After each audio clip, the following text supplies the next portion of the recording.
This is VCT Pacific 2026.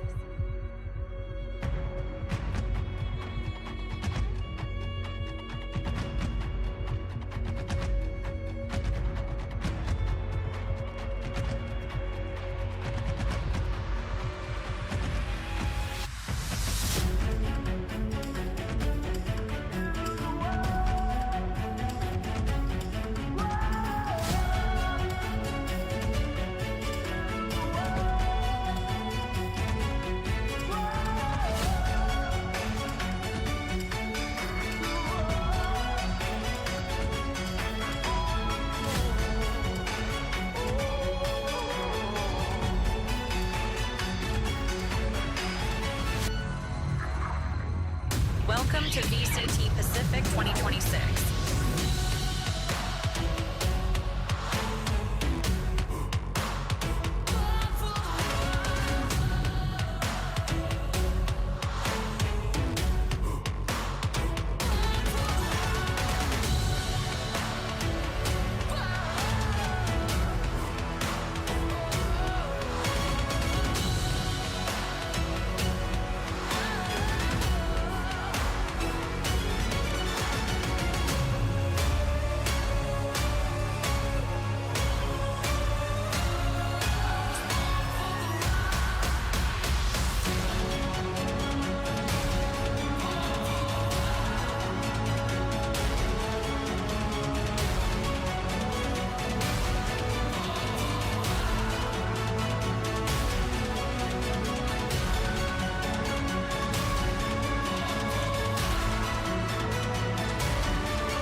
We've got two esports endemic brands coming together to create a series of products for esports, for the biggest stages. 퍼포먼스랑 컴페티션이 주요 키워드다 보니까 레이싱이라는 테마를 잡고 거기서 이제 영감받은 그래픽 요소들이나 다이내믹하고 날렵한 그런 실루엣 같은 것들을 저희 FS1 마우스에 적용을 해봤고요. 我们希望可以协助 POSA 成为电竞圈的顶尖品牌，而 VOXY 是其中一个助力。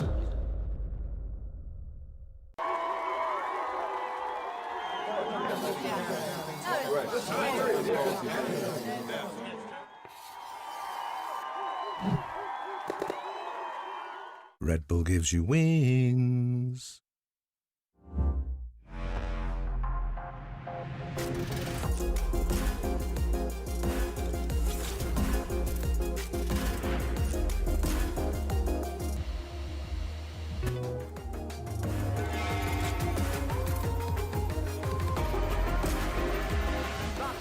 Push, push, push.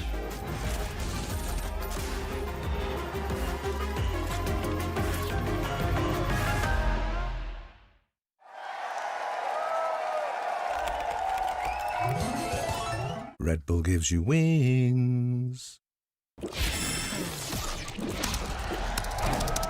Red Bull gives you wings.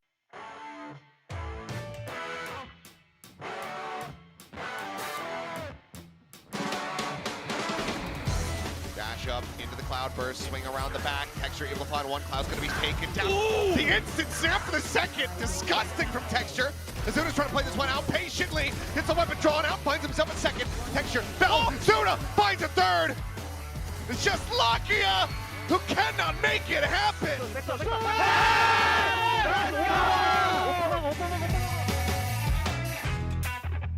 Like you mentioned, the rest of the team all flanking. Cosmic Divide perhaps to try to draw some of the attention away. Now Forsaken has to contend with Buzz, but there's the flank now going through. Overdrive popped. Stack able to hold. Complete and up.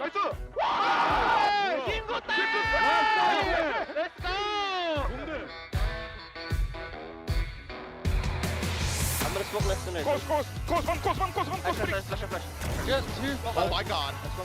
Yutan down to 8. Texture. Tree picks it. No scopes Patman.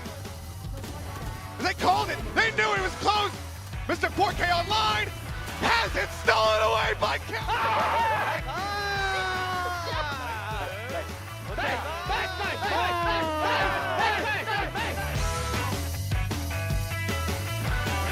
Unfortunately, DFM are completely prepared. Cess, May, all fighting one apiece. It's just Leviathan left on the other end of that smoke, and even at that point, all you can really hope for are kills perhaps, but see if he's able to isolate the duels. Singular taps, and he's found 3! Just Yatsuka left onto the operator. You've got clothes, you've got flashes, you've got something that you can definitely do. He's trying to fake it, but Leviathan checks!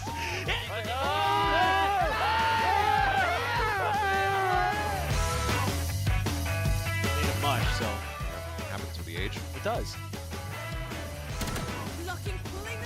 Feel it up, tailwind forward, right to his demise. Oh my god! Oh my god! 원탭 말해봐. 마이크로폰 제거 뺏겼게 제 입맛 배시 제대로 얘기해 많은 사람들이 수없이 지나가길 위해서 나 오케이 아야 그만해 じゃあみんな防衛がちゃんと自分たちのプレーしようか。はいはいはい了解ですファイトコールしっかりしよう。はい Let's go Goodbye Goodbye Let's go boys Love the energy boys let's go Can you hear me? Yep. Okay, Titan wants to play more contact this game, okay? But at first, we cannot do contact start with the round, okay? Araso? You guys wanna do mic check? Udotan.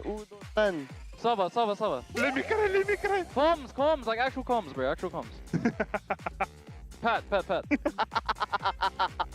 1A. Bro give me some actual comms bro please 1A. Okay 1A. I'm good 미리 선빵 쳤어. 어이 오늘 인성 논란 터지는 날이구나. 오늘 시원하게 갈게 시원하게 형 은퇴하는 날이 벌써 왔어. 야, 이거 약간 미리 말해놔야 서로 기분 안 상하는 거 알지? 인정. 이치 오케이래 현민 씨가 현민 씨가 또 미국 스타일이라 또 이런 것도 괜찮잖아 또 우리 하잖아. Smoke this. We go for aim in. We can tuck him in, okay? We follow your best. リメイン取ろっかいや最初俺の箸で取るOkay. I go right side first, okay? I wall up guys. I shoot recon, okay? 될 것 같은데 내가 템포 체인지 Wall up, then we go up. Okay. I orb also, yeah? Just come, guys. I was rep. Hold on. 와 30 seconds, okay? Need to run. It's okay This on the TB1 ヘブン残ってるかも。 Nice. Go. I was city. You have recon, okay? No smoke. 今プラントねノータム。そうね手前ハントでみんなで行こう待って俺バックサイド出すねんくね出てね左上 One more. Until for you, okay? Okay. They don't know you. みんなやつじゃない？ヘビもあるかもナイス俺はフェイクしないよ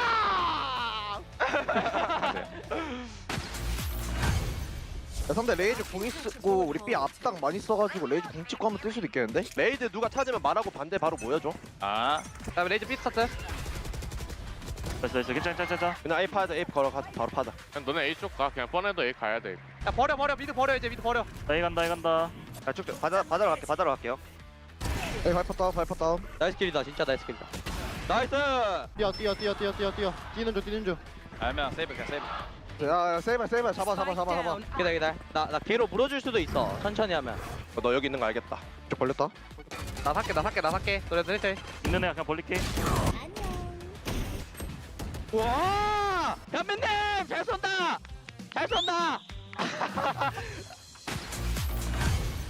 아 자른들이 궁 페이크 쓰지 않더라. 그래서 요로 궁으로 작전 뛰는 것만 생각하면 될 것 같아. Again. 풀게. 이 뺐다 일단 얘네. 또바이 A 시트로 A 리테이크다 당들. A로 요로 궁. 나 A 땡길게 이러면은. 킬조이 공 하면 돼. A는 A 킬조이 리테이크야. PC 남아. 해봐 스모까지. 확인. 그럼 A 가자 다시. 흔들고 흔들게. 가라지 플래시 할게 이거. 가라지 플래시. 나 막혔어. 얘는 가라지 홀드 중. 나 벙커 태울게. 시스모크 하나 쳐줘야 돼. 입구나 어디? 입구 쳐줄게. A 갈 거야 얘들아. 숏 조심해봐. 숏 같이 클랜 다 잡아. 천천히 얘들아. 침착해 애들 언제 사이트 다 먹어놔. 킬조이 궁 있어. 우리 깰 수 있어. 못 깨지. 깨긴 해 이거. 그럼 나 일단 B 홀드 할게. 자 완설. 형 그 케이지 꺼진다? 자 할게 그래도. 내가 B 럴킹하는 거 잡아줄게. 태워 지나가 조심해. B 돌 생각도 할게. 2명 돌 생각도 하자. 형 돌아라 이거. 나 캠 한번 킬게. 아 앞에 있다. 올려줘. 얼당. B 하나 더. 얘들 뒷방 하나. 나이스. 3대3. 공 켜놨어. 야 싸워. 몸으로 막아. 나이스. Let's go. And my goodness, what a round to pick up for Nongshim, the thrifty. Spectre v Phantom, but RP should have been favored. Primi, the last one standing, is not ready for Ivy. At Heaven, the drop down into his full sense, get another thrifty. เฮ้ย3ตัวดัน3ตัวดันเอาบีเลยเพื่อนเอาบีเลย คิวหาตัวในท้ายนี่ดีคิว ไม่รู้ว่ะ가쪽 잡아 삐공 요로 삐공 뒤치기로 많이 가자 뒤치기 야 요로 시트까지 다 먹혔어 시트 เข้าบีเลย รอเฮเว่นเฮ้ยดันมาไป2ตัวรอดันมาไป2ตัวอย่ารู้ว่ากูได้ A ว่ะ แค่ระวังหลังนะแค่ยื้อเวลาให้บอลตุ๋ยหลังพอเพื่อนแล้วตอนนี้มีตุ๋ยไปแล้ว 형 이거 먹어봐 나 궁 써줄게 나 궁 써봐 이렇게 사이트에 박아줘 써줄게ต้องยืนเทปเป็นต้องยืนเทปเป็น เอเว่นไม่มี ยืนเทปเป็นให้หน่อย เอาครับอย่างนั้นได้사이트 하나 오멘 언더 랩터 잡았고 시티들 풀게 봐줘 저랑한만 5번이야 아니요 한명 뜨요 뭐야 그냥 저거는 궁 썼다 나이스 얘들아 진짜 제발 우리 이상한 것만 안 하면 이기니까 진짜 제발 So what do you want me to do in a minute? Just recon Yes, Regan. Okay. Go guys 3 go Let's go together, boys. I go right there I'm gonna go B. If nothing, we can reclear also, okay? Guys I clear okay We're ready for here. Ready smoke okay pick out close KBR okay fuck coming Zach Recon host. nothing Share no dash. go I'm gonna squeeze there. Flash. wait chill 3 here 4 here I think we go back, boys. Go back. don't go 4 Guys, no one in, okay? can we declare Wait, I have nothing. We need to go together. can you pull staff I mean I'll dig out Nothing left? can spear I think let's run, boys. Let's just run. yeah run only tayo guys care close check corner please Have a close eye. I'll clear the box. they're gonna push careful you just 1 HP yeah Don't die, Kong. Go back on. Care secret. get me secret Joru in ready Back for city. she's holding I'll fire to go together one more Let's back, yeah? I made side Ace. I'm picking. don't go together I just go together. Karsat default nice Hey, my ace.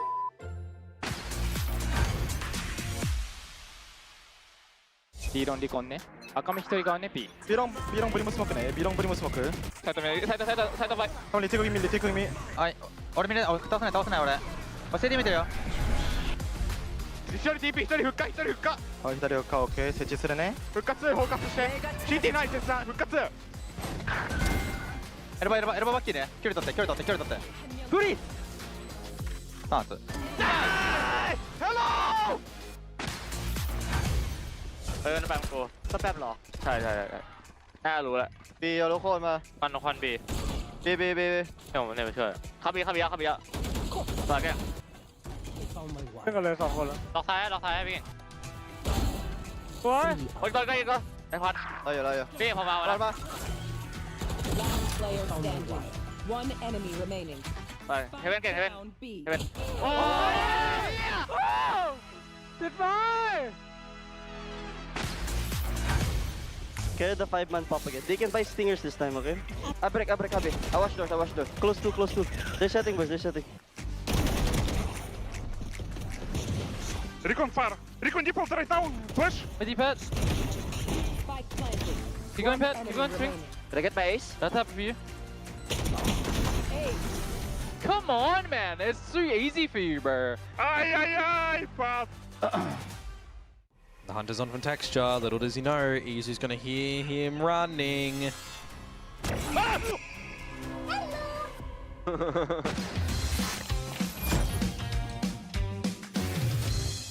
And now there's one round remaining in this half. Couple of items for Varel to make it good as well. GE, they're going to drift in towards the A site at the moment and spot out two players over here. Maybe it was just the one. Looking a bit better for Varel, but where do you think GE?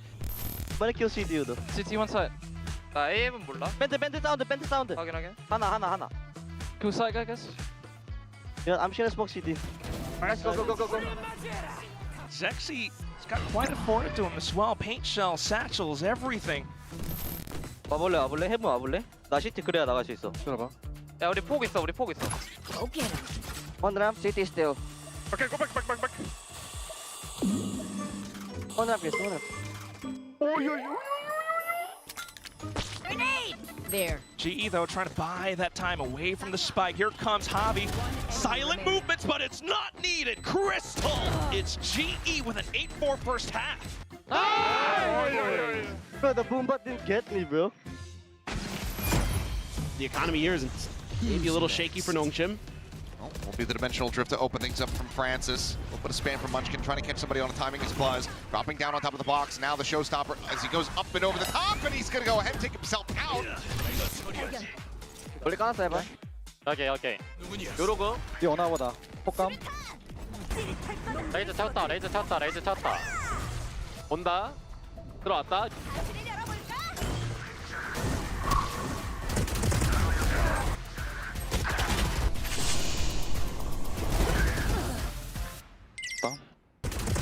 레이저 피해. 연막 안에 피해. 잡았고.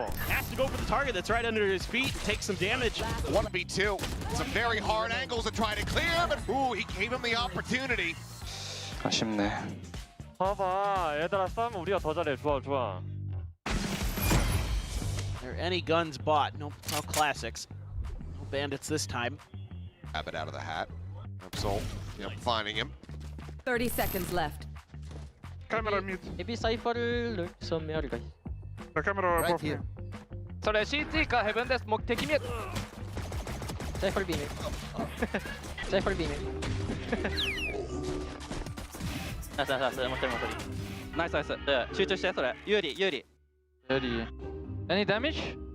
How much damage? Any damage? I'm minus 50 Cypher. Okay, minus 9. Will just die on the bamboo though. Yeah. Just that ghost, I thought maybe he'd just go in there and see if he could root him out, but they're not. And Kinky. It's okay, Sabay. Relax, bro. It's okay. You're doing the emote again, dude. Just calm down, bro. No. It does fun. On the flip side, right? Buzz and Texture, those are the ones to look out for. Last player Just standing. trying to hold on to this op for now. The hunter's on from texture. Little does he know. 우리 나랑 돈데 원태형 좀만 기다려봐. 깜짝이야! 안녕하세요. 개 깜짝 놀랐네. So there's a way for Gen G to start to snowball back in towards this one and make this. There's that showstopper, and there's the frag on a buzz. Will we see another save from Izu? 우주 냉세할 생각도 해야 될 듯. 우주는 냉세하자 이거. 바이퍼밖에 없긴 하네. 그냥 트라이하자 나머지는. 자, 총싸움 해야 돼. 나랑 나 이거 그냥 가서 바로 총싸움 먼저 할게. 오케이, 총싸움 할게 이거. 자, 디폴트 스모크 가능한데. 야, 그걸로 길막 해줘라 그냥. 길막 해줘라 그러고. 바로 간다. 막는 거 조심, 막는 거 얘들아. 스패밍. 막을 수도 있어. 스패밍 해야 돼. 내가 S 할게. 가비. 요. 나이스. They do the body block on the gravity well. They get it half. 반 했다 얘들아 이거. 내가 스팸했어 괜찮아. 야, 앞으로도 스패밍 잘하자고. 스팸 먹고 싶다. 뭐야? 서 있어. 오야. 2주 타임. 또 죽었네. 진짜. 1데스 추가요. Trying to get a little bit of the slower style up in here, unfortunately for Crystal. And for Autumn. Patman, if he goes through here. I don't know about this time. He's just gonna go down to the guns and the trades.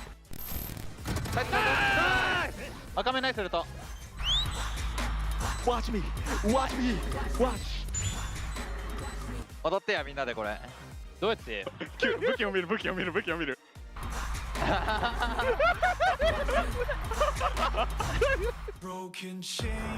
You're watching VCT Pacific 2026. Earn everything.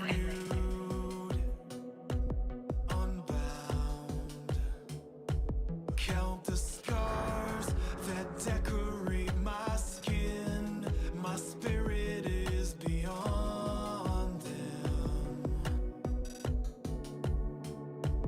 Take the pain I have come through, barricades I have run through. Wash it all away, wash it all away.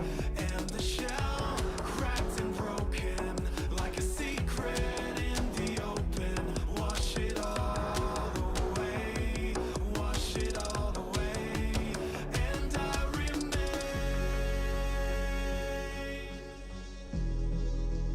and I remain.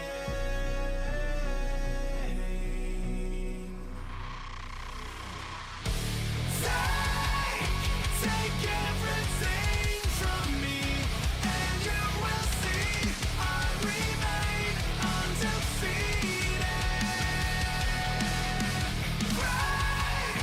Break what you can of me, and you will see I remain undefeated. Shatter the body, shatter the mind, burn the remnants left behind, pulverize the pieces all in vain. I remain. Crack the soul, destroy the past, smash the future to the last. All of your destruction is in vain. I remain. Take everything from me, and you will see I remain undefeated. Break what you can of me, and you will see I remain undefeated.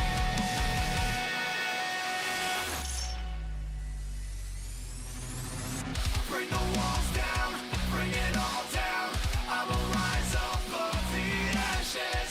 You will never know my origin or my end. I am from the depths. I am from the stars. I am the beyond.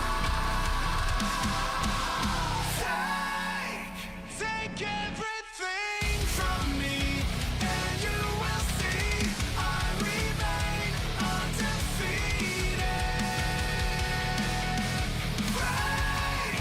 Break what you can of me, and you will see I remain undefeated.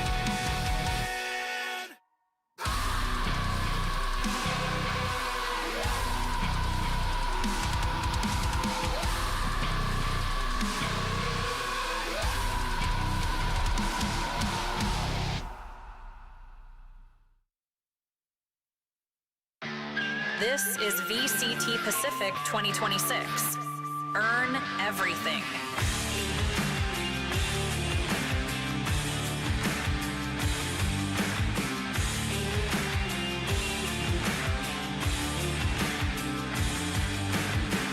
I got my hands in the fire. I've got the weight of the world up on my shoulders, and I'm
Pacific 2026. Earn everything. Come on.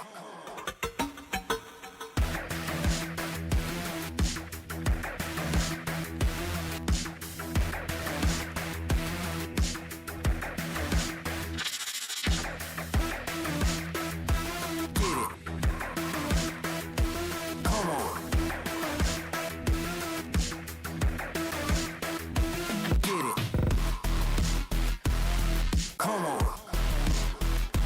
Ready. Come on. Ready.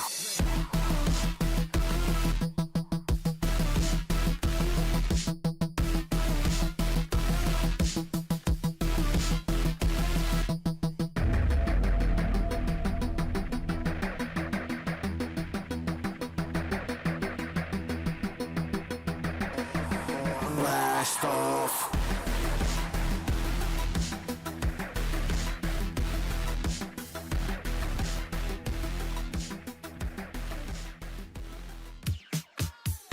What is up, Pacific? It is the second to the last day here at Kickoff.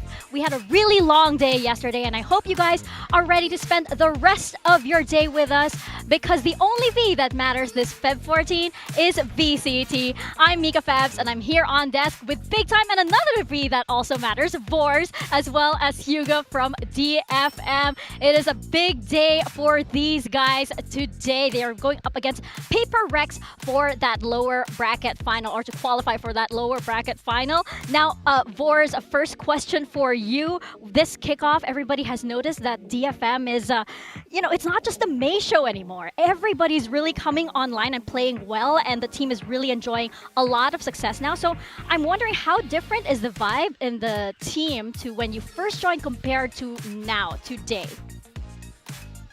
今日はペーパーレックスとの対決になると思うんですけども、 DFM はもう昨年から比較した時にもうメイだけのチームじゃなくて、いろんな選手が活躍するチームだと思うんですけど、ボルズコーチが加入してからチームにはどのような変化がありましたか？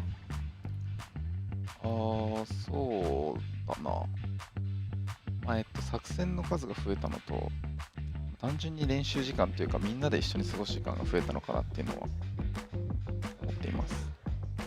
So simply, we have more tactics and more lineups, and also I think we moved to Korea for the practice, and we just spend a lot of time, not just in game, but also outside of the game. Yeah, really bond. It really does show for this team. And I think practicing a lot of your walkouts also. I think the DFM walkouts have been the most interesting walkouts that we've had here in Pacific. So I want to talk about Akame, because he's always known as a vibes guy since he debuted. He was already dancing. I'm wondering how the rest of the team reacts to, all of his antics and stuff on stage.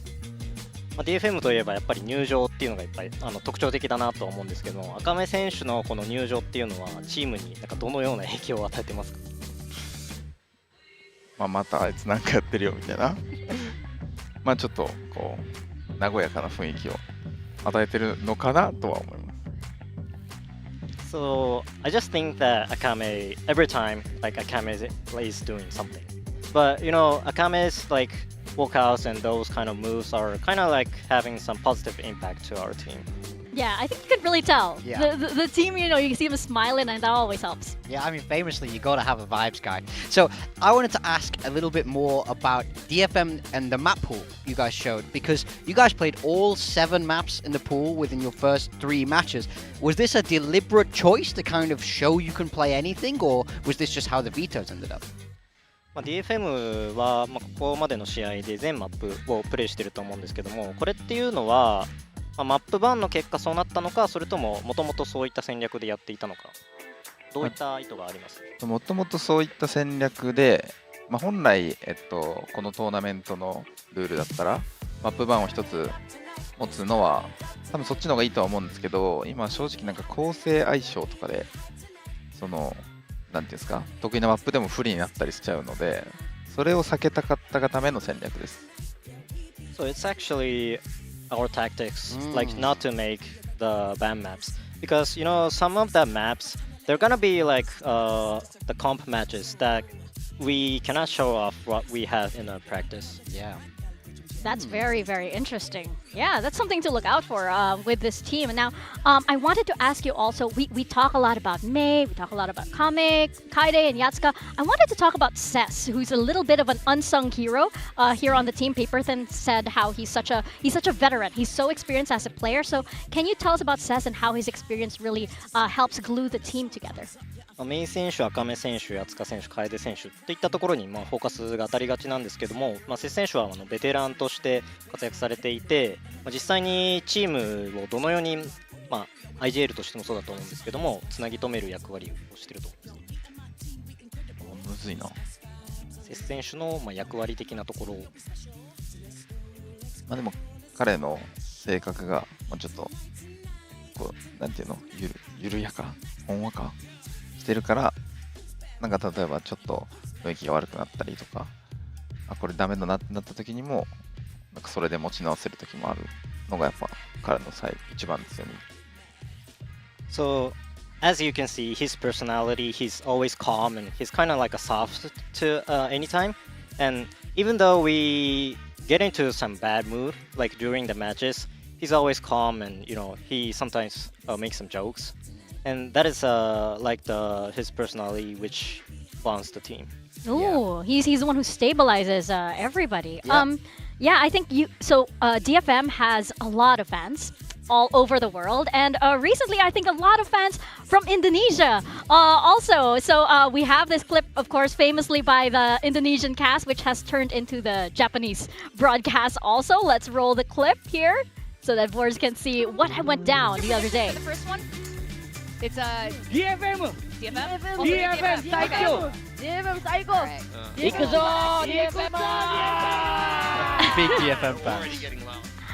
Yeah, so this, of course, the Indonesia broadcast has been getting a lot of attention, and there is this nice little kinship between Indonesia and Japan right now. So what are your thoughts on that and all the love coming from Indonesia? SNS 上でも結構話題になってると思うんですけど、インドネシア放送の方が日本語を使ってくれてることに対してボルズ選手はどう思いますか？ボルズコーチはどう思いますか？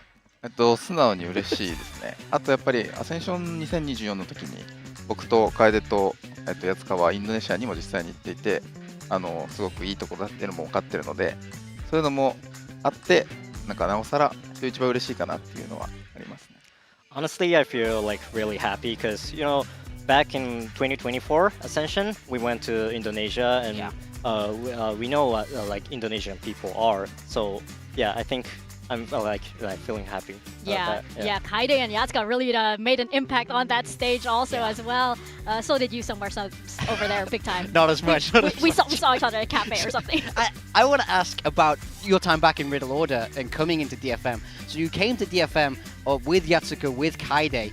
Have you been able to use a lot of the same sort of compositions and strats from back then, or do you feel like you've had to sort of adapt your coaching style a lot to the other members on this DFM team? 以前のチームの話も含めてお伺いしたいんですけども、八塚選手と楓選手とともに DFM に加入して、リドル時代の構成だったり戦略とかを使ってるのか、それともメイ選手、赤目選手、セス選手、もともと DFM にいた選手も含めて、戦略だったりを考えているのかって言ったらどちらですか？どっちもあるんですけど、DFM のコーチ陣もやっぱり戦略については結構いい能力を持っているので、ただなんか一番違うのはリドルと DFM でちょっと IGL のスタイルが違うので、なんかそこだけ何ですか、同じ作戦でも使うタイミングだったりとか、強いけど使わなかったりとか、そういうのがあるかなっていうのは思います。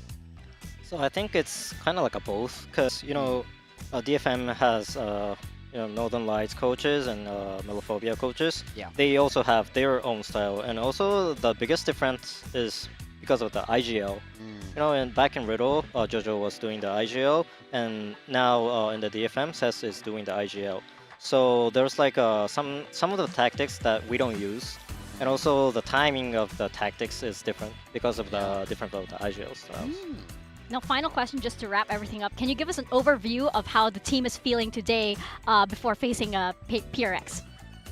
最後にちょっとお聞きしたいんですけど、ペーパーレックス戦を前にしてチームの雰囲気だったりはいかがでしょうか？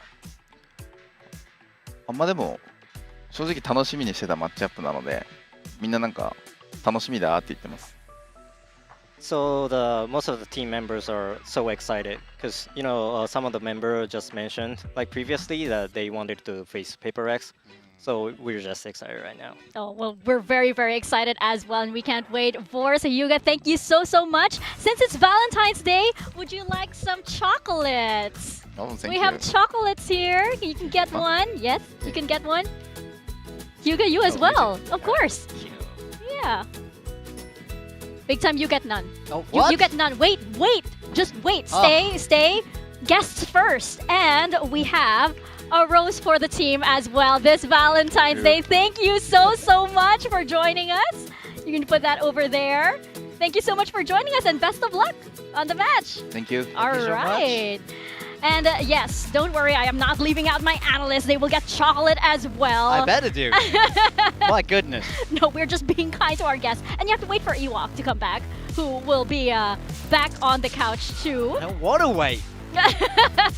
Well, here, you can dig in. It's covered in cocoa powder. These were made, by the way, by our lovely producer rather, his wife made these for us, so which is wonderful. As we look at our bracket right now, triple elimination really coming into fruition with this bracket, because as we can see, every match has been really, really exciting, and by the time we get into the finals, all of these teams are just so much on fire. Yeah, I mean, the triple bracket format for me, I mean, it's been amazing so far. In every single region, I feel like the triple elimination is popping. It's so crazy. You have these teams left alive that would have been out otherwise. We've had crazy finals, including Nongshim RRQ yesterday, going all 5 maps. We had overtimes. We had everything you could ask for, and there's yet more of that to come. Yeah, Morgan didn't leave the desk. We found him asleep on this couch. And slept on here. It's quite comfy. And then he woke up and it's Valentine's Day. It's Valentine's Day. You guys can have some chocolate. Can I have one now? You can. No, wait. You can. Stay. My God. Stay. You guys can have some chocolate. These were handmade by our producer's wife. Wow. And of course, Let me- I have matches my flowers for fit. you guys too. Happy Valentine's Day. Wow. Thank you so much. Happy Valentine's Day, Thank you. everybody. Of course, it is the V in Valentine stands for VCT, as you all well know. And we do have a lot of treats and snacks everywhere for everyone. The casters don't get any because they're all the way on the other side. We should broadcast on holidays more. I know. Everybody gets a treat here. And now it is time for my favorite game of all time, Build Diff. Oh. I can't believe how good you've been this year. It makes no sense. I You've mean, been insane. You've been on quite a run. Thank you. It's a so generational much. turnaround compared to last year. It is. I am, last year you guys called me the DFM. I am the DFM. That's true. That's true. Of Build Diff, it seems. You guys know how this goes. 4 teams will be stepping on that stage today. We have to pick 1 player from each team with 1 bonus and form some kind of well-balanced team. We've been playing this and I've been owning everybody, and a lot of people really, really suck, and it's now down to myself and Paperthin, who are eligible for a prize. I'm like ruling everybody out at this point already. Yeah. I'm like, we are just the 2 of us are eligible for a prize. Quite far ahead, so I mean, it makes That's sense. true. This You're is not looking too good. You will never catch me. As somebody who's had very little success building rosters, how does it feel to be even worse at this? Yeah, I went as expected, Usually, for me, it takes 3 years. Yeah, that makes sense. Yeah, you need more time. This You need has more been, time. It's been one Okay. kickoff. I need to build myself into That's it. fair. So like You know, Build Diff 2029. I still it's don't like even know the rules. We have our rosters for today, and we have some interesting picks. Big Time and Ewok have this exact same roster. I That think is chemistry. It's one of those things, like when you're smart, there might just be one right answer. And clearly, we've just found the right answer for today. Yeah, there was the right answer for this test, and that's what we got. I mean, clearly. Yeah. It makes so much sense. Okay. Just clip this part, and then don't remind. If it Never works out, play this clip you again. can play this Okay. again. If it doesn't, delete the VOD. And that's how you create content here on the desk. Yep. We have our Build Diff awards up next, and we have our top 3 most picked players: Meteor, Yuratan, and Mako. I think these are pretty stable names in any roster. I mean, for sure, they're just easy go-tos. Yuditan, especially on that Sentinel role, absolutely popping. Mako and Meteor, both veterans, both kill-heavy guys. And I think when we look across to that highest score, big up Global Esports. Yeah. Let's go. They're taking over the whole list. 3 people in the top 3 spots. Very, very dominant. That one time, by the way, that Autumn got those 23 points was the one day that Komodo picked Autumn. Yeah, the one day he didn't come last for a change. Yeah, exactly. He just jumped up the rankings because of picking Autumn that day. Just picked the Aussie, I guess. Exactly. The one time he decided to do that, it paid off. So we'll see for whom it pays off for today. Of course, we have 2 matches for you guys today. We have PRX taking on DFM, followed by T1 taking on RRQ in our middle bracket finals. Now, this is it's been a very, very hectic weekend for Valorant. Some people have been watching non-stop since this weekend started. I think America's just finished.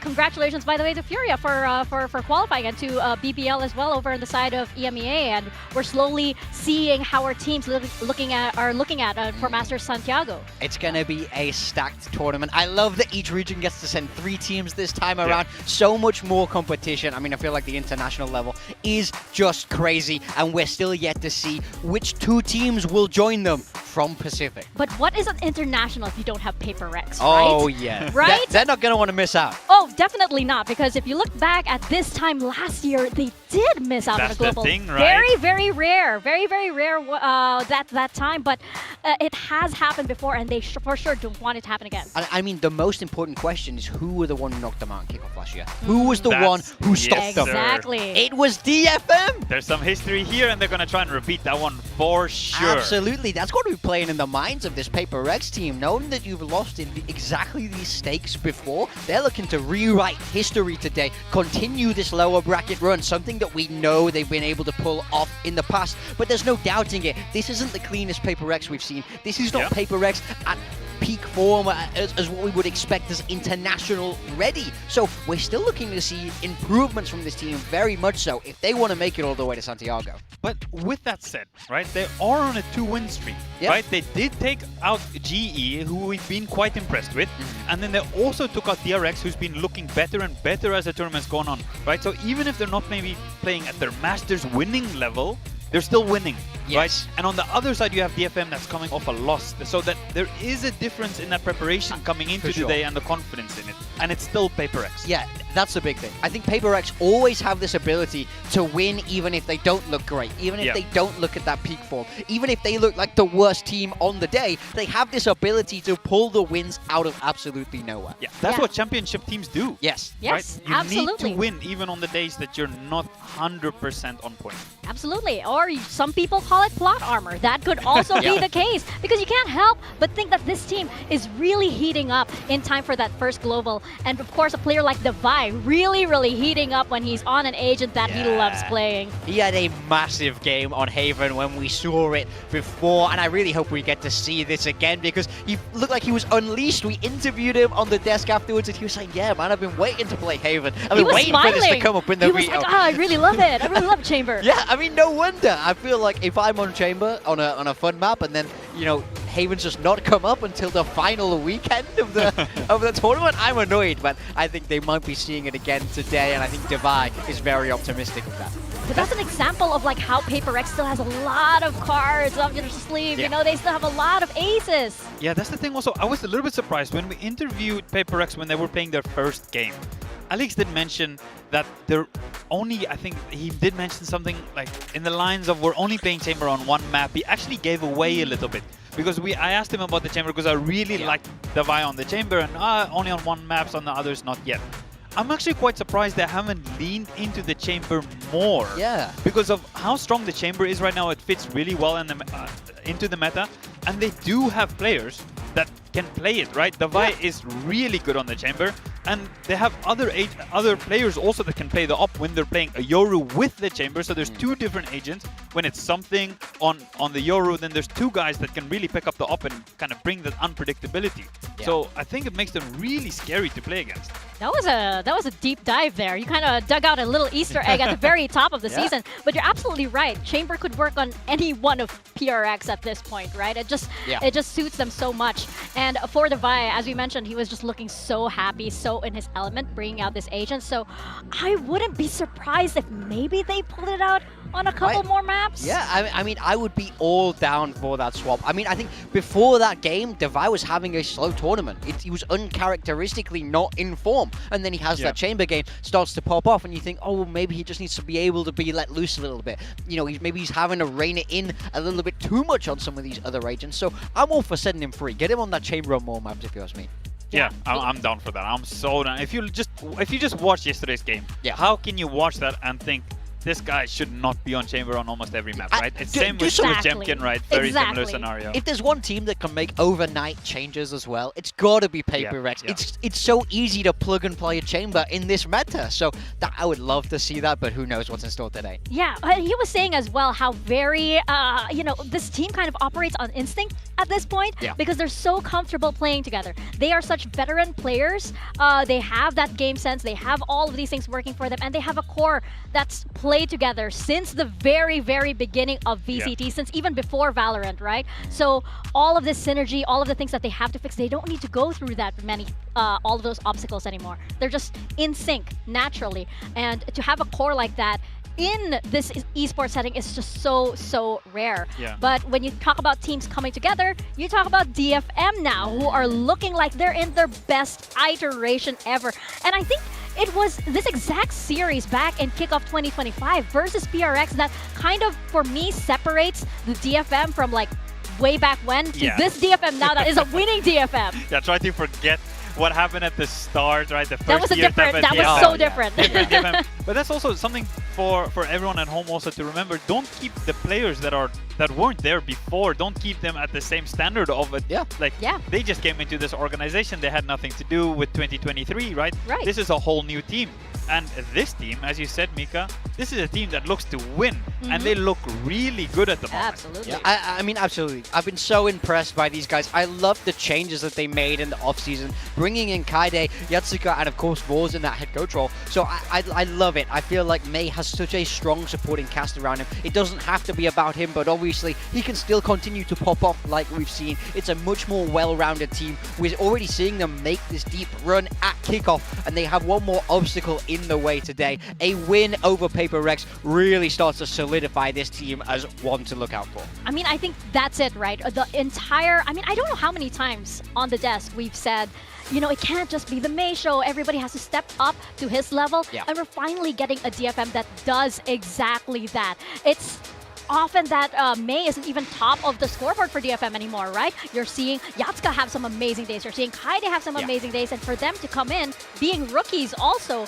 and showing up in this manner is just incredible. Yeah, there's just been a lot of upgrades in terms of their firepower. And this is something that I wanted to highlight. DFM is one of the scariest teams when the Sheriffs come out. They win so many rounds just from Sheriff kills, and they do a lot of rounds. Even if they don't win, they do so much damage on their eco rounds. Even when they got unlucky a little bit against T1 at times, they're always threatening to bring it back with the eco round win. And it's something that PRX are going to have to be very disciplined against today if they don't want to get their heads taken off by the Sheriff. Yeah, I used to hate playing against teams like this. The rounds you should win are not safe to be able to close out. So it's very, very horrible, and it adds that big question mark to are PRX able to deal with it. It definitely also reminds me of when Genji was at their peak. They were winning so many ecos, and it makes it so difficult, just as Morgan just said. There's rounds where you feel like we should just take this round, or we're trying to keep it clean because we're trying to build economy. But it just seems like there's so many moments when they're just good for one or good for two in a moment when you really don't expect it. Yeah, but then this is kind of the flip side of DFM, is they do lose a lot to the clutch. They're not very clean in those situations. They're great when they shouldn't win, and they're not as good when they should be closing out these rounds. Yeah, there's way too many rounds. There was 3 pistol rounds where they all lost because of a clutch. And some of them, to be honest, are inexcusable. Rounds that you cannot lose. And the worst thing for me always is losing a pistol round clutch, because the whole half, the tone for the half, kind of sinks. You feel that feeling in the bottom of your stomach, and oh, we could have taken the pistol, because everyone knows how important it is to win the pistol rounds. Teams are so good at snowballing, because if you can win the pistol and guarantee the second round, then you have such a good chance to win that bonus or win that fourth round, to be able to snowball ahead of your opponent. Winning the pistol round is so important, and that's why I think a big reason why they couldn't take the win against T1 is because of those pistol round losses. Do you think it was also the experience coming in for T1 versus DFM? I mean, I think the T1 players are all excellent in the clutch, which helps. I think it's a combination of, in order to kind of win those clutches, you have to know how to play them, and you also need your opponents to make mistakes. I think DFM made mistakes, and I think T1 cleaned up those mistakes very, very well. But you know, you have to put the onus on DFM to be cleaner in those situations. You need to not give them the way back in there. So I think T1 are a very experienced team. In a way, you can let it slide, but if you want to make it to Santiago, if you want to make it deeper in this tournament, you have to be cleaner where it matters the most. For sure. If you make it to Santiago, just look at the teams that you're going to be up against, right? And look at this team that you're going to be up against. It's going to be PRX, and we talk about all those clutches and that experience, that ability to remain calm in the heat of chaos. I mean, it's PRX. They live in that. They were born in that kind of chaos. Yeah, I mean, two players I really wanted to talk about heading into this game are the initiators on either side, Invi versus Akame. In my mind, these have probably been the two most consistent players on this roster. Invi had that one game that was a little bit bad, but in the last couple, he's been very, very strong. He's been the kind of driving force of that PRX team, and I think Akame's managed to do that as well for DFM. I think this is a very, very key matchup. Both of these are kind of heavy fraggers on that initiator role, and we spoke about that many times, Ewok, about how that can open up your team. It's interesting in terms of the roles, because Envy was talking in that post-match interview in terms of his role of he's trying to, needs to manage the chaos at times. So you just mentioned a team that brings so much chaos, and he's trying to manage it at times, and that's kind of like a little bit of a new role. And on the other side, you get Akame, and he's trying to make the chaos. He's the creator of it, right? So he wants to. I think it's something that's so important for DFM as well. When you are in this situation and you are quite close to making it, right? In the back of your mind as a DFM player, you're thinking right now, there's a possibility where we can qualify. We haven't been in this situation before. There's going to be a time when it's going to be extremely important, when everyone's going to tense up a little bit, and you're playing against PRX on the other side that has tons of experience, that Akame is going to have to whip out a dance, and someone's going to have to win a clutch, and just everyone take a deep breath and just remember, okay, we're with our boys, we're trying to play together. Akame's role, especially when it's coming down to this, is going to be really important. Yeah, absolutely. So I think in that regard, Envy has to start dancing a lot more for the side of PRX. But no, you're absolutely right, because this isn't just a DFM that is happy with that one win of the season. This is a DFM that is looking at Master Santiago this time around. This is a very, very different scenario. And as you mentioned, Ewok, very, very different kind of pressure. They know that they're almost there, and it's just this, dinosaur, literal dinosaur that is standing in their way. They just need to put it into the dirt where it belongs, right? Yeah. It's time to put these prehistoric beasts away and let the new dog shine, right? DFM is here and they're trying to show, and they're a lovely team to watch as well. So that's something that I do feel like everyone loves watching PRX, but right now there's a lot of teams that are kind of playing that PRX type of style, a lot of double duties, a lot of chaos, and DFM has been one of those teams that has also really embraced some chaos, and they've been really enjoyable to watch. And I think a really big thing coming into the mental for DFM of this game, yes, they lost yesterday. It was a tough match. They're now down in the lowers, but I think, we heard from Vors, they're excited to play PRX, and players like May, they know that they've beaten PRX before. I think this sounds like the opponent that they wanted heading into this match. So I do think they need to lean into the levity of it. They need to lean into be able to kind of have fun and not be scared of the opponents on the other side, and then they have a real chance today. Well, pulling up the map vetoes right now, it looks like PRX's Abyss will still remain a mystery while DFM ban out Corrode, and we are starting on Haven first. Does this mean Defy is on that chamber again? Haven's going to be crazy, no? Haven is really interesting because we're going to see pretty much a meta comp, right? If they both keep the same, or the mirror comp rather. Just the only difference was PRX did move to the Omen instead of the Astra, so it helped them get into the site a little bit easier. We're gonna see so many Phoenix flashes. Double Phoenix. We're gonna see so We're many. gonna see so many Phoenix walls as well. We're gonna see so many. It's gonna be absolute chaos on that A side. What I'm imagining right now is there's wall to get in, there's wall to flood, there's flashes. Oh, it's gonna be absolute chaos. Oh my goodness, that's gonna be crazy. It's such a different game now, and we have Split and Bind too. Yeah, I think Split is very, very interesting. When I look at this veto for DFM, I think they're quite happy with it because Split was a map they did lose yesterday to T1, but it was 13-10 when they lose 2 pistols, 2 bonuses. They're going to know that's a map that they should have won, and they were flawless on it before that T1 match. So I think they're going to be feeling quite nice about that. And then I think Haven is going to be crazy. And I really think Haven is going to be the key to this series because I kind of got DFM winning the Split right now. I think if it goes to Bind, PRX looked pretty weird last time when they played that Bind with the veto. They seemed a little bit off on the rolls, so if they can get to map 3, it could be pretty good. But prediction-wise, I see 2 in the red sitting next to me, to my left and my right. Very interesting in the red. I just want to point that out. That's crazy. Hey, you did not have to highlight that. I like build Diff, by the way. I like build Diff. But we're seeing 2 on the side of Wade. I think somebody sent Victoria flowers and she changed over to PRX.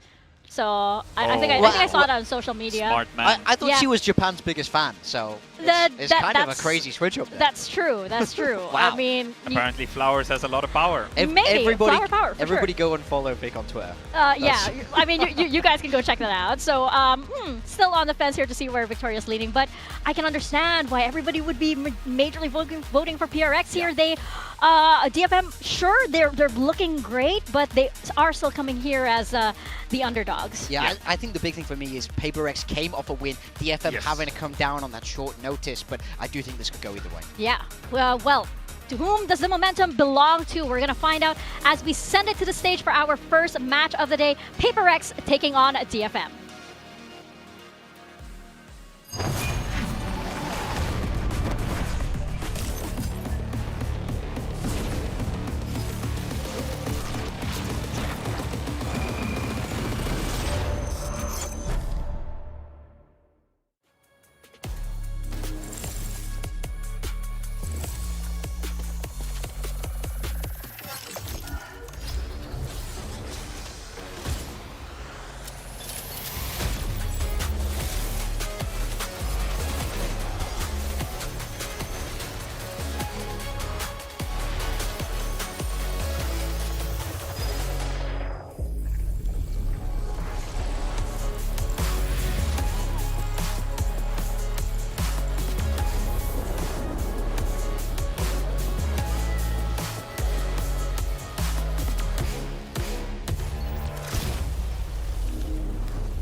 VCT Pacific 2026.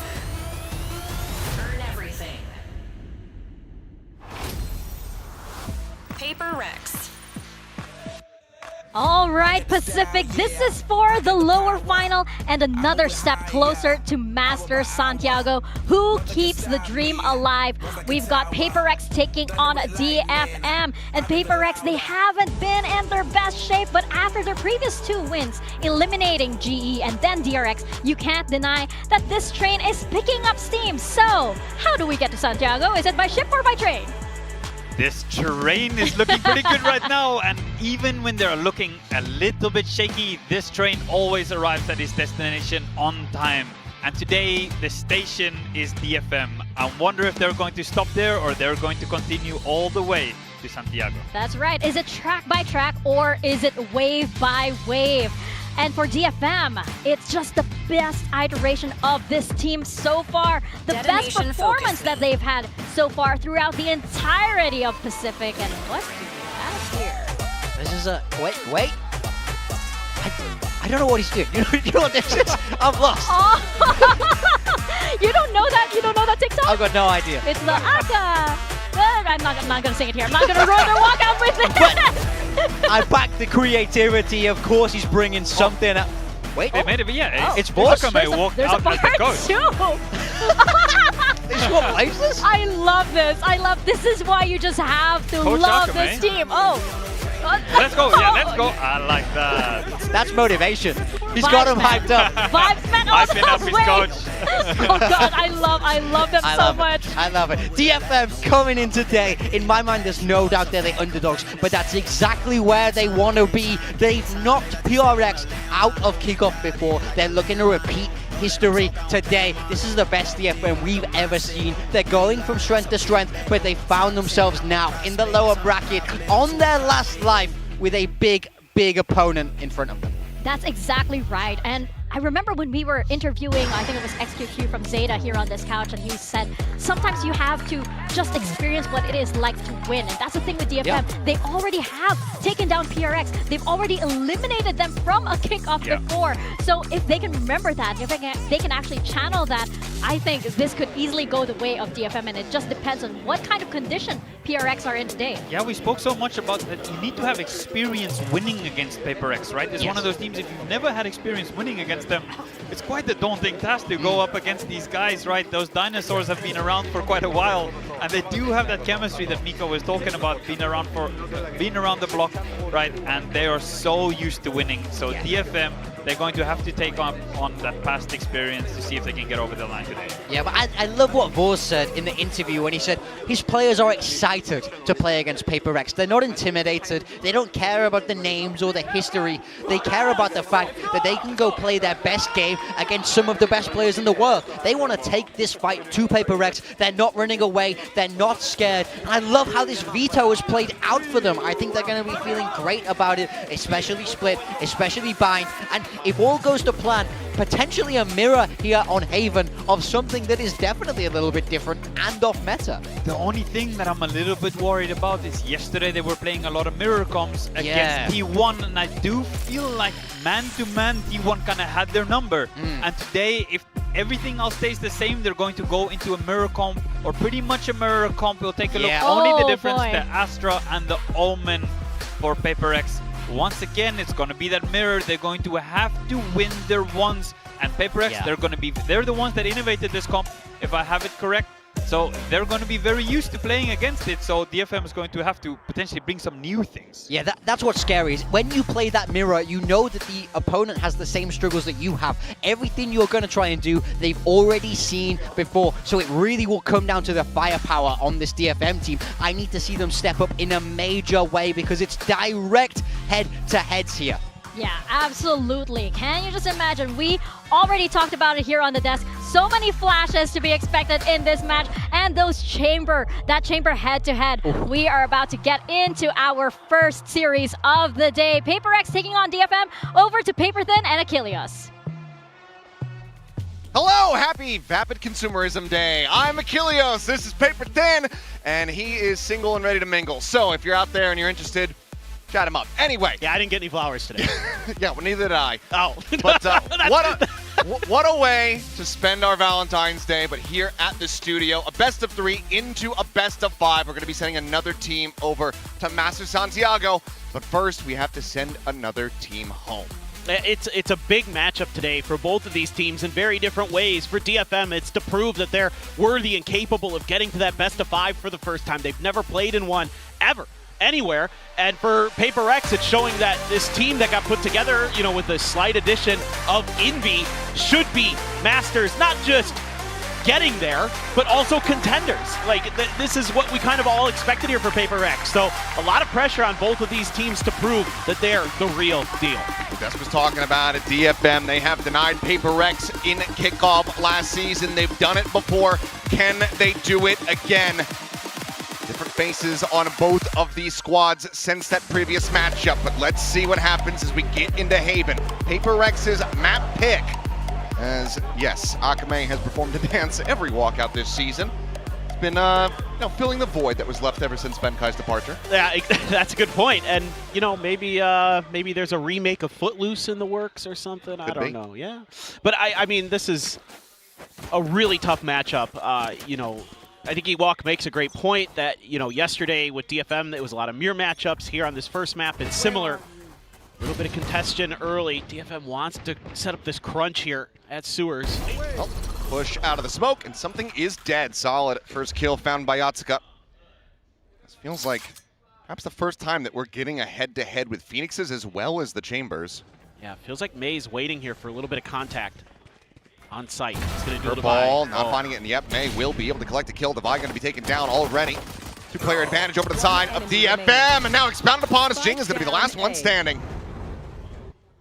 Frenzy in hand, and not for very long. Kaide will strike, and it's a flawless pistol win over to DFM. Yeah, already righting the wrongs from yesterday for DFM, where the pistols looked great until all of a sudden T1 clutched. You know, 3 out of the 4 pistols went the way of T1, and all 3 of those were clutches, were odd man clutches for the side of T1. Here, this is just a nice little plan. You're leaving May tucked into the corner, waiting for either someone to swing or for there to be contact on the A site to make his move for the flank.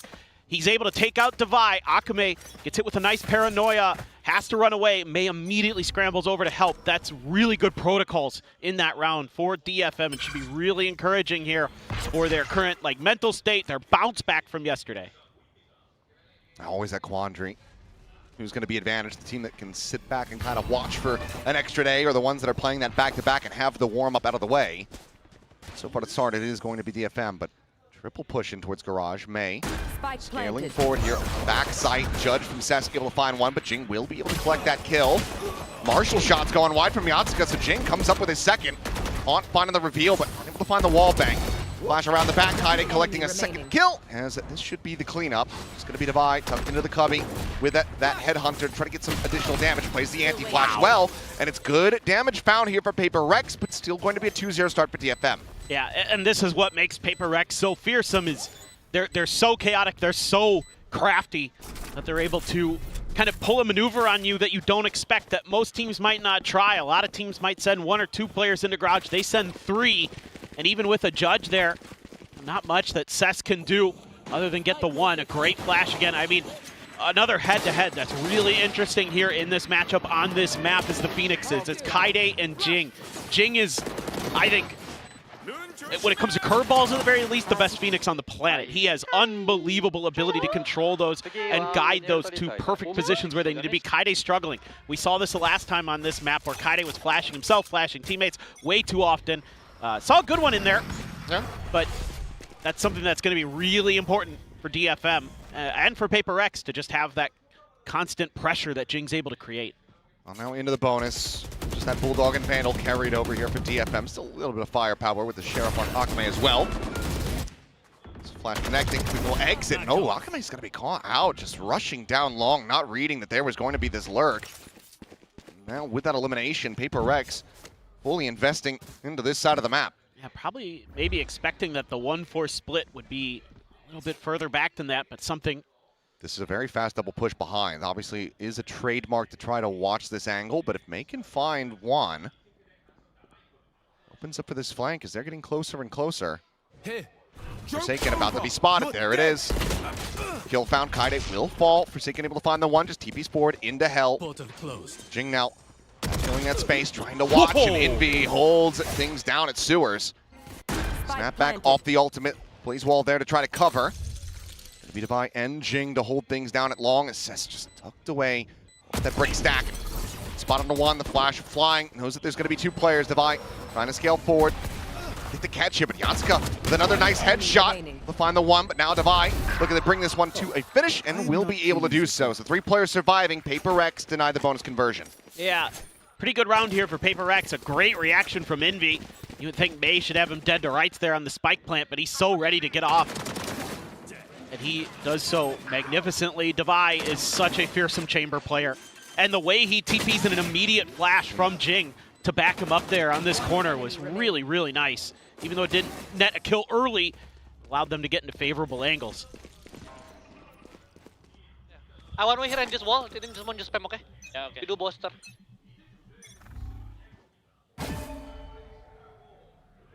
They probably A. They probably A, yeah. See nothing mid. Reflection close.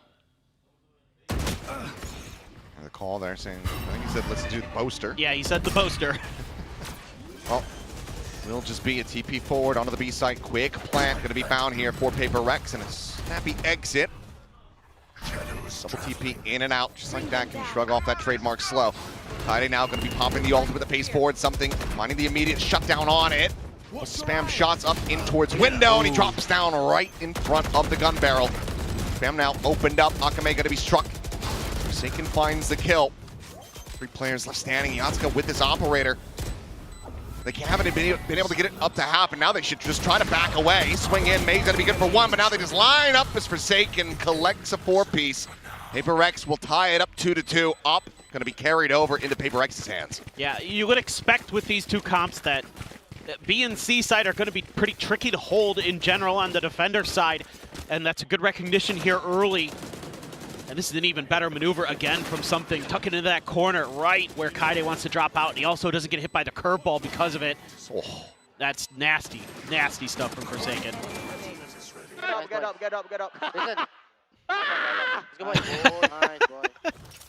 And get the Mania out early. Yeah, get it out of your system now. Let's see what this looks like. A couple classics in there even for DFM, a couple Sheriffs and a Bandit for Akame. Cess is in trouble. That clone walking its way in the backside. It's not falling for that one. And the Jing will able to find Kaide just there at the edge of garage. Push forward into the smoke. Cess is going to be good for 1. The op now on the floor, but the rest of DFM getting torn apart as Jing finds 3. He's already got another run it back here in round 5. Second ultimate available, and well, just for good measure, he'll get himself a 4K as well. So back-to-backs in that regard, and now PRX in the lead. Yeah, again, I would expect here that PRX is going to want to explore B and C early and often to see what they can get done. And that's going to put the impetus onto DFM to either tighten up the defenses around those areas or make their A pressure a little bit more consistent, and that they're able to get those lurks, come from a lot of different angles on retakes. Composition that you're kind of happy to play retake with the Phoenix in there usually. With the Yoru as well, of course, with those flashes that you can pop through, but you can see already, look at the adjustment from DFM, but PRX step ahead here. Forsaken starting to read the tendencies and map pretty well. Oh. But spotted into the chest shot. Yatsuka finding some early value is Divine. Similarly going to be tagged low, just 30 HP remaining on the chamber. Joke's over. You're dead. Jing going to be sending out the ultimate, swing to the corner, and May able to find the shutdown.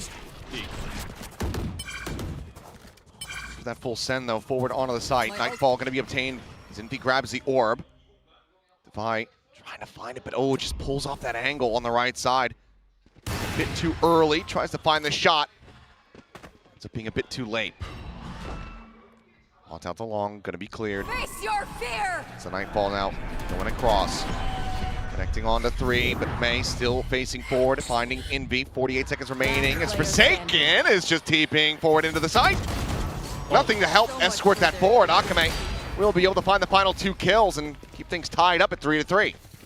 Yeah, there's just takes a little while here for PRX to kind of get the ball rolling on this A side. Really good stuff from DFM, especially from May. Was able to get there just in time to shut down the running back. Saw a really interesting little graph that Anders put together on Twitter about op win percentage versus usage. DFM, one of the better teams in regards to getting that op in and then getting round wins off the back of it. The best is RRQ actually, but DFM pretty solid in that regard. You can see where that early kill helps a lot. Removing one of those duelists from the equation puts a lot of pressure on a Jing. And even with the ult, which was shut down so quickly, a nice angle from May. Back towards maybe B we go. Fast rotation here from Kaide though. No pressure created. They're going to try and go through the sewers. He's going to try to help out his IGL. Oh, Cess here at window. The garage, instant kill going to be found. Paranoia will force them back away as Forsaken. They peek up, but not going to be scaling into window itself. Look at Yatsuka though. He's seeing all the nothing. way out at C long. As okay, dimensional drift going to be sent. May spotting out everything. Sight can now be turned back over into C, and Yatsuka with the operator able to find one, and PRX are realizing that they're boxed in. Off shots end up going wide, but Envy, Jing, a kill apiece. Kaide and Cess both gonna be taken out. Akame trying to get the reset on the aim, but Jing is just a bit faster. And suddenly it is only Yatsuka remaining. They know exactly where he's at. All dialed in on the angle. Spotting out that little jump peek, the flash connecting. And it's going to be a swing with a headhunter for Divide. PRX reestablish the lead by 1. Yeah, that's a tough one there for DFM. I think they play this round in terms of their decision-making, their macro really well, but their decision to try to go for PRX before the plant is down kind of hurts them here. You've got a great advantage, but they try to flash through and try to create pressure before PRX can get the plant down. A lot of times that catches teams off guard, but PRX is one of those teams that reacts so well to things that are unorthodox, that are unexpected. They're actually able to turn it around. Going to see now if Divide can get any value out of this op. Another team very good with the ops in hand. It's PRX, of course. Oh, well. What? Yatsuka. That's a wallbang? Concealment. Or did he walk up? I'll have to see that one. Yeah, he definitely walked up and then TP'd out. Okay. Still want to see that angle back on a replay. It's exactly how we found that. Something, though. In the backside, able to find one. Molly going to be set up, trying to cut off the site access. Now a 3v3, but a couple players here on PRX suffering quite a bit of damage. Forsaken down to 27. As DFM getting clustered together for this retake. It's going to be the Nightfall across. Forsaken getting tagged by that. Decay down to 1, start getting his health back. Good noise being made, and Yatsuka, there's a shot into the smoke! Into a follow-up! Well, finds 2 completely blind. Something now with Garage having to do it all. Finds the first. TP's over to Cubby. Do they get a read of this? They absolutely do. Great haunt. Cutting through. Spotting it all out. Gate crash across, and I think he should have seen that flare, but Yatsuka stays dialed in the proper angle. Not falling for the fake. DFM. Just trading blows back and forth here between these squads as we stay 4-4. Let's go. Just some great individual battles that are going on across this. The Phoenix versus the Phoenix. The Chamber versus the Chamber. Divide getting some big ones in. Now it's Yatsuka's turn. Even though I really like the way Something tries to play this with the TPs, it's an even better read from DFM. Yeah, I mean, with PRX, you just have to expect they're in those smokes. I mean, you have to be spraying them. You have to be checking them like that, because they love to try to catch you off guard. Cess with a judge. Couple ults. Kaide with his. Oh, well, Jing is just left to the Wolves. May able to get that elimination. Forsaken trades one back. May jump peek out. TP's back over to spawn. A 1-for-1 exchanged. Still another duelist to work with for PRX. With Akame gone, this does eliminate a lot of DFM's info gathering. Yeah, and that makes this A site way weaker, and PRX knows it. Without the fade there to slow down their roll, should be a lot easier to get into the site. So let's see if Kaide even gets a chance to use his run it back. They're holding the line. They're waiting for pressure. They've been seeing that DFM has been wanting to get aggressive on the extremities of the map. You know, you saw it with Kaide, you saw it with, and he's doing it on the other side here, but on the A site, they're being pretty patient today. So that might cause a rewrap. I think PRX, yeah, maybe anticipating that push out because Akame is gone. You don't have that haunt, you don't have the Prowlers anymore to try to check around the outskirts of these sites. Exactly. As, okay, Prowler will be able to get the spot onto Cess, and he's trying to just play cheeky there on the corner with that judge, and ends up paying the iron price. 30 seconds left. Not dead at the same time here on the A site. It's just going to be a TP across. May unscouted though. Sees the gun barrel of one, but Something able to get him outdone. Those individual plays that PRX can make are all just set up because of their teammates there. I don't think so. Well, that was questionable. I was so ready to give them so many flowers in this round. They still earned it, baby. Suddenly. Dodges that, clears the Prowler, Forsaken on a deep flank. Still time to try to work with, and if you can find this kill, no. Then, oh boy, he would have been on for a monster clutch, but it will be Envy to go ahead and steady the ship a little bit. Anyway, the little jump peek here into Something swinging on the box was really nice. Oh, everything but up to that was great. Yep. But You gotta do something to, you know, give Alex a heart attack. You gotta make him angry. Somehow. He can't just have nice things. We can't allow that. Clean. Both teams looking pretty crisp in the aim. Some really good decisions being made on both sides. Ooh. Well, yep, dodges the flash, can't dodge the bullet. Chamber down, nice and early. Forsaken TPing into the spawn. Gate crash set up behind, so if May wants to do a something cosplay, could just go TPing right there in front of Forsaken. Curveball's going to be turned away from, and it's just going to be an absolute meat grinder at window. Like something making up for the little oopsie of the previous round. Guns down 3, PRX now up to 6. Yeah, would have liked to have seen DFM swing off to the haunt there instead. I think that would have been a really nice little play to throw the flash, then the haunt, but they wait for a second flash. Just, you know, PRX doesn't move a muscle, doesn't shoot any of their guns too soon. They're very patient. I think that causes DFM to think that. Premium or what? I dodged two flashes. He's looking good this map, 10-7. Something's had his struggles, but. Oh, elbow spotted.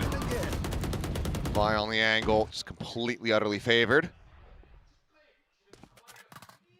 He's anticipating this potential scale forward as well, but it will be a back away at long. May going to be entrenched here in the sewer. Just tucked in on that left-hand side. Hasn't tried this angle yet. He also doesn't have a gate crash. There's no escape, but Jang just flushes him out. What a read. Quick peek into the headshot. Kaide now trying to make it happen with that run it back. It's going to be dueling Phoenixes, rushing forward into the wall. Kaide comes on top of that one, but then quickly will go back. Something scaling forward. What a paranoia. Finds him right as he regains control. I had something starting to take over this map. Flawless round for PRX to lock up a lead at the half. Yeah, and he's getting some great help from teammates to set him up for some of these kills. And this one, it's just a beautiful paranoia. Oh. Cutting through. Yeah, Yatsuko wishes. Oh, you can see the shoulder there. Good little anti. Look at that. From the sewers. Forsaken. Nice play, Jason. Ilya, almost had the guy. Yeah, nice. It was nice. It was. And now looking at an 8-4 potentially. See the buy. A little bit disjointed on the side of DFM. Plenty of half armors in there. 2 glass cannons. Akame being one of them, as well as Yatsuko with a Bucky. Glass cannon Bucky is certainly not something that we see, especially not on a chamber. No. As, for now, Phoenix is down on both sides. Just enough to the side to not get clipped by that haunt, but Envy not going to be playing into that angle. Joins in with the rest of the team. So it's going to be double push forward into the garage. Something poking and prodding around B site, trying to see if there's anybody home. Yeah, I mean, they're going to try to stack the window, but it's actually going to be C. Maybe where PRX pivots, but they don't have any contact off that Nightfall, and they still think, no, let's try B instead. Maybe that's all just bait with their weaker buy. They're going to beat A, almost. Seems like. Quick peek from May. Finding something. Dimensional Drift now in play. Akame just tucked back behind the box, waiting for the scale forward. The fight coming through, and Inbi able to find the headshot. Cosmic Divide going to be called in. And May desperately wanting to get this round win. The TP in, May able to turn back, finds the one. Sit into a 2v2. Double backside stack up for these players. TP forward from May, just checking out around the front. Nothing spotted there. Wall now falling. Just jumping over the side, tapping it, but the one way working against him. May taken down as the haunt gets cleared out. Set spot in the first, but cannot find the second. Envy will secure the round as PRX have a 4-round lead at the half. Yeah, just some really good reads on the map for PRX there in that half. Getting some pretty good ideas of where the open areas were going to be. You get Divide that off, and he is so damn consistent. Get you those first kills. We'll remove Yatsuka from the map a couple times. Man, Akame really wishes he could have had that one back. Knew he was there, should have had the jump on him, but Envy just a little bit better. Yeah, this was close. Just plus right past his thigh. Just under his elbow or something, yeah. Oh my god. But that Cosmic Divide also ended up working against DFM there. They were setting up for the Akame angle, but They ended up coming from the wrong side of it. Solid lead at the half. PRX looking overall clean so far on their map pick. Teleports may be something to be cleaned up a little bit here, both for Devi and something, but A few of those were a little bit of head scratchers, but all's well that ends well. And again, you would think that this should be DFM's better side of the map, but a really important pistol for them coming up. Be able to win both pistols, set yourself up for some success.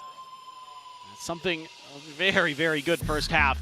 That's something PRX fans have been looking for. He's delivering.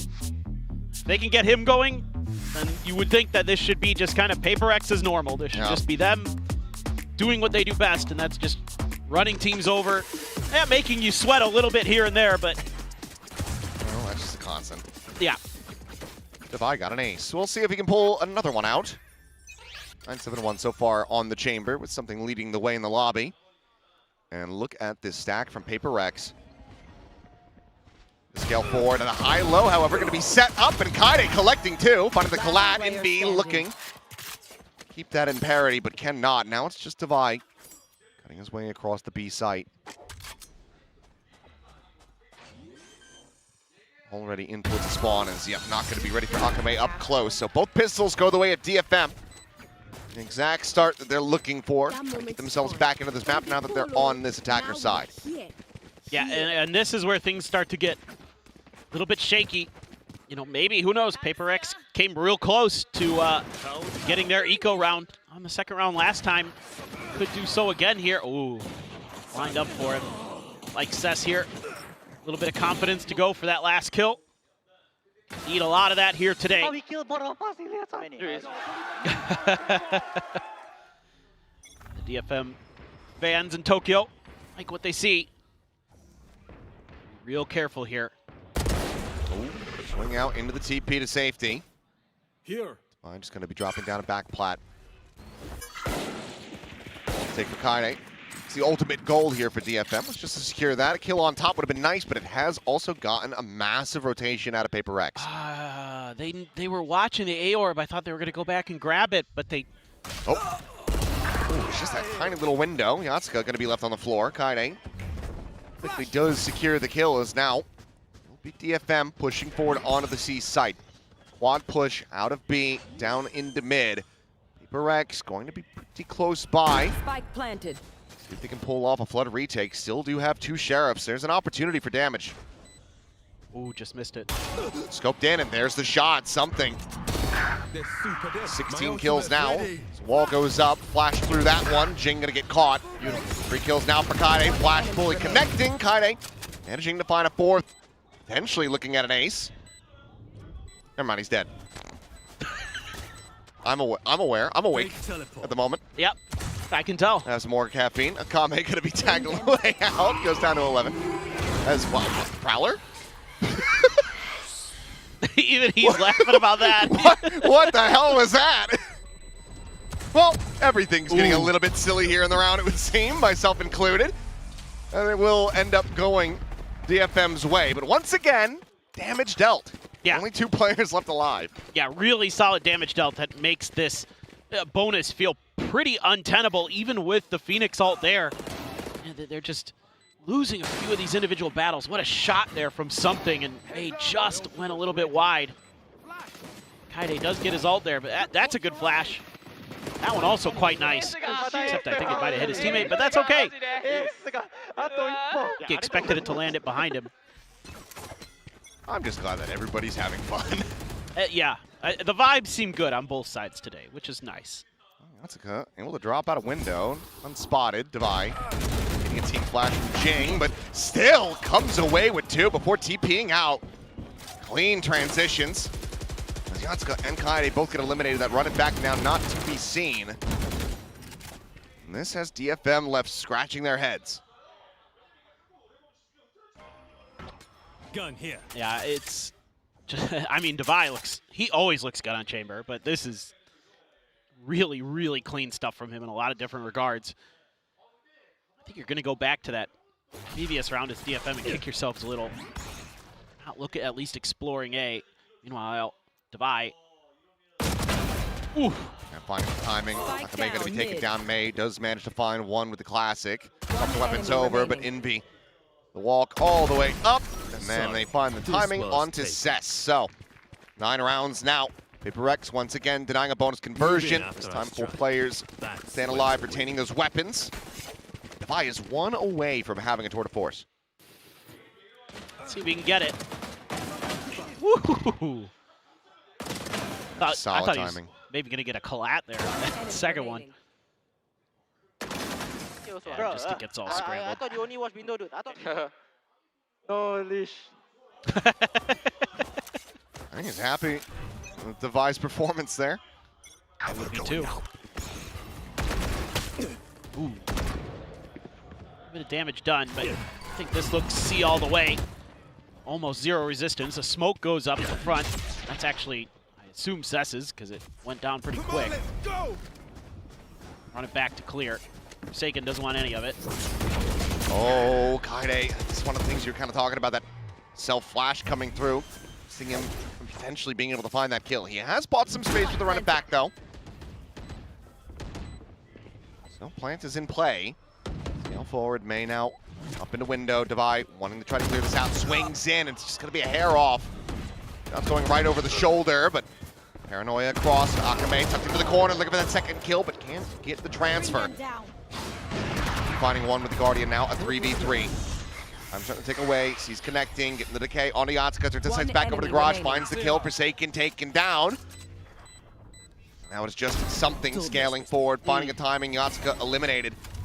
At the very least, this does allow him to just collect an operator and get the hell out of Dodge. I liked so much about that round for DFM, except that very end positioning of Yatsuka with that operator. That's the one piece of that puzzle that I did not care for too much. The way that they scale into sight, beautiful. Use the run it back, great. Get a good read. Set up layers inside of Garage. There's multiple players there. There's the bailout for May with his TP. You know, then Akame's there. Kind of that unexpected reposition. You don't expect the Yoru to necessarily TP there. Cess has the trademark there around that corner, and Forsaken tries to TP around it, but Cess is in a perfect position to punish it. But you left the Yop on site, and that one's a little bit of a head scratcher. Well, it's going to be double op. Watch out. Devi just sends out the tour de force, so trying to hold things down at sea, but look at this push up. 3 players on the other side of this nebula. It's Forsaken trying to play him in, but he'll just spray and pray. Finds May, and faces forward to take down Kaide. For a little bit more, Akame going to be lined it up now as the TP over to back plat, but no, actually the Paranoia ends up not clipping onto the enemy fade. And Akame just plays in the rest of the team. 3 kills found. Yatsuka now forward here into window. It's going to be another opportunity to potentially find an ace. He's got 6 HP, something around the corner. He's going to go for the peek. He will be able to find the shutdown, but I don't think he's going to be able to find an escape. Wants to try to clutch it, though. Splash through, swings in, gets turned around, and Cess will take him down. 8-9, DFM. Knocking on PRX's door as they look to tie it up. Oh, you know, so many of these rounds have been like, who's going to step up, who's going to hit the big moment. We saw it earlier from Forsaken where he had that big 4K outside of B. This time it's Akame's turn on C. Almost the ace. This is a round saver, because I thought Forsaken had probably shut this round down before it really began. Oh, for sure. Akame just bails DFM out here. This is something that was missing yesterday for DFM. Some of that energy from Akame, some of that hype that he brings. You know, it felt very stoic yesterday from DFM compared to how they've been most of this stage. And I think that's something they realized here today. They're having a lot more fun before the match started. Now they're getting loud. They're getting rowdy again. Need those vibes. They need that confidence. A little bit of a odd positioning here. Very close to a couple chokes are PRX. May's already got Envy. Player that A connector taken down. Time to jump. Dimensional drift and a run it back available, but we don't really see those being invested into the round, not without a couple kills coming through. And, well, can't use it now. Kaide snappy with that kill, and Forsaken, yep, you've been spotted, buddy. Maybe trying to fake that he was TPing up top, but either way, Kaide's got the angle, Divide. A nice shot on the main. Will get traded back, and now it is just something to maybe see if somebody goes pushing into him so that he can utilize his judge. Otherwise, Kaide will have him dead to rights at this range. And Kaide's more than happy to stick around because he'll be one charge away. Death or kill from having another run it back. Turn away, and the judge not quite getting a line. Kaide just dodging out all the bullets. Somehow not getting clipped at all. Yeah, I don't know. That's a nice flash. Actually goes the direction that something's turning to, you know, try to avoid it. But anyway, the thing I'm curious about in this next round is you've got a couple DFM players, May and Cess, one away from their ults, whereas PRX has a bunch of ults. So this might be a good time for a timeout for PRX to talk about how they want to handle that. See if they can stall out that DFM ult cycle for another round. And yeah, it's starting to get a little out of control. But again, both of these teams playing such similar comps, and they're pretty difficult to defend with. You know, they're meant to be kind of anti-Viper comps, is what the way that a lot of people see this Phoenix Yoru chamber. But when you're going head-to-head like this, you don't have much to stall out the other side. I have not seen that meme in so long. That's been a while. A Land Before Time reference in 2026. Unbelievable. What a time to be alive. That movie came out when I was a kid. Yeah. That's how old that is. Mm-hmm. And then the year after that, Citizen Kane came out. That's right. I'll never forget those great Charlie Chaplin movies. Mm-hmm. Yeah. Loved it. Well, 9-9. Timeout call for PRX. Their conversion rate, I feel like overall has been very strong this season. For sure. And this should be a good opportunity for them. If you're able to get an op, spamming down. Nobody takes any damage, though, from DFM. DFM seems wary of those traps around the orbs, so they're being pretty cautious. Cess just tracking one, the other four doing their job keeping track of the other. A little bit of a re-explore towards mid. Flash into the face for it. Yeah, something. Locking on for the kill. Kaide now time to jump. Rapid speed. Check over in towards B. Could be the plant spot once again. Something holding back. Deep angle towards the A connector. Yeah, I think with that smoke there, the timing's too perfect. You feel like they know. Looking for Forsaken though, scaling up towards the double doors. It's a jump peek from May. TV's out now. We'll gather from DFM. 4 players marching down a long. I'd like to see him get Cess's ult on the way in. I mean, even though, you know, with a Phoenix there, that Cosmic Divide feels like it might work against you a little. Something still 30 seconds reading left. into this potential mid flank, but now turns away from it. Forsaken obviously not checking that angle. This could end up catching them by surprise, but Forsaken, speaking of surprises, swings out of long. Clearly, DFM's completely losing track of how much space they've given up, and now it has only made the last one standing in a 1v5, and there's just no time to do anything other than to maybe get a bit of damage, but he misses the shot onto Divide, who turns, finds it, and it's a flawless timeout conversion for PRX. Yeah, just some simple things here for PRX. You know, get that early kill and then open up the map for Forsaken. He's so patient. Again, those little combos they've been pulling off have very much helped them. Obviously, Jing from A Heaven loves to play from up there. He is so good with those flashes. Yeah, a little bit of a little bit of laughing there from DFM. Maybe tried something a little unorthodox, didn't go their way. Now they've got a ton of ults to play with. This has to be their round. They want to get it back. Have a good shot at winning this. Dimensional drift in first. Trademark going to be cleared out from behind. Yatsuka trying to watch the angle. Headhunter bullets flying, but it's going to be his corpse on the floor. String comes away with the kill. Cess tucked in at Sewers. Striking for 2 clean kills. Both duelists from PRX dead on that flank. Forsaken going to be able to peel back the one in B with another, but it's going to be May. Bringing Bringing them now into the 1v2. Divide just strafing straight past that. Jumps out and ooh. Knows that May's going to be holding close. Not yet in play. Quick little TP back as the concuss comes through. Spike planted. Divide trying to make a go of this. Well, he just pushes through and finds the quick scope. Just on the side of his head. Divide can't quite line it up. 10-10 DFM. Finding such a critical round win. Sess struggled a little bit against, not a little bit, a lot of it against T1. This is filthy. That readjust there, pretty nasty. Some of the best shooting I've seen from him. A little bit wonky here though on this post plant. I don't like that May just doesn't stick behind the box. He can wait there, wait for that swing from Divide, because you've already got Sess into that sewers angle. There's no reason to wait. You want to play? Try to push ahead of that. PRX. Quarter force on the angle. Natsuka more than happy to challenge in. Saw where the shot came from, but Divide now drops down to the low ground. Oop. And that shot goes wide. So, 2 rounds of the tour de force are gone. Prowler into the corner, something with a quick exit. Jumps out of garage. May jumps back across towards C, but now the cluster coming through. The face forward, Jing able to find the first kill. Yatsuka taken out. That's huge for Jing. Still very much in an entrenched position here.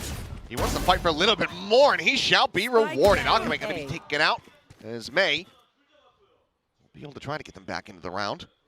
This all feels so weird. Deficit. It all feels so weird for DFM because usually Jing's not on his own. He's usually setting up for someone else, you know, for these trades, these switches.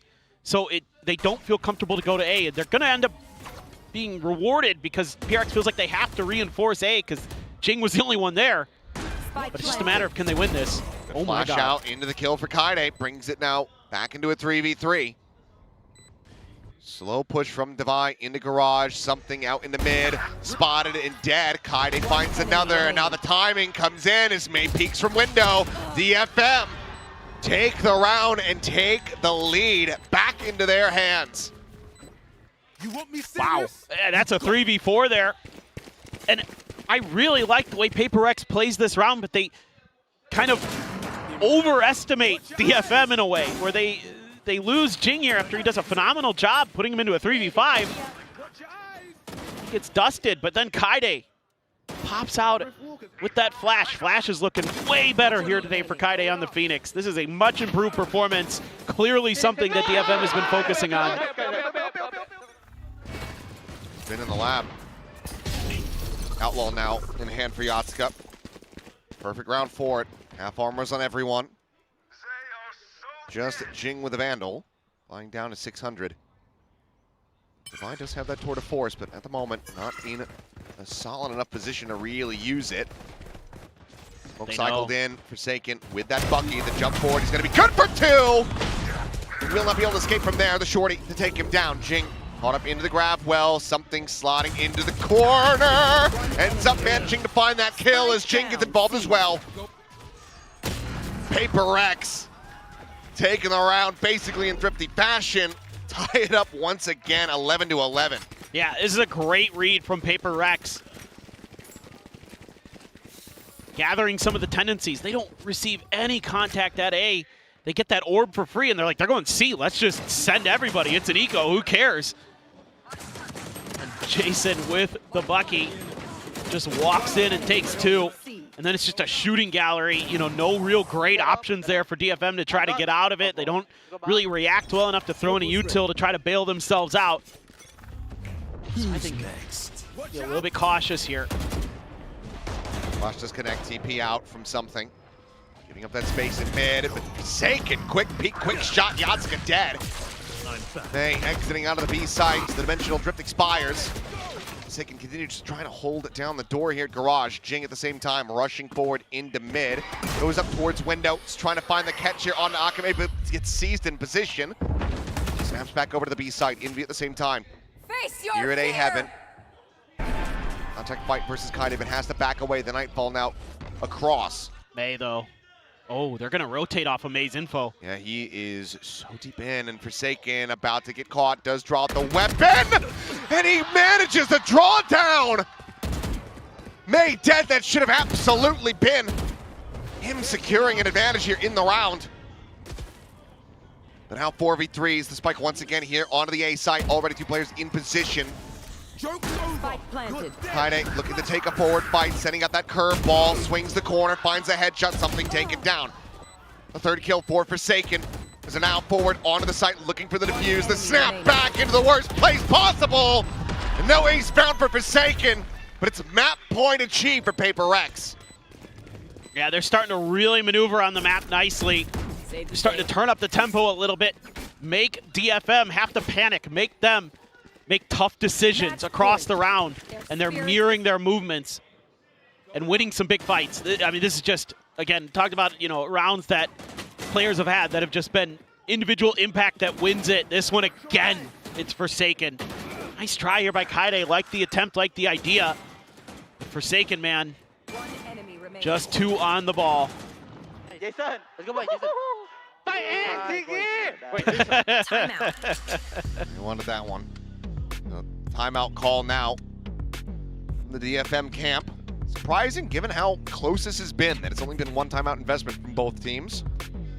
Yeah, a lot of back and forth. I think you could have argued that maybe DFM should have taken a timeout during that 4-round run that PRX had at the end of the first half, but it's just been so, you know, good for them in the second half. It's like 2 wins, a loss, 2 wins, a loss, 2 wins, a loss. But that was the first time they've lost 2 in a row. Now you have to win this next one to send it to overtime. So what's going to be the talk here? You know, is DFM, I've seen some interesting stuff where they're trying to work the map a little bit. They're not just, you know, 1-4ing around the map. Like a lot of people have kind of criticized them at times, that sometimes they do get a little too basic with that, but sometimes they've kind of taken information that they've been given and it's been wrong because it's PRX. Right. So hard to read them. Hey. Well, for all the marbles, Alchemy just with that Sheriff. Full regen armors in the mix as well. No ults to speak of. An operator in hand at sewer for Devi. Nothing on that Prowler. Starts to swing forward. But he already over at long. Now going to be spotted out. His clone leads the way. Paranoia, however, at the ready. Could just catch on to all of them. And it didn't hit kind of, but Forsaken still just manages to find the weapon. Stabilizing it fast enough, and May taking out Envy as he just strafes across that wall. Burnt alive. Quick little exit here, and something able to find an immense amount of damage. Puts May down the 9, but cannot confirm the kill. Now it's got dialed in on the angle, but Jing swings out a little bit wider. Into the crouch, into the headshot. Now it's a 3v3. Kaide thought that he wouldn't, by not tripping the trademark, he thought he'd catch him off guard in that position, but Jing reads it. Devi, on that angle. May. It looked like he was more than happy to try to take the fight. Says, okay, if I can win this one out, that should just about be good enough. But now it's down to Cess and Akame to see if they can extend this into overtime, a 2v3. The Planter just having a Sheriff, and already something is so far forward, so much faster than they anticipate. And that'll be it, 13-11. PRX maybe sweating a bit, but they pick up a map win here on their selection of Haven. Yeah, that timeout worked a treat by Alex. Got them fired up a little bit, got them into coordination, starting to put pressure on the map, and some big moments from Something, Forsaken, Devi in particular, all really stepping up. Jing is a ever-present force on that Phoenix. Even if he's maybe not racking up the kills, he's causing problems. That's a solid all-around map. Very contentious between the two. Now we get ready to go to split. DFM hunting to take us there once again. Had their ups and downs on the map across the board. Saw them play it versus T1 just yesterday, but they're still feeling confident in it, feeling like they can improve even further. They need to. I think you're gonna. It to 3. I think you're gonna feel good as DFM here. Like you pushed them pretty well. Sure. Oh no, by all means. Solid series. You know, I think if Yatsuka's a little more consistent, doesn't lose a bunch of those duels to Devi, he gave up a lot of first bloods to Devi, it felt like, or at least early deaths to Devi, that this could be a very different scenario. But Devi outplayed him in the chamber department That opens up a lot of the map for PRX. But again, the way they play is pretty unorthodox, pretty uncouth. They showed a ton of different looks. So, I think all things considered, DFM did pretty well, but see if it's good enough to take split 2. It needs to be. They need to take this to a map 3, get the reverse sweep in this best of 3 if they want to stick around and eliminate PRX from kickoff once again. Otherwise, PRX will be advancing into that lower final. But for now, let's send it back over to the analyst desk as they break down Haven. That is right, PRX just one step closer to that lower final, taking this map 13-11 versus DFM. DFM put up a really, really good fight, but it was just those 1v1s. It's those things that you can't do up against a team like PRX who are just so aim heavy. Yeah, I mean, I was getting a little bit nervous for PRX at points throughout that game, but I think ultimately it's their experience, individuals popping off there, that is what gets them across the line here. I will say a good showing from DFM. I don't think they're down and out in this series by any means. It's, they would have loved the win there, but I still think them warming up into this series, there's still a lot of hope for the DFM fans there. Yeah, it was very evenly contested as well, and they did start a little bit slow. PRX did really well on their attack side. I actually thought both teams would do a little bit better on their defense side and struggle a little bit more on the attack side. But it does seem, because of both are so comfortable playing this comp already, that they've actually realized that putting a little bit more A pressure and ending towards A is something that this comp struggles a little bit more to defend against, right? And versus going to garage and going to mid is something where this comp on the defense is always going to try and pick you off. So both teams, I think, in terms of game plan, did pretty good and showed really good attack halves. And from both Yorus, actually, we saw a really good performance. We were really looking forward to that chamber battle, but both of our Yorus really stepped up in this one. Yeah, absolutely. You can see the numbers up there, and I think we were looking at this comp as being like such an interesting matchup here, just barring the Omen and the Astra, right? And we did see a lot of that, but I think what impressed me the most on the side of both teams is that it really just came down to those individual duos that, I'm gonna peek first, and just 1 second later, that just leads to a big mistake. So it came down to that versus the composition. I mean, this can definitely be what happens when you play a mirror, right? Because both teams have all the answers, so then it really can come down to the individuals and who's going to pop off. I think if we roll the clip here, I think the way both teams approached the macro was a little bit different because it was a mirror. So in general, when you're attacking with this Phoenix comp, you see a lot of C defaulting because you want to get that orb, when instead now what we see is these teams trying to end towards A lot more. Yeah, they were just trying to, they would either start towards A or they would go towards A afterwards, and then just make it a little bit more difficult for that Fade to refine information on the A side. It's not that easy if you don't have the drone, right? You have the Fade Eye, but there's so many spots to kind of hide from the Fade Eye as well as the Prowlers, right? So if you go over and you put some pressure onto the A, the comp sometimes struggles a little bit with it. I think PRX looked a little bit better with the Omen that's then anchoring onto the A side. Classic Omen with the Paranoia that goes down A long. It's a little bit easier to hold on to it for that. And the other thing that I kind of quite like about the Omen, which we saw yesterday as well, when they played this, is PRX kind of like using the Omen to try TP into B. It's something that's so classic that the Omen's always doing, but they couldn't do that before, and it was a little bit more difficult. So maybe Chamber can go in and then TP back, but they were abusing the Omen just to try and they either go A or they just go plan towards B, and maybe on an anti-eco they go C, right? But you could see what the general game plan was. Yeah, I think for both of these teams, it is, we did know that the individual matchup was going to be a big, big thing coming into this because they both know each other so well, and also because these players, you kind of do expect that you invite those kinds of comparisons, especially putting up a chamber against a chamber, right? So when we look at the stats that come in here, this was just so exciting to watch. Yatska and Divine, all the little maneuvering they were doing around the maps. I mean, when it comes down to a chamber head-to-head like this, I think especially on the defender side, you need your chamber to step up. That's where you want him to do the work, and it really was a great head-to-head to watch throughout this series for me. You were talking about those 1v1s, right? PRX winning a little bit more of them. Of course, you are inviting more of those because you're playing two agents that is very self-sufficient. You're playing a chamber, right? Most of the time you're kind of taking ones, right? You're a little bit more on your own. So you need to just hit your shot.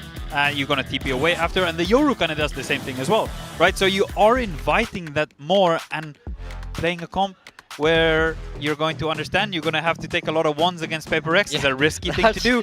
That's but like the worst thing you could do in my mind. Like, that's the one team in the world where you don't go, yeah, guys, just take your fights. Yeah, That's guys, true, yeah. Let's swing them today. You're gonna think twice. Into Devi? You want to keep swinging into Devi's chamber? To be fair, they almost did it though, right? I will say, There are a lot of times they did. we still ended with a 13-11 here, Yeah. and this is still the map pick on the side of Paper X, right? Right. So this is, I don't think DFM there's no alarms right now in the practice room. I think they feel like, okay, not too bad. We're warming up into this series. We started off a little bit slow, and then we look better in the second half. Let's continue this momentum. Yeah, and I think knowing that they're moving towards Split, I think there'll still be a lot of confidence. Yeah. As well as Bind as a map 3, I think they're feeling great about Bind as a map 3 here. So we saw them play Split yesterday. They did lose on Split, but like we say, I mean, they lost out, what, 2 pistols, 2 bonuses. Yeah. So to still get 10 rounds there is very, very impressive, and they're clearly picking it again after yesterday's game. So they've done some learning here as well. But I think unless we see compositional changes on Split, it might be a mirror again, right? So 4 in a row. It's going to be a lot of the same points of like, you have to step up in an individual level because everybody has all the answers. Yeah, I definitely think if you're Coach Forza right now, if I was him, I'm thinking, get to Bind. Yeah. Right? Let's get to Bind. Paper X looked uncomfortable. They played their old comp that they always used to play, and they didn't look good. Yeah. And they changed up to something, which, all fairness to them, they tested something, and it didn't look good. Right? So whatever they go for now, they don't have as much practice on it if they change back to the original, which didn't look good anyway. Are they going to go back to the one they played last, which wasn't good either? Yeah. Right? So you are trying to get there, and you're seeing an opportunity to try and go for this reverse sweep. I think that definitely means there's pressure on Paper X. Paper X really want to close this in too. I think for exactly those same reasons, they're not going to want to take this all the way to Bind, knowing DFM will be feeling so great about it. So I do think also there's been a lot of film from DFM on Split now. This will be the 5th game of Split, this kickoff. So I do think there's a lot to kind of read into it. And obviously, if it is those mirror compositions, there will be a lot of answers floating around. And then I think if you're Paper X, I do think they took their individual fights well. So I think if I'm Alex down there in the coaching booth, I'm saying we can get a bit more loose. We can take these fights, and they should be confident in that. Yeah, I'm not too sure about that because like there were a lot of rounds where it's like, okay, Paper X managed to win that round and we thought it was amazing, but then I look down at Alex and he's mauling, which happens a lot. But you kind of have to wonder what was the vision in his head of how that round was supposed to go, right? Because it clearly means that Paper X was doing something that he did not like, even though they were winning. It's probably like, this team is being so reckless once again. We see it on that last round, something walking out on his own, but he kills both. That's what Paper X do, is they break the rules and it gets them those wins. Oh, yes. We do have the compositions coming in, and it will be that mirror that we were talking about. Raise Yoru on both sides. So something I want to remind everyone at home about is last time Paper X played against the mirror comp, it was GE, and they kind of took them to school. They did. Right? They looked a lot more comfortable playing against the mirror comp, and they just walking out everywhere, disrespecting them like absolute psychos. So I'm curious to see if we're going to see that same Paper X. We asked Jing if that's something that they talked about, and they just said, well, let's just play our game, I guess. Classic. So let's just take our fights. Okay. Well, I'm excited to see that. That was an excellent drawing of something, by the way. Nearly mirrored what we saw on the screen right now, but they're going into this mirror matchup once again. Can DFM meet Paper X where they are as we head into Split? We're tossing it over to our casters, Achilles and Paper Thin. Smiles on the faces of DFM still as they go into the map pick of Split. Will those smiles linger, or will they be wiped off their faces? Paper X looking for the 2-0 victory to advance forward in the last round of this lower bracket. Let's see if we can manage to make it happen. DFM looking to rebound after the loss on Haven, after the loss on this very map at the hands of T1 just yesterday.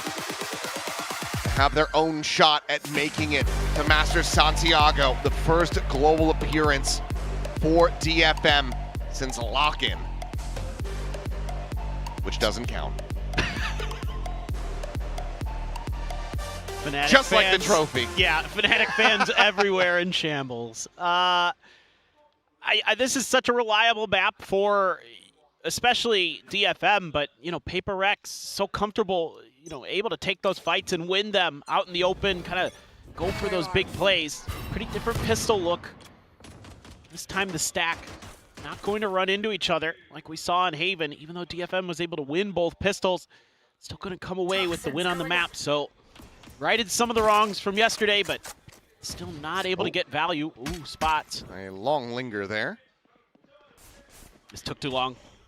PRX is going to be in place. There. Find at the ready, considered there for Device. Just going to be swinging out. Fight here at ramp. Spike now down. Spike into the corner, and that is now just suddenly May, the last one standing in a 1v5, and it seems like pistols on this map still potentially eluding them, and yes, one kill to stop it from being a flawless, but PRX will find their first pistol win. You get that early info, and PRX was so quick to rotate. You know, both of the other pistols on Haven were pretty hard commits from DFM. So this time they've got the crossfires, they've got the angles, and they've got the round win. Just able to spray through the box there, and just not much that May can do. Maybe copying a little bit of PRX's pistol strats there.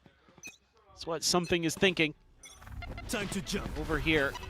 Is there any buy-up to speak of at all for DFM? No. It's all classics, so they're going to keep it close to the vest. Akame buys some util. Everybody else not really expending too much. A little bit off on that one. Something actually needing a good amount of damage through the wall. Straight back in. Kaide going to be spotted, still tethered, and Envy will be able to collect the kill. Just drops back away to safety, deeper within the site. At the same time, Jing here in mid catching a glimpse, but eventually he's going to get overwhelmed. Devi, however, refilling that space from Mail, will be able to gun down 3. Suddenly it's just Cess. Spike in mid. Devi posted even further forward.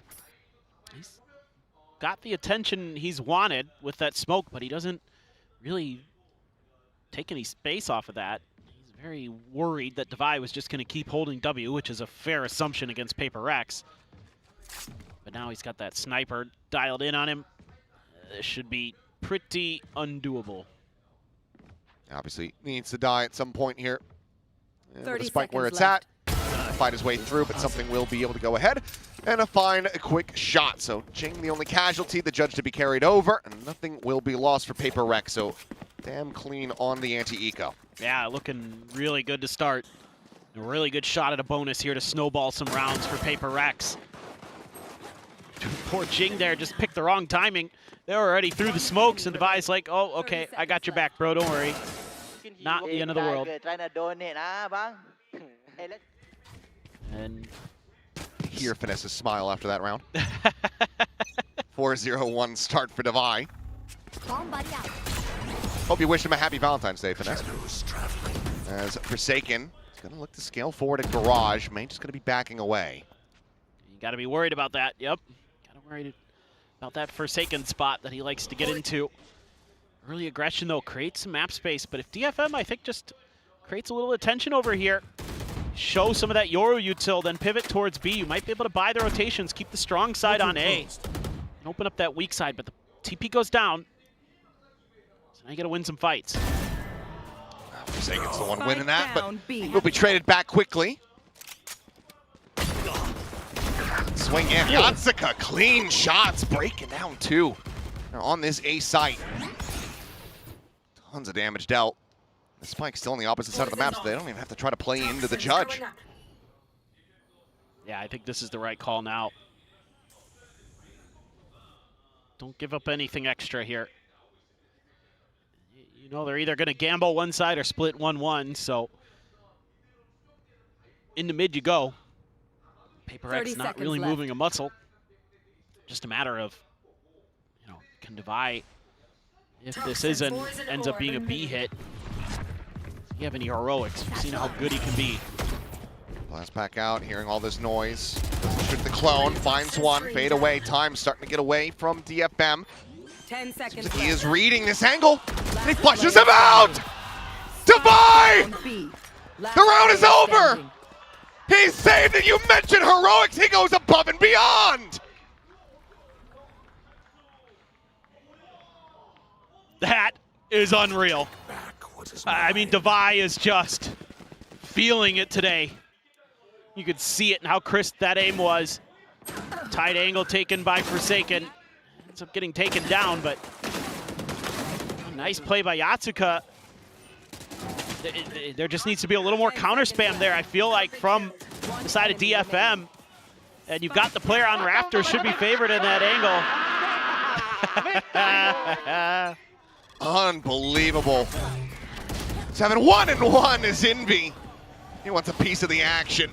Snipes May right out of the sky on the blast pack. Something a little bit whiffy, but Envy will just go ahead and take him down through the wall. Divine now once again the point of contact here from mid over to Mail. Splits his attention though, and this time will not be able to come up with the multi-kill. Forsaken, however, still here at B Heaven. Paranoia not connecting, but knows that Cess is low and will be able to just run him down with the classic 4-0 start for PRX. Yeah, this is too similar to what happened yesterday against T1, where you lose that pistol and you just can't recover fast enough as DFM. And you lose these gun rounds to clutches. In case of PRX, it was a bonus. But both of those rifles found tons of value. This, man, Forsaken 2 looks so sharp right now. Guys, watch the replay, bro. I felt like driving here, bro. Must have started going back to the gym before the game. So this is Forsaken. Much more in that Toronto form. As, oh, this is cheeky. He's TP'd on top of the box. So they're likely to suspect this is just going to be a fake, and, well, he will still be good for one, but he should have been able to have more. Drop down quickly from Divide, just rides the rope right back up into Heaven. Rescales to the pit, but Kaide already so far forward. And this is maybe PRX getting a bit too loose, a bit too complacent. DFM now, solid opportunity to get themselves a round win. Jump peek spot. May still with a showstopper should things start getting a bit more dire, but jump peek gonna be punished. Something able to find the kill. The rocket now pulled, sends it. Not gonna be able to find anything there as Jing will be good for the one before getting traded out, but now a 2v2. If it's not a round win, it's still gonna be damn good damage found. With the operator in play, something will just have to drift away out to safety. So DFM, long last, will get themselves on the board. That's just a cheeky little round there. Not sure if they heard or got the spot on Divide there when he jumped down into hell. But what a just bold maneuver from Kaide to just push through his counterpart's Viper's pit. I want to see this back, because what happened to this showstopper? I want to see that too. Is there a veto? Is Yodotan just hiding somewhere in the game? Oh, we won't see it. Oh, he sent it into Heaven and went past something. Oh, it went over the wall. Yeah. I thought he had shot it between the two players. That's what I thought. But without any damage found. I was like, huh? But yeah, he sent it right past him up into Heaven. Trying to get a bit of a mid play here. Response from Divide. They're going to TP right past it. Feels like something's amiss. It goes spraying in there. There's some counter spam, but this is all an attempt at an A crunch here. Operator on the other side of the map, but with that angle he's holding, that allows Divide to lean in towards A. Let's see what the read becomes here for DFM. Who's next? It's going to be the scout from Yatsuka. He's trying to get all the info. Sees Jing, importantly, at Flowers. Spot out the exit. Oh, Jing will get taken down. Envy, however, at backside, still able to find Yatsuka. And Divide comes away with two, and Heaven the Spike is now stranded. They're going to fight their way back through to this one, but they are able to flush out the site.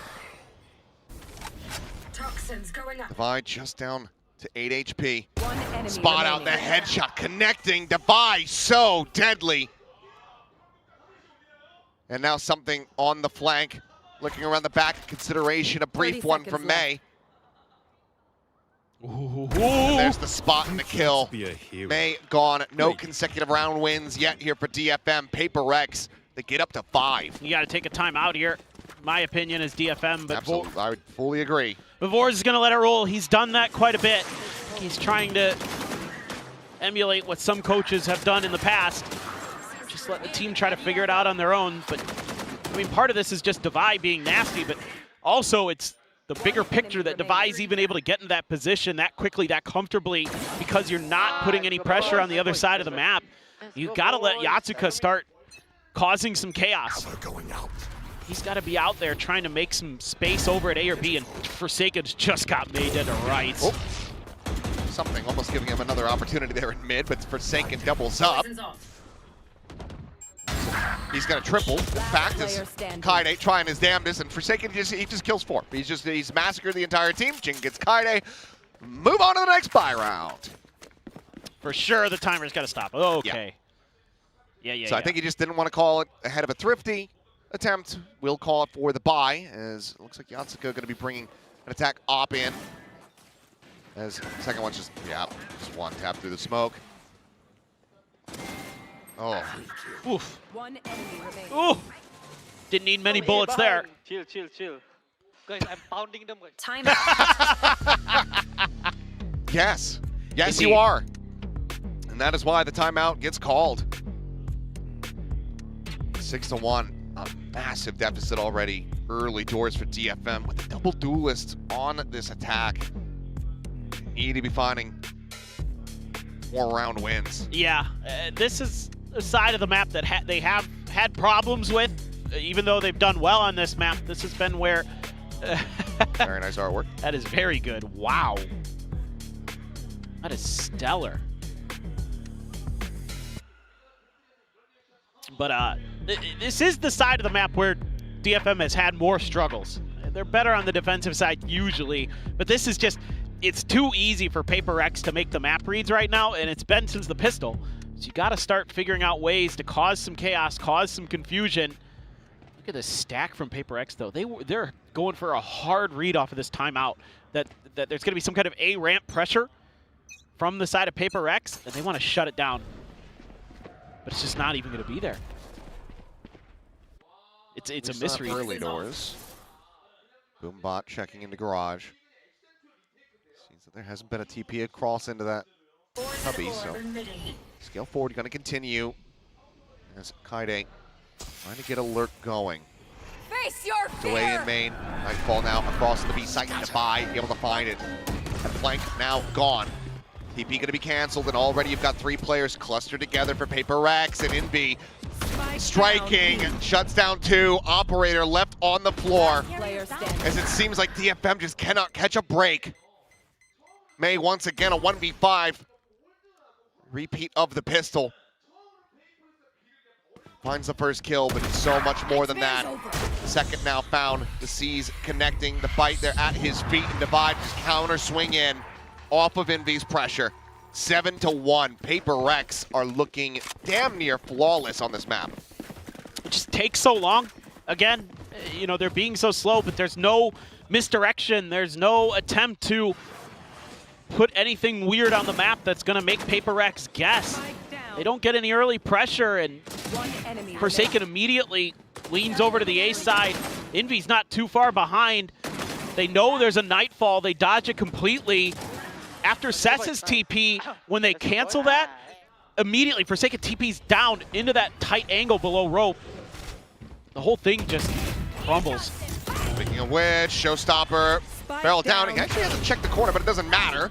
It was a little bit deeper as it was a TP forward from Yatsuka to avoid the Showstopper, but Kaide is the one left out to dry. Yeah, it just feels like at every twist and turn, PRX. They're seeing the future, they're reading DFM, knowing exactly where they're going to try to apply pressure across the map, and even if they do get it wrong, they're just hitting shots and having hero moments. It is such classic PRX on display. It's only a matter of time before Envy arrives. That's the cover of that smoke, but it will be Forsaken forward to the site to go ahead and claim the kill. Cess, nothing to be done here. Something will find the op shot. It's a flawless both in the round and in this half. 8-1. Well, if you're going to stop this snowball, it's got to be right now as DFM. Yeah, they're not checking angles. This is where things start to get a little bit questionable for DFM. Not that, you know, it's an eco, so it's not the end of the world here, but things getting a little bit off balance, to say the least.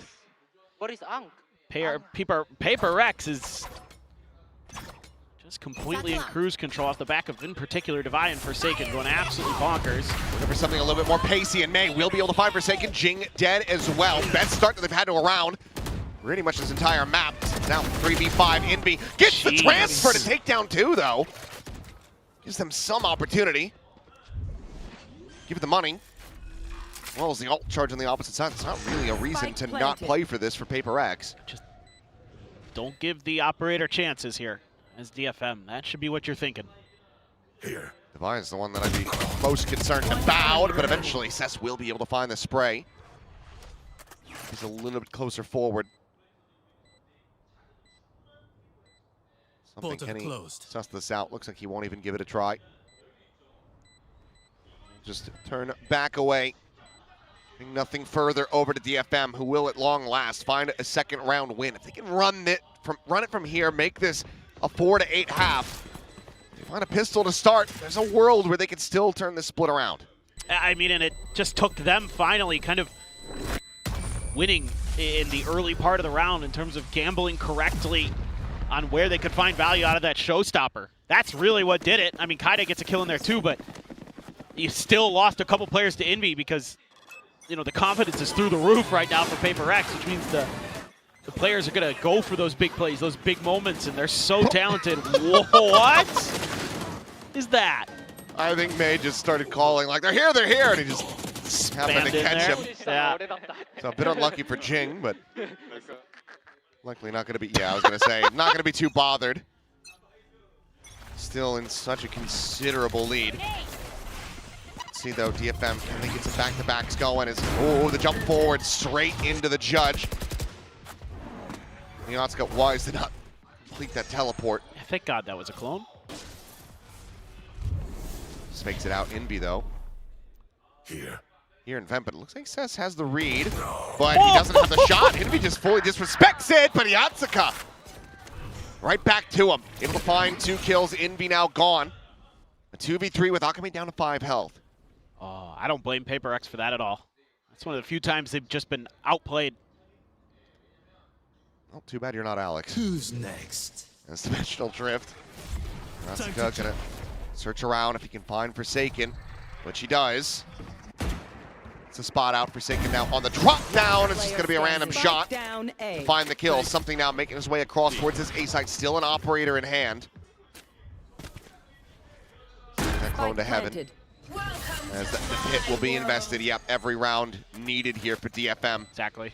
Weapon available at his feet. Something could scoop that up. Instead, Kaide's just pushing forward. Exploring out of the pit. Why? Now the base back! And they just hand it to him on a silver platter!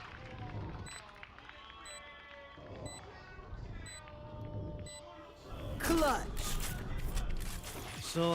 A Red Bull clutch in the end of a round that I just don't have an explanation for outside of just hoping and praying for a timing. Yeah. I never do this. That was bad. I never say those words when it comes to players because of how much hard work and stuff like that they put in. But the reason it is because you're opening yourself up to so many angles there. If he's in heaven, if he's in screens, even if he's at potentially coming from ramp, you're giving the operator opportunities. You just don't leave the pit there. You just got to stay in and force him. I know he's something. I know he's nuts. He might be barreling in there with a shorty, but that's, you could play for trades in there at the very least. Well, Devi going to do something a little bit similar. Pit dropped in mid. But player advantage quickly going to be lost as Kaide does get taken down. Nightfall at the ready from Envy gives it a consideration, but will wait for the rest of the team to get into position. Spike planted. Got a bit to try to combo with this one, potentially. As Forsaken has the ult. Nightfall connecting onto the one. There's the exit. None the wiser is Akame as he will get struck down. Envy now spotting out the 2 remainders. They're at main, and they shall fall. 10-2 at the half. PRX looking to make this a very pacey win.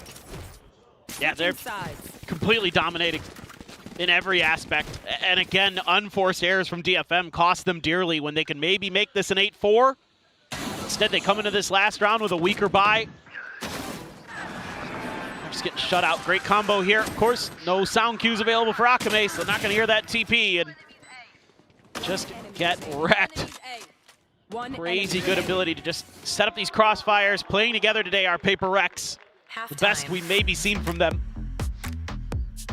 But this is definitely a disappointing showing for DFM, no matter how you slice it on that attack side on their map pick. I mean,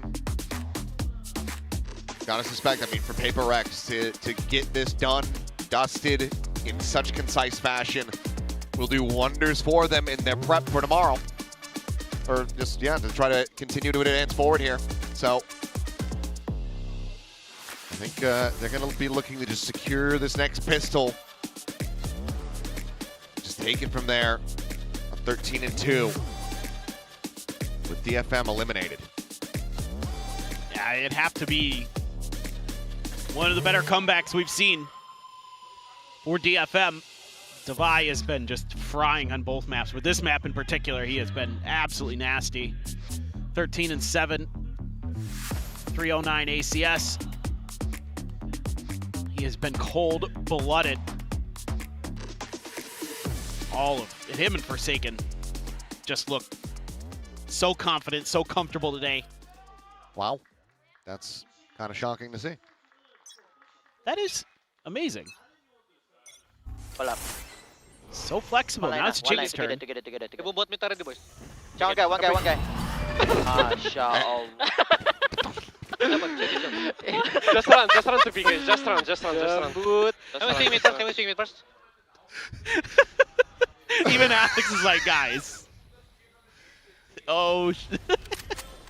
Sliggy, can we get the red card? Well, let's see how that ends up. I don't know. You gotta love unraveling this. Somehow here. You gotta love this team. A must-win pistol for DFM. Scale forward device still on this lurk. Spots out one. Gets the headshot. Gets the second. Gets an opportunity to take down Akame as well. Puts the shot right there into the shoulder. And they get to go their separate ways. That is devastating. May, however, able to find two, but Jing will be able to clean it up. And now Akame, his position already known. This Forsaken will just stay tucked in mid. Akame suspicious about the sewer, but not about the box, as this will be his undoing. 2-2 in pistols, but 11-2 on the map. PRX 2 rounds away from eliminating DFM. Yeah, it's just kind of fallen away from DFM. Some of that early coordination and awareness has just left them. I mean, it's something that T1 brutalized them with, was these tucked in positions. And Devi saw it and thought, well, I could probably do this too. And then to make matters worse, Akame and Yatsuka aren't in timing there to double swing onto Devi. And it gives him the chance to isolate that fight. And he's just too good right now that you can't give him those chances. Well, we don't need the red card, as it turns out. A force up as much as they could possibly get. Bucky, 3 sheriffs and a stinger for DFM. Try to quickly trade this back, pull off bit of an eco win. Solid shot from May, but not before they lose out. No charges. On the Atsuka, and then it just continues to spiral out of control. Sess and Kaide, the last two standing in a 2v4. Guardian Vandal on the opposite side. The Prowler gets the spot to swing off of that. Forsaken is headhunting. A 3K for him and match point for PRX. DFM need a generational run back, the likes of which we've never seen from them. I mean, they're just scaling so fast here, and Akame's jumping, doesn't even have his gun drawn. Yeah, and Jason's just so good right now. They're having an absolute blast down there. Jing has a judge, Outlaw for something. Some guns here and there, a couple Bulldogs. And Jing able to take down May early. Something finds Yatsuka as well with the shorty. Just trying to scale forward into the smoke and garage. I mean, it's just disaster after disaster. Flawless fashion, basically a flawless map. 13-2, PRX showed up to clean house, and clean up they have. DFM eliminated from kickoff. PRX keeping themselves in the road. to Master Santiago, and you can see how much this hurts, how much this means for these players to still get so close and yet still be so far away. Yeah, it was a couple chances for DFM to maybe get into one of those best of fives, but PRX is a formidable opponent no matter who you are. Sure, they might have beat him last kickoff, but it's hard to beat PRX consistently. Ask anybody on the planet. Very few have been able to do it. And this was the best version of PRX I think we've seen this year. I mean, they look so sharp today. It finally felt like we were watching the team that lifted a trophy last season, that made it to a top 4 finish at Champions. This was clean, this was concise, this was PRX. Can they maintain that form though with a best of 5 tomorrow against an opponent that we don't know yet? So we'll have to just wait and see for that one, but they live to fight another day. The train continues onward, the ship dry dock. Let's go ahead and send it down to the stage where Bella's going to be standing by. Hi guys, well, do or die, PRX lives to see another match. I am going to, oh, hello Davai. You look ready for an interview. Hello. Hello. They called me just now.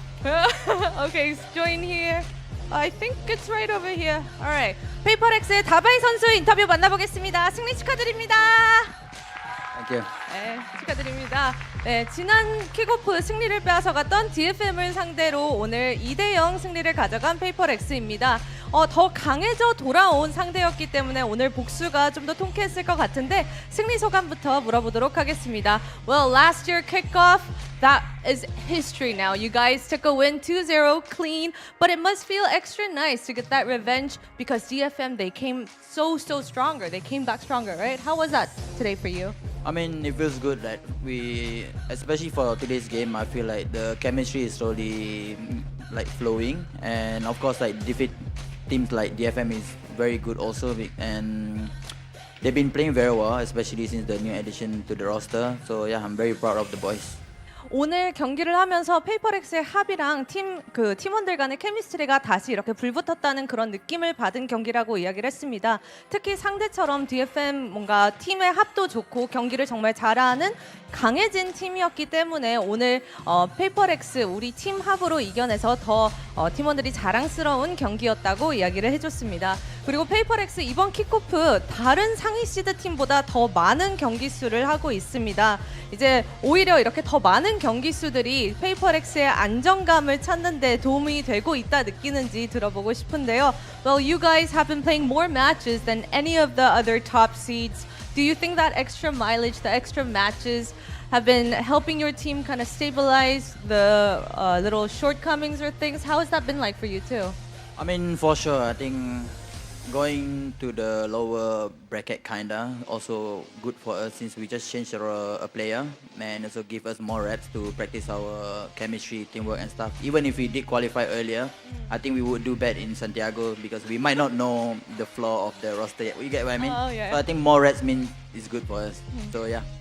이렇게 오히려 하위조에 내려가서 더 많은 경기를 하게 된 게 팀에게는 긍정적이었던 것 같다고 이야기를 해줬습니다. 새로운 선수 인비의 합류로 인해서 연습도 부족한 면을 이렇게 실전 경험으로 많이 메꿀 수가 있고 더 일찍 산티아고에 이렇게 확정을 지었다 하더라도 조금은 아쉬운 결과가 나왔을 수 있을 것 같기 때문에 이렇게 하위조 경기를 꾸준하게 하고 있는 게 PRX의 좀 팀 합을 맞추는데 도움이 되고 있다고 이야기를 해줬습니다. 맞아요. PRX도 변화가 좀 있었죠. 뭐 새로운 선수 인비 합류도 있고 새로운 어시스턴트 코치님의 웬들러 코치님의 합류도 있었는데 다바이 선수는 좀 어떻게 그 변화를 느끼고 있는지 더 할 말이 있는지 들어보고 싶습니다. I was going to ask you about like the team changes. Not only is Envy the new addition, but you also have the new assistant coach Wendler on the team as well. Well, how's that team identity redefining that been like for you? How do you think that it's changing your identity as well? Playstyle was maybe not so much, but in terms of anti-strat wise, a little bit, because when there's a type that would come to us and hey, they like to do this and kind of stuff and like their habit and stuff, and we prefer those kind of thing also. But sometimes a little bit too much is not good for us because we don't really like to think that much and just kind of like play. So it does kind of like a double-edged sword, I would say. But yeah, he's been working very hard with us, and so far looking good, and hopefully it's getting even better, you know. Do you think Wendler kind of gives the breaks for the team as well? Yeah, sometimes we just tell him, hey, I think it's a little bit too much, so calm down, you know. Oh, he tells you guys to No, calm. we tell them. You We tell tell them? him, yeah. Okay. Yeah, a little bit too much info. That's surprising. Yeah. 이제 오히려 웬들러 코치님이 합류하고 나서 팀원들 간 이제 페이퍼렉스 선수들이 그거 너무 과한 것 같고 우리 전략적으로 조금 더 천천히 가야 될 것 같다고 이야기를 해줬습니다. 페이퍼렉스 선수들의 플레이 스타일 같은 경우에는 변함이 없을 것 같지만 아무래도 감코진과 좀 조율하는 데 페이퍼렉스 선수들이 조금 더 새로운 의견을 많이 내고 단합을 잘 보여주고 있다고 이야기를 했습니다. 이렇게 해서 페이퍼렉스의 다바이 선수 인터뷰 만나봤습니다. Thank you, Dabai. Congrats for again. having me. We'll see you tomorrow. Thank you.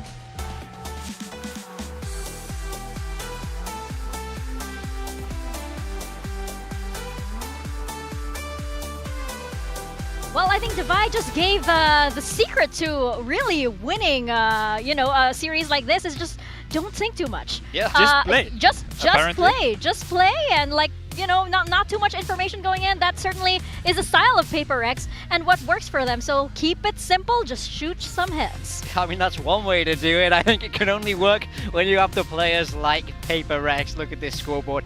Very, very dominant here across the board. Divide absolutely cooking them. Forsaken so many big rounds. DFM, after losing that pistol, losing the bonus, they just could not get themselves into the game. The individuals really were shining for PRX right now. We saw so many multi-frags, and it's something that's so synonymous of PRX.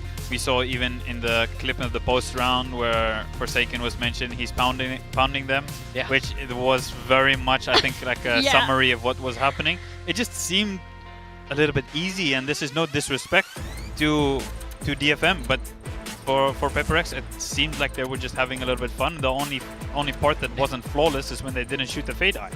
Other than that, it looked pretty good, to be honest. Yeah, well, unfortunately for DFM, that means the ship has sailed and unfortunately not in the direction of Santiago. That is them out of the competition, out of Kickoff. And PRX, they will continue. And Davai, as we saw on that stage, he definitely knows how to put up these numbers when it matters the most in matches like these. So, and from one high pressure match, we go into another. We go straight into another, which will be our middle bracket finals. But before that, we have a special guest joining us on the desk. Look who is back. It is now Autumn from EDG. Autumn, hello. Welcome back to Pacific. Hello, hello. Hello, hello. Hello. Well, first off, congratulations on qualifying to Master Santiago with EDG. So, we're just wondering what it's like, going over there and competing with EDG and CN. Honestly, EDG, like known as really great team in international and always dominate Chinese league. So when I joined there, I was really excited for working with those guys because I'm a fan of them. Because their players individually really great. Oh, of course. Yeah, we already know that. Yeah, of course. Yeah, so luckily I had a chance to work with them. So in Kickoff, at the beginning, I thought it would be easier than this Pacific. Oh, really? Yeah, because this Pacific is so competitive, Yes. So when I go there, maybe it would be more easier, but I realized all the league, same. Yeah. Always hard everywhere. All competitive. Yeah. It's I should be humble. Oh, More humble. yeah, I'm sure it's very, very different. Oh, And very hard. I think I saw you encourage Kang to do the pose. Oh, the pose? Phoenix. Yeah. Was That's that good. you? What did you tell him? I told him like, if you have a multi kills with your Phoenix ult, please show this gesture for me. And of course, he obliged. Did anyone? Did you encourage anyone on T1 when you were with them to do something crazy, or did they not want to do it, or? T1. Yeah. With your previous team, did you encourage anybody to stand up or do a pose or something? No. No. I think Kang is very special because I'm really shocked because Korea some kind of culture. It's hard. Mm. Like impress their emotion like that is very hard as a player. Yeah. But China, oh my God. You're right. And Kang Kang is a very special player who loves the spotlight, loves the attention. Exactly. So I want to ask, we've just seen PaperX, they're now running that lower bracket Oh. all the way into that qualification, which is exactly how you guys qualified. Do you think having that third bracket and you can have a lot of games to like dial in Kickoff, do you think that's been like a big game changer for you guys over at EDG? And then do you think now that means PaperX almost have an advantage in that lower bracket qualification because they've just won so many games in a row? Oh, really good point. Honestly, like off season before starting Kickoff, you know, Chinese team and Pacific team have scrimmed each other a lot. So I had all scrim with Pacific teams, and I thought PRX is just best for sure. But I saw in match, maybe they will struggle about their map veto first. Yeah. And maybe some role distribution and like that. So I can see that's why they lost. But now I can see they have more matches. Yeah. And RX is very great coach. So he already got that point. Like so I can see they are fixing the issue right now. Yeah. So like last game, the Breeze, Forsaken play Yoru. Yeah. Yeah. That's what I want to see too. Yeah. And they change right now. So I really think these many matches will help PaperX to be just getting their form. Yeah. Yes.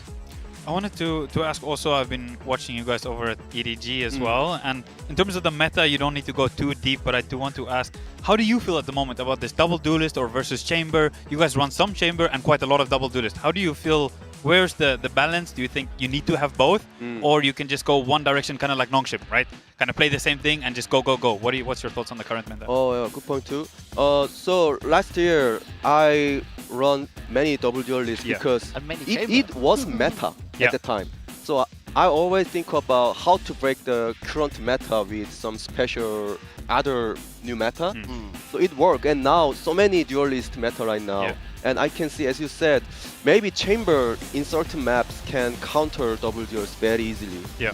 So I can see some like other league already know this. Maybe American league use chamber a lot. Yeah, with good win percentage on the chamber at the moment. Yeah, because of this same understanding. Because I already have talked with some coaches there, and they talk same things. Because they think chamber can counter not current double duels meta in certain maps. So I cannot say what I learned for the masters or something, but I can say I cannot fix double duelist for every map because it's up to the map. Yeah. And speaking of masters, from Pacific we have Nongshim that qualified to Master Santiago. So how do you feel about them joining you over there in qualified teams? I'm so happy for them, really, because off season I have almost like kind of screen partners for Nongshim and DRX and PaperX. And unluckily DRX is out, but I can see they will be better and better at stage 1 and stage 2 for sure. But Nongshim, I talked with RB multiple times, like with DM, because they were really good at scrims. But last year they were good too. Yeah. But problem was in match, they didn't play same. Yeah. Like for example Dambi. Yeah. He's It's not, insane. the full belief like, is not the same. Yes, but it scrims so good. Yeah, last year match, I can see he afraid something, you know, so making. But so I talk that point with RB because RB is really veteran player who can handle that. So maybe you can handle these guys well. I swear you guys are best in Pacific, and we will see in Masters together. They made. I'm very happy now. I'm very happy right now. Yeah. Made it, declared it. Finally, I wanted to ask you, there are a lot of new teams making it to Masters. And what does that tell you about the scene? What does that tell you about the format? This format is really fun. Yeah, it's very fair to every team, in my opinion. It's really new and it's really good test. So we can see all the first seed right now in all regions. Yeah. If someone expect that surprise whole team, for sure. Yeah. No one I don't know. predicted that. Maybe I have to ask him about which stock I have to invest. Yeah. Some fortune teller, yeah. Some fortune It's teller is impossible good. to. Longship, It's like- Furia, Oh my God. all BBL around. and BBL. AG Yeah. as well. Yeah, crazy, absolutely. It is crazy. And I think all the team deserve that spot for sure. But Yeah. the result, because it happened, in my opinion, like you said, now WDO's meta. And honestly, all the pros have a good mechanic and Yeah. good potential. So some players just play like focusing more team play with like Breach or Yeah. KO or some double initiator. But they are now in WDO, so they can play more. Yeah. Better for them. Also a little bit more free. A lot of times, Yes. I think is when you are playing the double initiator, everything is so set, Yes. right? And you think more. Yes. Sometimes you're playing double duelist and you can just send it and just show your mechanics, right? Yes. And for a rookie, it's nice. Sure. And that point, because some players have hunger to prove something or win something, I think all the results prove that already. Because for sure. they can focus their play, like performance, Yeah. on the match with double duelist meta. So that's why maybe this result happened. Yeah. Yeah, Agreed. those are such good points. Autumn, thank you so much. Before you go, quick prediction of our upcoming series. Are we getting 5 maps? What do you think? I think map 4. Map Map 4. four? Map Okay. 4. Okay. For who? I don't think we need to ask, right? We need to ask. Okay. Could All right. Could be. It's just some. Oh, He looks over to Ewok. I'm sorry, but I have to say T1. Yeah. Okay, that okay, makes there sense. we go. Old Allegiance says, Autumn, thank you so much. And because it is Valentine's Day, Oh we my have a flower for you. Thank you, 谢谢. Thank you so much. 谢谢, Autumn. Thank you so much for your time. And we'll see you. Good luck in Master Santiago. Thank you. Thank Good luck. you. Good luck. All Thank right. you. Oh, it is so good seeing Autumn again and chatting with him. Such good insights also that we learned from the CN region and just how the game is just changing globally. So it's so exciting to find out that the next batch of teams that will be qualifying over to Masters Santiago. And of course, everybody's wondering if T1 is going to be part of those teams. It seems like you would expect that they would qualify, or maybe would have qualified already at this point. I mean, massive expectations when you look at these names on paper. Every single one of these players has not only been to global events, has won a global event. So much expectation on this group. They've started a little bit slow, but now they've been heating up all the way through that middle bracket. They had a dominant win yesterday to get their spot into this qualification game. I think they're going to be riding a high right now and feeling very good. I think you just need to make sure to never underestimate T1, right? Yes. Everyone saw Plat Chat predicting last year Bangkok, T1's gonna be at the bottom. Yeah. Right? And then all of a sudden they win the tournament. And something that I wanted to highlight here is something that's quite unique to Munchkin. They see quite a lot of players in A main. And you see an Astra that is going to decide that he's going to Yoru cosplay real quick and he's going to walk up and take his 1v1 with the opponent's Astra. If he loses that duel, it's so difficult for the defense to win. The round is done. But this is so crazy from an IGL to just go, yeah, no, I want to go take this fight. Yeah. I'm going to go be the one who fights. Munchkin's brain is different to every other IGL. Yeah. That's why he's so hard to play against. Well, so it is what I do like. It's not just that he instantly walked, right? He waited for some information, something from the comms that they were taking A. Of course, he doesn't know how many. Yeah. And of course, on the other side, they're also not sure. Wait, is this an Astra solo that pushed? You would assume there was more than one, right? Yeah. So now all of a sudden, in that clip, if it was a little bit longer, they went to mid afterwards, expecting that there was maybe heavier on the sides, and all of a sudden there's 3 guys in mid, right? So this is just the effect that Munchkin can have sometimes, and it's something we talk. IGL. He is a fragging IGL. And something on RRQ we talked about so much in the past because we always played against Munchkin, right? Yeah. So we need to talk about how to deal with him, and when he does things like this, you need to punish him, right? But sometimes he's just in that mood and he's going to make He's a very of course. difficult game for you. Of course, you would know Munchkin very, very well at this All point. too But well. don't get me wrong, RRQ has a pretty crazy IGL as well. You do also have an IGL is who crazy, would yep. like to Pretty run up crazy. in there and be in front of everybody else. And I'm wondering because RRQ is coming from a very bloody best of 5 yesterday, just a few hours ago, actually. I hope they've gotten some rest at this point. Yeah, I mean, I think that is the kind of most difficult part of this format for me. If you lose that upper bracket final, you're then straight down here into this middle bracket final. They played all 5 maps yesterday. They have to do a very, very quick reset and get themselves adjusted and ready to play an entirely different team. So I think this is a team that we still would expect to qualify come the end of this. They're still an incredibly strong team, a great core, and now we see them nearing that top of the Pacific, but it's just, can they get this last thing over the line? One player I really wanted to talk about was Monya. In that best of 5 yesterday, he played 5 different agents. Now that can be super difficult to adjust to because you see how his role changes throughout the series. You know, he's on some of those dive duelists. Breeze, we see him play Jet for the first time in a long time, having to take up that op, and then he's on Viper in the middle of it all. Yeah, he's been asking me to play that Jet for a long time, and it's good, right? I was getting hate for saying his Jet is good. I wasn't, to be fair, when we had Jemkin on the team, then it wasn't really needed, right? But for now, it's RRQ looked really good, right? And they kind of coasted their way all the way through till the match against Nongshim, right? And then I think on certain times they looked pretty good, and at other times they looked a little bit flat, unfortunately. Yeah, I mean, I think a really big thing I want to talk about is how they dealt with Jemkin's chamber yesterday. Nongshim really was so aware of this. The amount of times, by the way, Ivy just does this, walks at Jemkin, and he's the one who lands the shot. I know Jemkin will have been so frustrated after that game yesterday because he found it so hard to get warmed up and get himself online like we're so used to seeing. So I'm wondering, what have T1 learned from that? Are they going to be able to bully Jemkin in the same way? Because I really believe if you shut him down, things get a lot more difficult for this RRQ squad. I think a big reason why they could do it is also because of how crazy Dammy's movement is, right? He's in his face, and then also when he's playing the chamber, Jemkin needs to know instantly if he doesn't hit the shot, he's going to try and run him down, right? He's going to try and find his TP spot and try and catch him in the animation, right? After he just came back from the teleporter.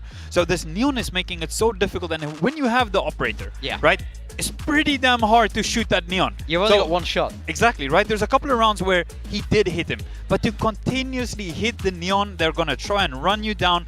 I'm not sure Buzz has exactly the same effect with his Neon. His Neon's good, but Dambi's Neon right now is, for me, a little bit on a different level, and I think that's why they had such good success against Jemkin, and I wouldn't put it past Jemkin. I wouldn't believe in him having a little bit of an off day 2 days in a row. Oh, that is tough, especially coming from that previous best of 5. As we just saw, it's been 19 hours since they were last here. 19 hours. Only 19 hours. You would know. You were here. I woke you up while you were on the couch. I was like, Morgan, you didn't go home. I can't stress how little 19 hours is for everything you have to get done in this time. They have to get back home from the arena. They have to go to sleep. The coaches have to review. I'm pretty they sure have Jovi did not sleep. Exactly. For sure. They have to prepare for this match. Then they have to travel in. You got to eat. You got to do a warm-up scrim. You have no break, realistically, between these 2 games. So I think for them to rebound, it's going to get even more difficult today. So I got to say I'm a little bit worried.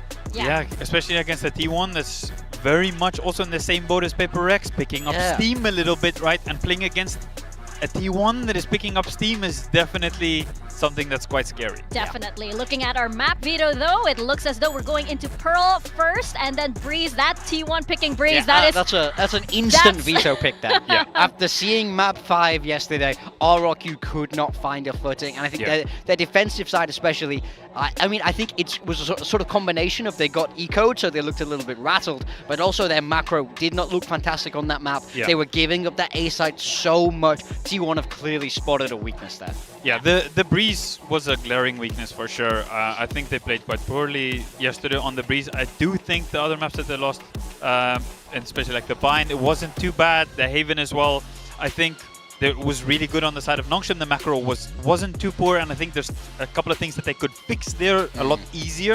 I think the Breeze is a little bit of a longer conversation for them how to fix it, and then we'll see the Pearl as well. I have liked RRQ's Pearl so far, but T1's looked pretty good with that double duelist so far as well. Yeah, and right now we're talking about RRQ as if like they might be the underdog here, but it looks as though, according to our viewers, T1 might be the underdog and RRQ favored just slightly. Oh, I mean, it's the RRQ, you know, they're coming down from that upper bracket. They've had a better kickoff so far, but for me, T1 have that momentum. They have that steam moving through this middle bracket. I could see this go both ways, but I've got T1. For me, it's just a scary thought right now for RRQ in terms of having just played yesterday. They need to play Inform T1, and then they potentially need to play PRX as well after that. Very scary indeed. We're gonna see how this pans out as we send it to the stage for our middle bracket finals, RRQ and T1.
VCT Pacific 2026.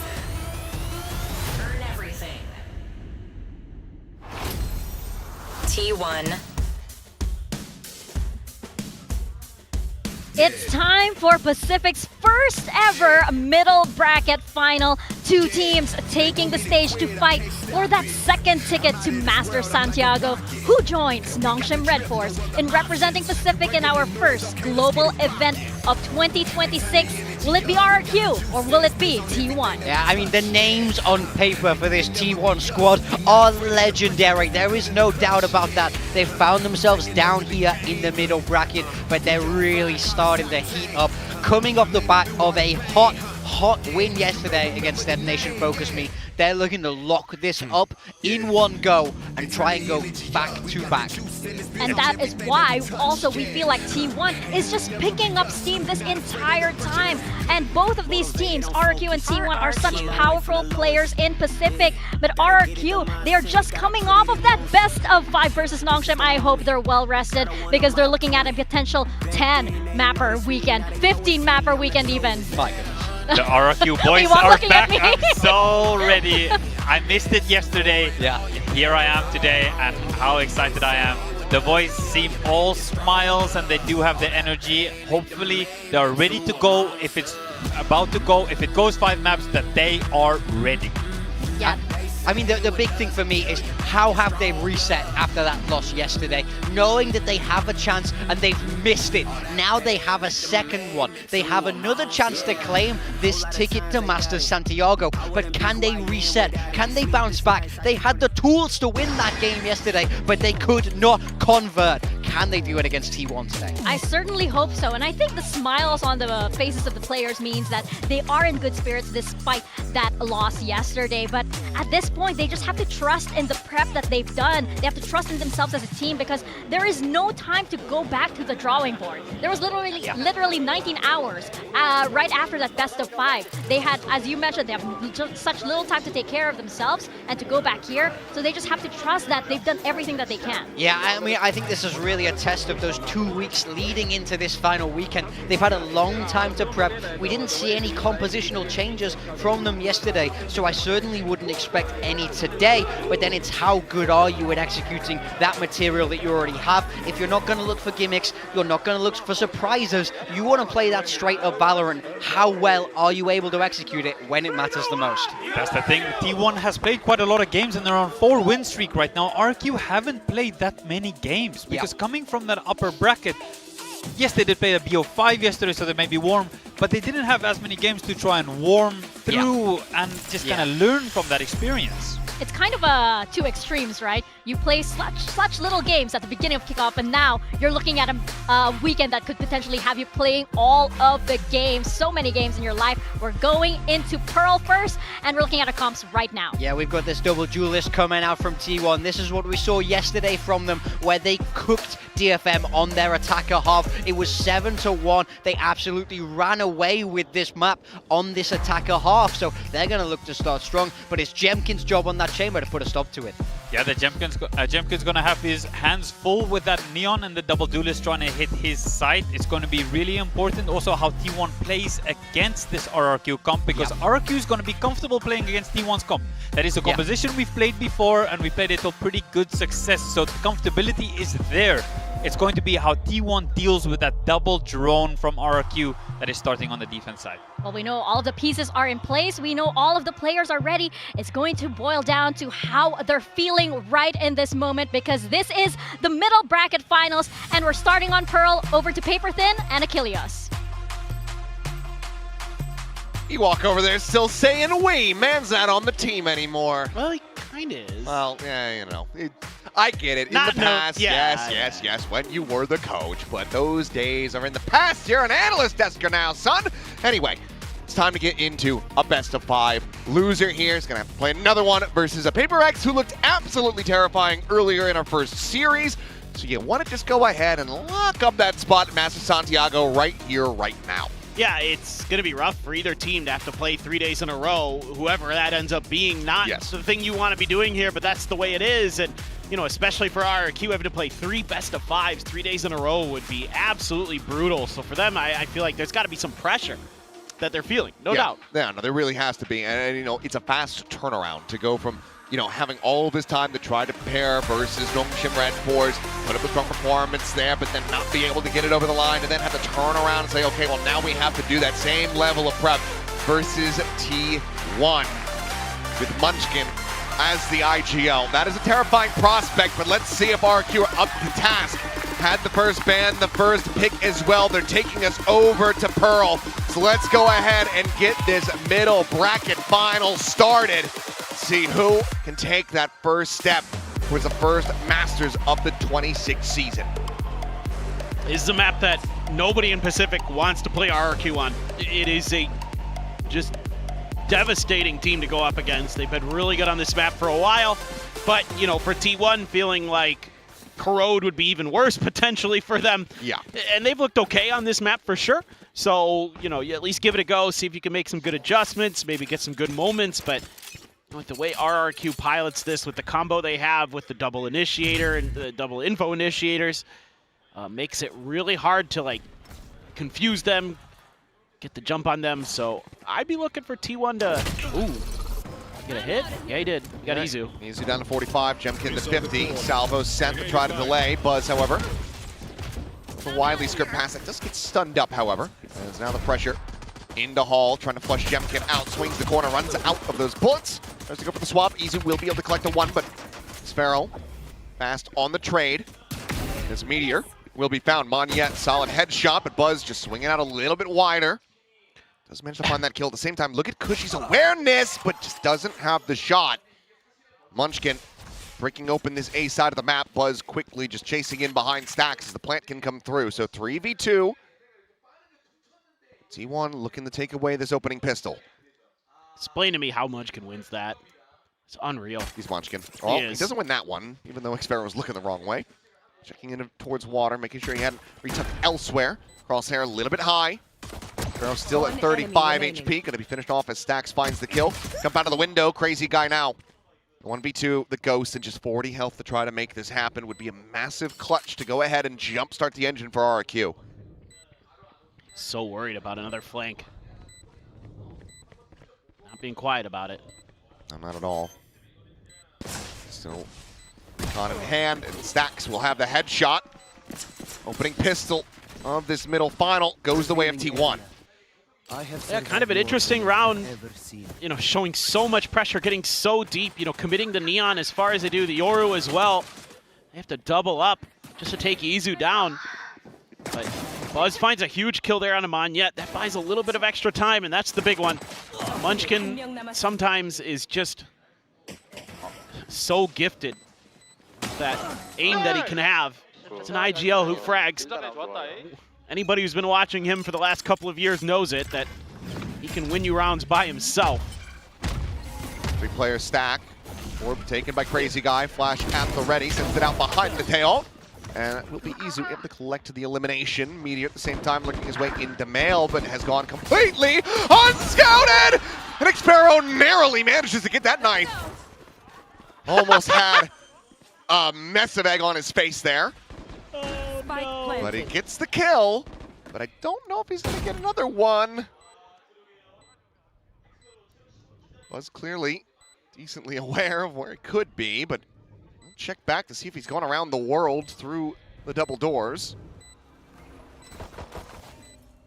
This does at least give the 3 remaining players the opportunity to try to go down to the spike perhaps, but it seems like Jemkin still wants to try to get something through with that headhunter, but instead, well, it will just be all the players getting taken down with Jemkin's position noted. Buzz looking like he wants to try to go for this one, but given that he's got the judge in hand, we'll just play it safe and allow for Jemkin to go down to the spike. Yeah, especially as a Neon, having that judge there coming into a bonus is really powerful. Only a little bit of awkwardness there.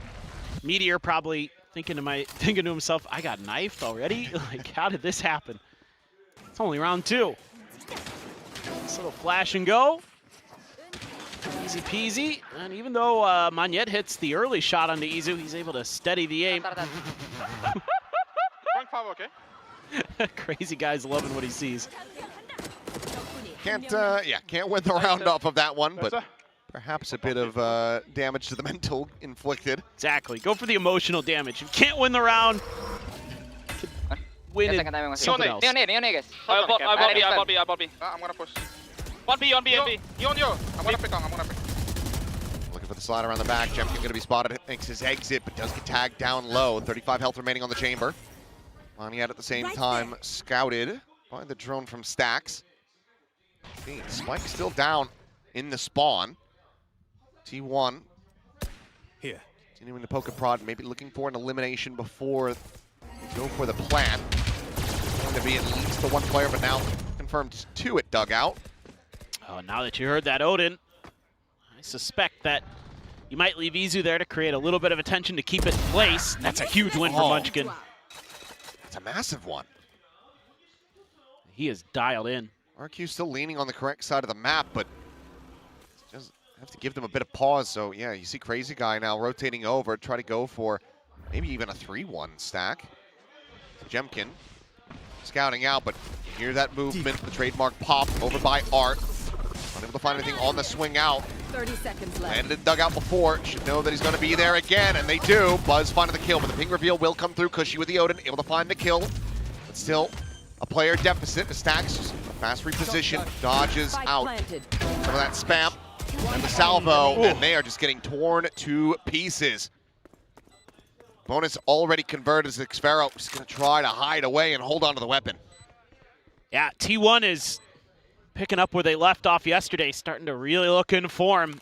A couple of the teams that we really thought would be contenders here had a little bit of trouble, T1 being one of them at the beginning of kickoff, but now they are sharp as hell. Meteor in position.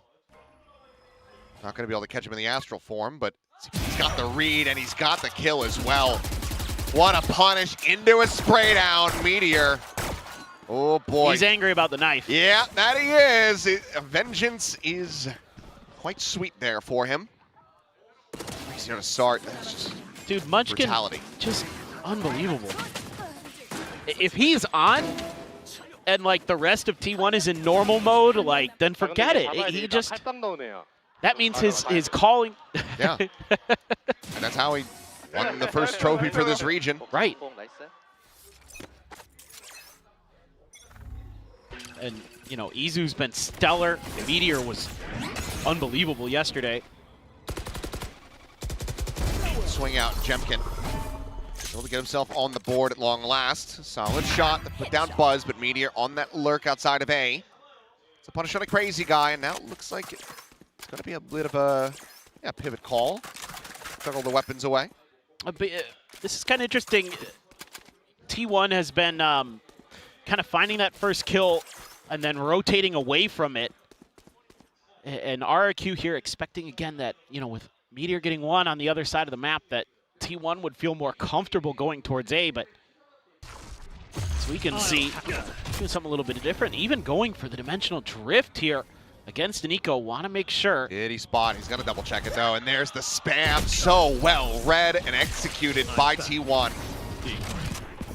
An open B site, Meteor noted on the lurk, and this is gonna have to have RRQ.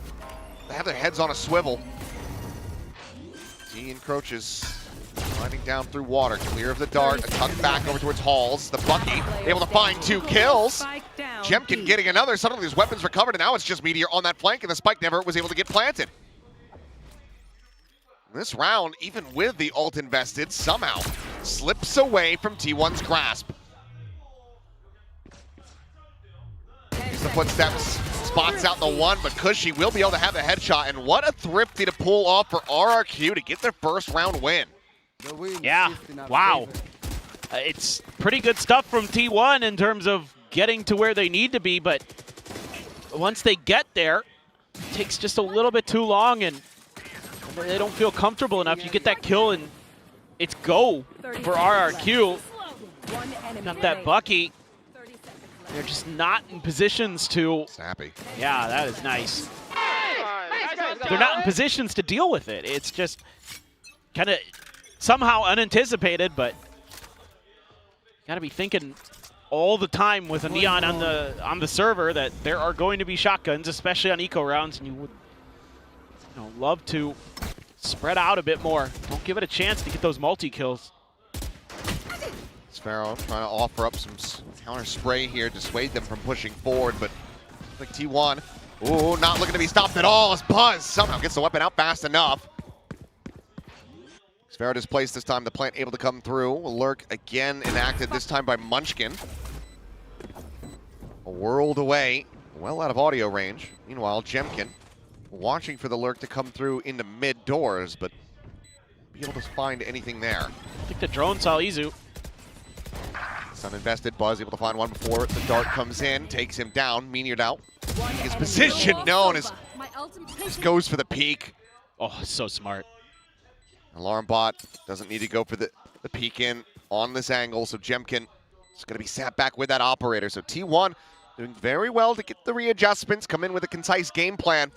Shut down RQ, but that TP heard.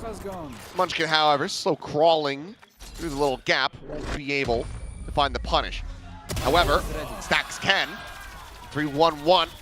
There's the Sova. Make sure they can't carry over anything. That's a massive bounce back for T1. Just turn up the tempo. Kind of realize one of your problems was giving RRQ a chance to get into that, anti-post plant position. This time you're just gonna take the fight to them quickly with a shotgun Neon of your own. And the way they have this crossfire set up there, so smart. Because you can clear that drone that comes out from underneath heaven. You've got Meteor watching the long angle. RRQ still has no idea, I think, that Izu was tucked in behind that pillar. So that's something you could potentially throw into a round in the future that they're not going to be aware of. Yeah, I mean, Meteor just killed everybody before they could really identify him. Exactly. So first time out call of this final, RRQ. Needing to find some control. The Thrifty was good, but being unable to connect that into a follow-up round win and now losing out on the operator starts feeling a little bit wobbly here. Start to question how much time is it going to take for these players to wake up, and can they wake up at all? Because they are running a gauntlet. This is the second of potentially 3 best-of-5s that they would have to play back to back to back if they can't find the win today. Yeah, and to add on to what you're saying, it's. Oh, he's having a blast. Oh yeah, Nongshim won. Now he's in the clear. Well, obviously, we know that his true heart is still with RRQ. But yeah. I wonder what exactly, what voodoo he pulled off to get rid of the curse. That's... yeah, like I said, we talked about this earlier. I think that so many generations of his bloodline are cursed. He gave the devil everything that he asked for. Just want to add on, RRQ, arguably the best team in the world with an operator in hand, and to lose it that early, that, on this defender's side, is really feeling like it's going to hurt them. It's going to cost them 2 or 3 rounds minimum here. And it opens up a huge door for T1 to continue this snowball they've created. And they're going to just send a lot of pressure, but, again, fast rotations could come through here for RRQ because they had pushed so far up A main. They're going to know, so they're getting there. Just fast pivot, sending Monyet across. Once again, does have that Bucky, but there's some an overdrive behind it as well. Lockdown, however. to zone them away, and now a Cosmic Divide as well for good measure. That's a deep one. That it is. But they know that they can place it that far back because of said lockdown. So drawn out from Cushy, trying to catch a glimpse here as the rush forward, and Buzz able to steady it to find two. Chaos in the halls, Meteor catching on to Xpero as well. Just Cushy with a Phantom. See if he can make a dent in this, but just have to save it. Might be the better play. Go, go, go. Oh, you hear that Headhunter shot.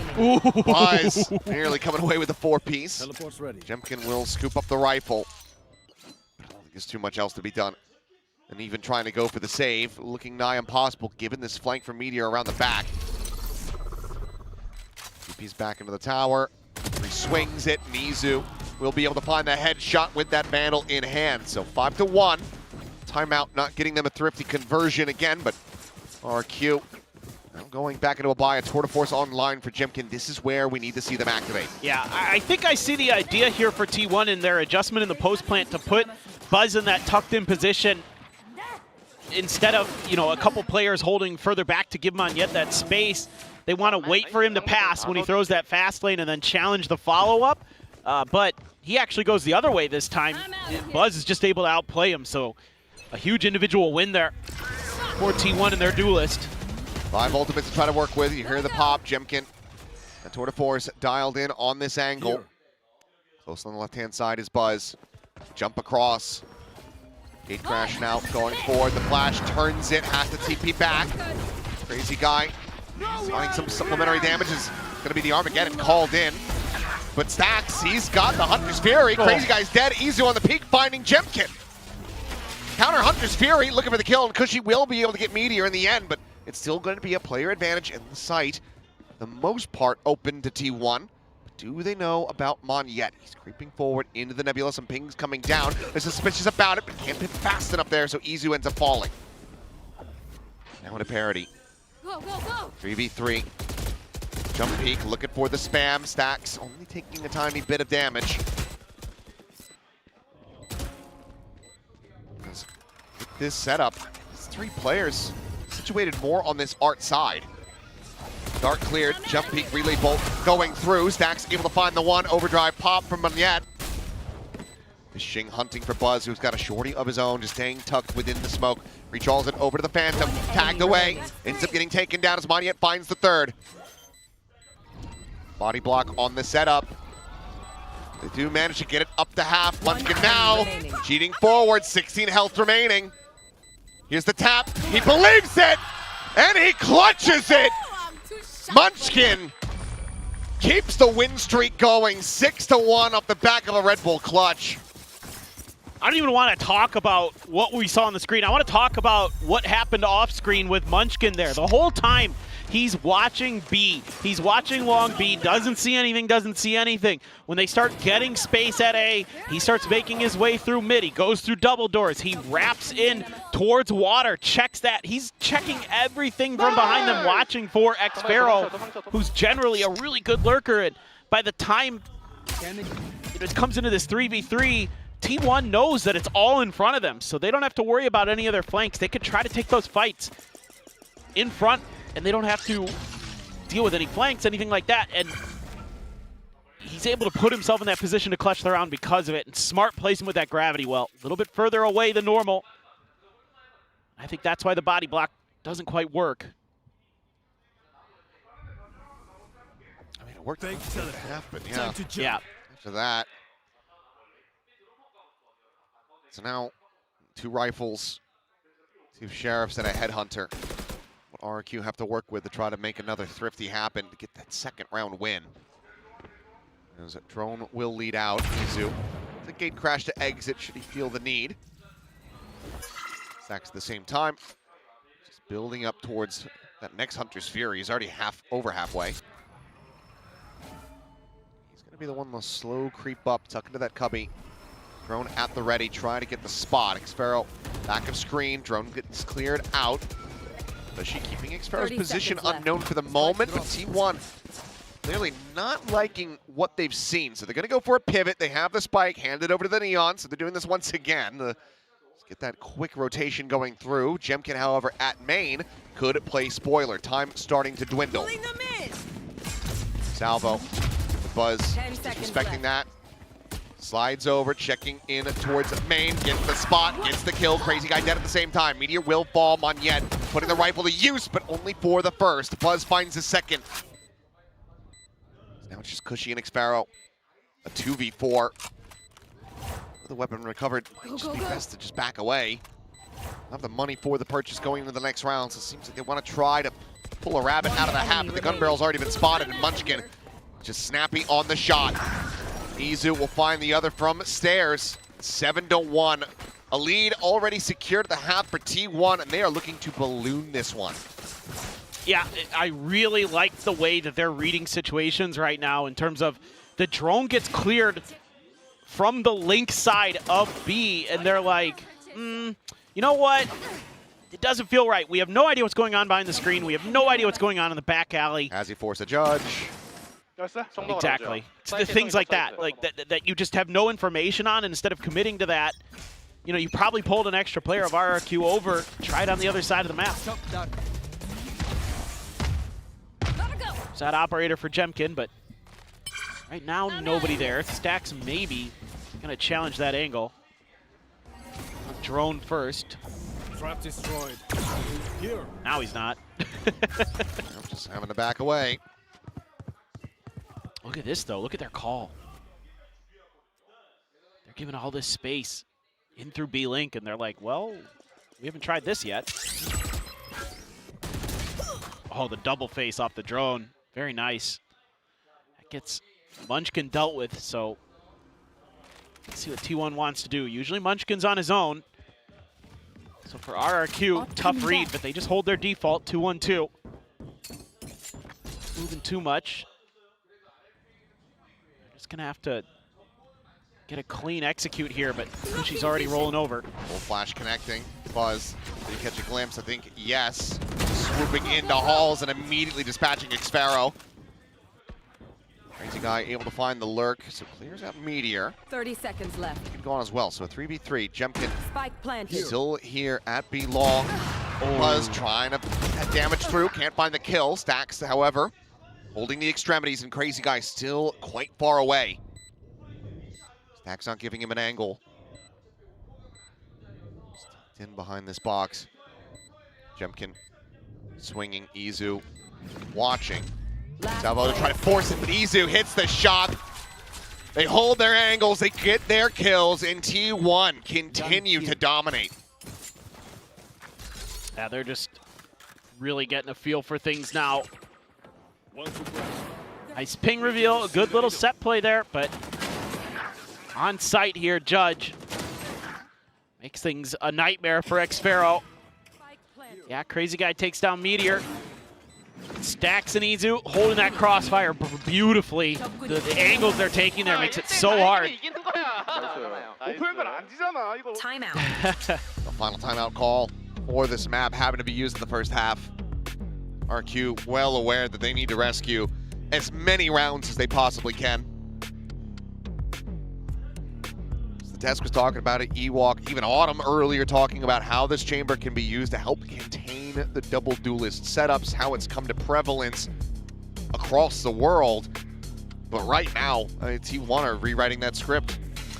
It's because of the way that they're using the information on the map. It helps when you're winning a lot of opening duels, which they are, or winning really important kills where there's like an isolated player that you can exploit in one way or another, whether it be to, you know, pounce on the opportunity or rotate to the other side. But in this previous round, it was they got information on where Jemkin was, and they went around that operator. They're like, you know, let's try the middle of the map. They're not, you know, they don't have a traditional sentinel, so B-Link has been pretty weak, and we haven't explored that yet. I bet we can get in there and sneak underneath this operator's nose. This time another attempt at a thrifty here as they're just going to be piling in. Crazy Guy in range. Able to find the one, push the corner. Monyet takes out Izu. Crazy Guy with a second, offers up a stun, and suddenly it's just Stack standing. A 1v3 spike in hand, and RRQ being well slated to find that second round win. Still thrown out to main. Stax' position still known, and Jemkin on this flank. 5 headhunter bullets. Stax at 65. Won't get the spot out. Jemkin will just back away, leaving the trademark down. Stax hearing this, goes for the clear. Should allow for the tail to push forward. Yeah, Crazy Guy now going to start working his way up. This Stax going mid here is probably the best of bad options for him. He's going to go to Art. Yeah. He's going to be able to maybe get something done. If he can outduel Crazy Guy, 30 seconds just left. expecting him to go to B, trying to challenge the solo player. Even then, off the tap, I mean, you might even just see, because Crazy Guy's so low, him go for an Armageddon, which is still going to feel like a decent win, even if they give up the Thrifty here. It looks like they will just look to play this together, saying, okay, we don't need to commit the ults yet. We've got numbers on our side. Let's see if Stax can work some of that classic Stax magic. Just the one weapon able to be recovered, so the other two players still weak in the weaponry, but turns over, finds the first. Scanning ahead. Recon across towards Secret, looking to try to dodge out the concuss, slides over. The rundown though, and Xfero just strafes in with the frenzy. Diffuse to be had, a second round win, found at long last by RRQ. Thrifty. It just takes a win on a scrappy battle at A main. And you've got all the right weapons for it. T1 commits to it. And you're hitting a good stun there as Monyet, slowing things up. You can get in with that Bucky. A couple trades here and there, but even better stinger play from Crazy Guy. Cushy following up behind it, so T1 just opt to challenge the weaker buy and pay the price. It's really what that boils down to. You don't want to give them too many more rounds. Now you're going to have that out. Now they're going to have that Odin. Still have those ults carried over, but you have a couple of your own here as T1. Considering going for that dimensional drift play, but they're just calling this one off. Maybe a read from Munchkin. Here. Wanting here. On go what? towards this ace out of the map. I mean, they have no one. Yeah. Just gut feeling. Just, I mean, sometimes with Munchkin, that's really what it comes down to. Plant a spike. Maybe just not seeing the op holding the angle here towards B main. Spot on the one.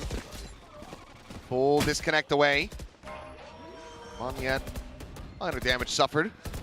RQ needing to get everybody into position. Armageddon will go forward, clears out Secret, allows them to scale forward. Izu just flushed against the wall, dodging out of these salvos, but he's going to be vulnerable from behind. Does get picked off by Monyet, but not before he's able to find Crazy Guy. Now, another Cosmic Divide. Invested. Buzz holding against the wall.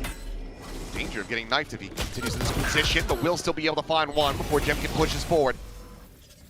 Trade on the Neons and that Hunter's Fury still available from Stax. Counter Cosmic Divide, however, in play. Now just waiting on timing. Gets the first burst. Just sending it, trying to keep them off of this. The push now coming in. Meteor able to find the kill. Diffuser killed the retap. The time is gone. They just couldn't get it to half. A team ace and another round win. No survivors in this one, but T1 still yet victorious. Now looking to try to make this 10-2 at the half. Yeah, the way that T1 is able to buy a ton of time here post-plant. You know, they have a Cosmic Divide, and even though there's a counter one, still that Hunter's Fury in the back pocket. Stax and Munchkin playing very safe, very far back. No lurk attempted by the side of RRQ. They want to go for the flood. That's okay. T1 can part those waves, no problem.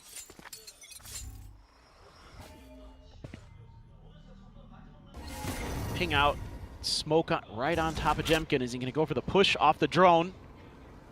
Yeah, but T1 wise to it. I don't know if he's going to read that. Okay, I was going to say that Buzz is running him down. Took a ton of damage. Yeah, I mean, You should run. tagged him. 36, 35 health, pretty much. Every time he's going for these peaks, the pre-fire. They're trying to sell it's a fake. They made a bunch of footsteps the other way. Well, RQ not biting on that at least. Area's clear. Does allow for Meteor to try to slot forward, but if he goes to the corner, yeah, will fall. Jemkin dialed in on that angle. Now Hunter's Fury going to be coming through. Manya with the judge there at Halls, able to find Buzz. Spike now on the floor, and it seems like a 9-3. Spike's here. Those weapons will get grabbed up. Zoo just here alongside the screen. The smoke falling, and Jemkin quick to adjust. Finds the kill as Munchkin about to be spotted out by the stealth drone. Would be an ace clutch from the IGL. And I don't think it's going to happen. RQ, though, not looking to overstep, not looking to get these peaks in. Taking their time with it. Nebula's just getting dissipated. The high-low setup, but Jemkin with 3 will get RRQ the same in flawless fashion. Much needed, but is it enough? Switching sides. Not sure. No idea what to expect now. But finally, you're able to get around with that operator that finds you some success. Nice little counter there from Monyet with a judge. Able to keep Buzz from using the lightning fingers to do too much. Nice adjustment from Jemkin. Nice one, guys. Let's go, boys. We know what to do, but halftime. A little bit of a pep talk there from Jemkin. Kind of wanting to rally the troops there, saying we know what to do, but we're not doing it. And that was something that RRQ probably felt like after yesterday. They had some opportunities, they couldn't quite capitalize, and then their cohesion that they've been so good at, in the first couple matches they played this year with their protocols, with their trading, things like that look so clean. Kind of started to fall apart against Nongshim, which, to be fair, that happens to a lot of people, including T1. But right now, I think this is just a really good macro game being called overall by Munchkin. It's had phenomenal reads for a lot of these rounds. Just a couple slip-ups here and there, a couple outplays. Those are really the only rounds that RRQ can boast about in that half. Was the moment. A very strong performance. Has had, I'd say, a pretty big return so far here this season. The early losses, to Nongshim notwithstanding. Still decent individually in that series. See here, RQ has won every map where they got a thrifty. Happened 3 times, so some consistency there. Let's see if they can make it 4. This is a 6-round deficit they have to try to claw back, but winning the pistol here would be the best way to start it off.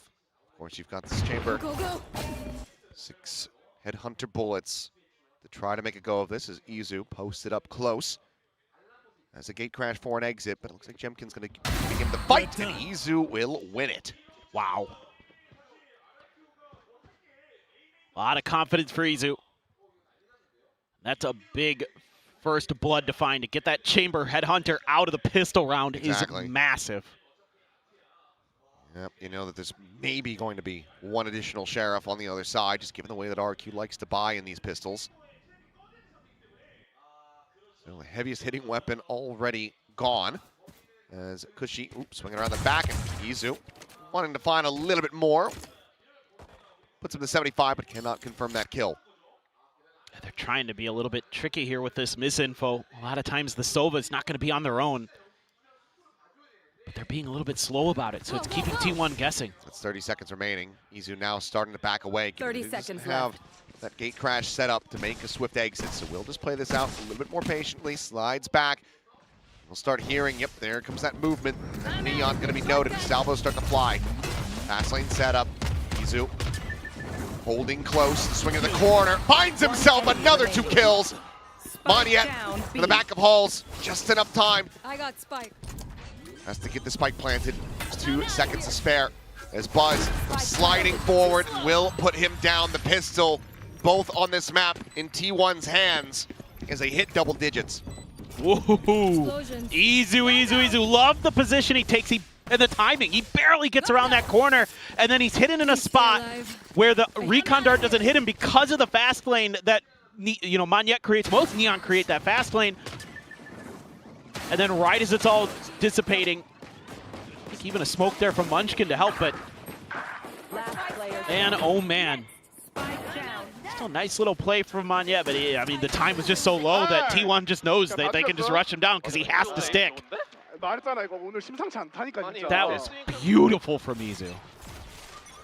13-7-1. Catching up alongside Buzz, who once again is going to be having a judge in hand.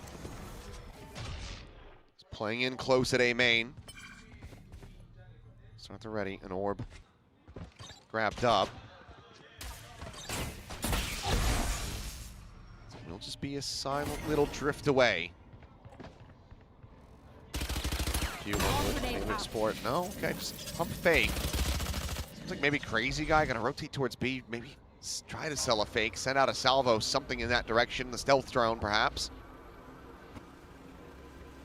Xfero just cheating around the side, but does get spotted. Sending Buzz forward to get that peek. Is that enough for them to realize? Well, not quite, but Buzz just ships it forward, hands the judge over to Moniette. That's scary. Does get too much damage in, but it looks like RRQ now this time are going to be committing to the rewrap to B. Izu now TPing away. I mean, it's just a bunch of noise being made over here. Oh, it looks like they're going to just go to Art. 3-1 split. Still going to be gambling into the heavy stack. Moniette with his judge is going to have his work cut out for him. He's got to go huge. Alarm bot now set up at the base of stairs. And as that clear comes through, the salvos fly. T1 realize that they have stayed put on the correct side of the map. Meteor trying to get some spam through. Nothing found there, so spike planted. Reveal onto one. Everybody just drifts back over towards that stairs side. The judge up close. Will be able to find the one. Counter swing in from Stacks does narrowly manage to find that kill. Izu on the line with the Outlaw. Trying to cheat forward, trying to see if he gets a peek. Jemkin at the same time on the approach from main, but Izu finding the first. Crazy Guy going to be taken down. Munchkin watching into main, finds the kill on the Jemkin. Now it's just going to be classic, drawing out the headshots found. T1 will keep 3 players alive, keep the Outlaw in play, and they'll get 2 rounds away from closing out Pearl. Little shaky here in some ways for T1, but as well that ends well, I suppose. Using that judge scares the hell out of me. Stacks just barely able to track that down. Izu, I love the way he plays that. Knows that his teammates have his back. One on the defuse, one watching the ramp. He can just hold. He knows exactly where that Sova sent that drone from. Nothing else he needs to do but hold that angle. Let's start B. Setting up. Trap B. B chop, guys. On the main, guys. On the main. Chak, come B before, beat me first. You guys walk A, guys. You guys walk A. Okay. Oh no, put start pit. Trying to draw some attention. Double walk to B. Entering now into club. They actually passed the Outlaw over to Munchkin here, so... Yeah, he's just got a Spectre in this position. This is... Drone will say a nice little hello and force him to dash away. So gate crash going to be taken. Immediately goes sprinting back over to try to cover that side of the map. 3 players in a world of utility on this entry into the A site. It's a meat grinder here. I mean, just a little bit of tickle from those nanos, and you might open up. Especially with a star at the front, could just be that Gravwell coming through. Yeah, and into the Outlaw. I mean, pop of the one. Considering a sprint across, it would seem, there was Moniette. A bit of damage on the way through, but managed to work his way forward into the site. Jemkin with that Vandal, able to find Meteor. Munchkin, however, Outlaw delivers a kill. Moniette quickly trades it back. Just getting chaotic here on the site. He's a jump into dugout. Moniette continues to thrive for RRQ. A little bit of fight remaining in them as Izu. The change position, rewrap, maybe even swap out the weapons. So he just opts to play this quietly, at least for the moment. He's going to jump peek, not going to be seeing much. Moniette ready for a counter swing. Now grabbed up, and Moniette with a 4K. A solid headshot. Keeps RRQ afloat, denying that map point from T1. Yeah, they're able to bait that utility just well enough that they don't take a ton of damage. Only one falls to the Outlaw. Some sharp shots from Jemkin here. Woo! The readjust. Fantastic. Clear the drone too from Moniette. Know exactly where Stacks is at. Yep. Hello, goodbye. Whoa. Nice one, Sharp. Nice one, guys. A lot to do. You got a snowball here. As RRQ. He's just going to have his ult. Moniette's going to have his. These are the only 2 to speak of really for this round, but gives T1, I think, a little bit more flexibility, a little bit of space to play passively if they want, to play a little bit more retake thoughtful if they so choose. RRQ, though, they're scaling so fast up towards B, and Meteor's just going to have to play this pretty cautiously, pretty safely. Buzz will be there, not too far away.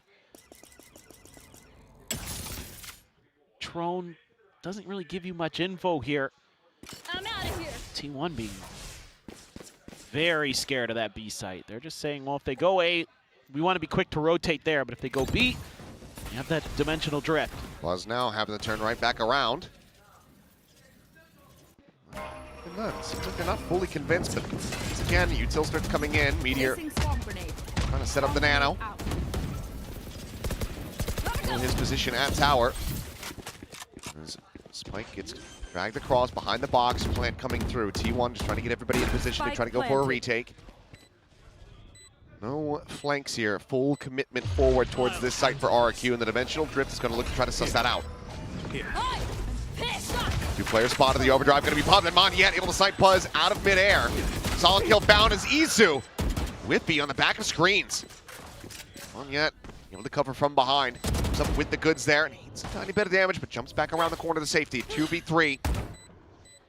The time starting to tick away. Meteor getting the spot, but cannot get the kill. Just be Munchkin going for the save as RRQ maybe starting to find their footing. And this is just huge again from Monyet. Able to stop Buzz from being able to create that extra space. Like, if Buzz gets a little bit deeper, causes a little bit more distraction, then it's possible that Izu, when he TP's in, or when he gets out of his dimensional drift, isn't able to be quickly as dealt with. You know, they can't trade him as fast. Right. And he's able to do a ton more damage despite the minor whippiness. This is just huge right there. That just blows up this round. So great decision making, using that ult, investing it. Everything has to go for RRQ. Just give it your all every round. Nothing to hold back. No reason to. I mean, 21, 12, and 1. Monyet over twice as much as Jemkin at the moment. He's running. Go, go, go. Been looking damn good. And now T1 pass the rifle over to Izu. Still drone will spot out Munchkin there within the smoke. And RRQ goes back to just being very cautious, very slow, very thoughtful. Jemkin will have that outlaw too to watch long B. Give some opportunity there to make a rotation in that direction, but that's kind of what T1 is hoping for. A lot of times when you have better weapons, you're going to think B is a good site because of your ability to use those long ranges to your advantage, but T1 was hoping that that would be the case, but RRQ is feeling like that's exactly what Munchkin would be thinking, so we're going to go over to A. Maybe? Oh my god. They're pinging the check in towards water. This is just a check, or do they still swing back into A? Because if they end up overcooking, this could be costly. Meteor now starting to explore back around mid. Spots out anything with that Sheriff. 30 seconds Slotting left. forward, and he might be able to find a timing that RRQ doesn't expect. Jemkin at the same time, though. Working his way forward at Halls, and Izu down. Leaves a rifle on the floor. Jemkin quick to draw at the shorty, shuts down Buzz mid-slide. Suddenly, Meteor will be able to find one, but he's not going to be ready for Xpero on that flank angle.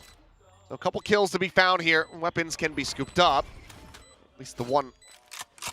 So Outlaw in hand, but not going to be doing the most for you, given the money on the side of RRQ. So it looks like we'll just utilize this, try to send it forward and maybe pull off a 2v3, but time is not really on their side. No. One enemy remaining. Quick work for Xpero. Munchkin sending some prayers through. Ninja defuse? Come on. Nope. Yeah, Gravel's there. Got a star ready for that. So Munchkin to die to the spike. RRQ to continue running this back. 3 rounds in a row. 5 to go to tie it up. Yeah, I'm curious if there's going to be a timeout call by T1, but they're going to let it roll. I think this round, again, you're just gambling a bit here as T1, it looks like, to my eyes. Just trying to be a little bit, again, catch your opponent off guard by stacking the site that you normally wouldn't with the close range guns, seeing if you can catch them a bit off guard. But I think you need to at least show a little bit towards Jemkin. I mean, I know it's tough because you know he's going to have an outlaw. He's damn good with it, but to at least maybe sell that a little bit more. But here we go, operator in hand for both sides. Go, go, go. The one ping out. Deeper nanos, one's cleared with a shock dart. Drone's gonna see the turret. Does not see Meteor, though. Plays back in secret. Spam the try to clear him out. Stacks at the same time. Free fires. Not too much damage dealt. As RQ just look to maybe back away, explore across the opposite side of the map. Leave Jemkin to his own devices with that operator. You're going to hear this drone, thanks to Izu moving in towards Arts. You're going to know that they were thinking about it. That seems to be part of RRQ's plan. Try to pull that extra rotation. They kind of have, in a way. Izu's going to have to go for the lurk play. Go for another jump peek. No, he just swings out into the open. Jemkin quickly takes him down. Hunter's Fury able to find Stacks as well. A concise hit from RRQ, who are looking alive and well, and Izu already starting to go for the save, as will Buzz. Munchkin once again. Looked like he was going to try to play towards the site, but has to back away. This is where it starts getting scary if you're T1. Yeah, he grabbed Stacks' gun there and then left. No, it's very scary, and it's just good little things that RRQ is doing here to keep T1 off balance, to keep them from being able to really commit to some of these site holds. That time it's that drone in mid that Izu's there for, and that actually makes them think that, okay, they're maybe pivoting towards B, we got to be ready for that, when it's actually just a re-hit towards A, and it catches T1 very off guard. Sliding forward, Cushy on the prowl. Izu here around the corner will be able to find that kill. Just picks up one, but nothing that RRQ can't shrug off at this point. I mean, you look at the money, a bunch of players about to be cash capped. It seems like the timer will start, so anticipating that this is going to be the first timeout call for T1. Poor Stacks just, oh, nothing I can do now. But again, it's a really good chess battle we're getting between these two teams on their attacker side. Like, they both have really good ideas on how to approach this map, on how to keep your opponent guessing, on how to keep them off balance. And it's a lot of the little details that you're trying to read into, that you're trying to get that extra edge. So for T1, it's often in these timeouts, a lot of Munchkin yapping. He has some thoughts about how he wants this to be played. Some T1 fans want to see T1 win. Came from Busan today. Thanks for coming up. It's a big game. And if they're staying the night, then, you know, maybe you can watch T1 again tomorrow if they can't get the victory here. I'm sure they're not hoping for that, Sure. but they might not mind. You know, make the best out of a bad situation. Yeah, exactly. That's true. You know, it's not going to hurt you to stay an extra day in Seoul. Get some good food. All right. Crazy Guy's got his ult. Stacks has his. It's only a Bulldog, though, for Stacks. Didn't have enough banked up. What do the pivots look like off the timeout call? A Meteor. Has to throw down a lot of utility here. Doesn't reveal the nano, though. Oh, but that shot does connect. Stacks lucky to be alive. Down to 46 is Meteor now. Checking forward, but not going to be seeing anything through the doors. A cut of noise. T1, 3 players on the B site for the moment, but as that recon goes out, that might draw some interest. Does. Meteor at the very least. They have Izu posted forward with that operator, so that does allow for the rest of these players to still stay statuesque on the B site. All it took was a little bit of contact at doors, and they feel like B is going to be the tendency for RRQ. This is about to be a cluster potentially. And Armageddon also available. Crazy Guy, yep, you see it. He's got the switch in his hands. He's going to send it over towards Halls. Forces Munchkin forward. Buzz still situated, able to track down Moniette, finding the headshot. As a relay bolt gets dodged. Nebula's blooming. It's now stray shots into the Nebula, fishing for some kills. 25 seconds remaining. There is not enough time to try to pivot this one. They're just abandoning the round.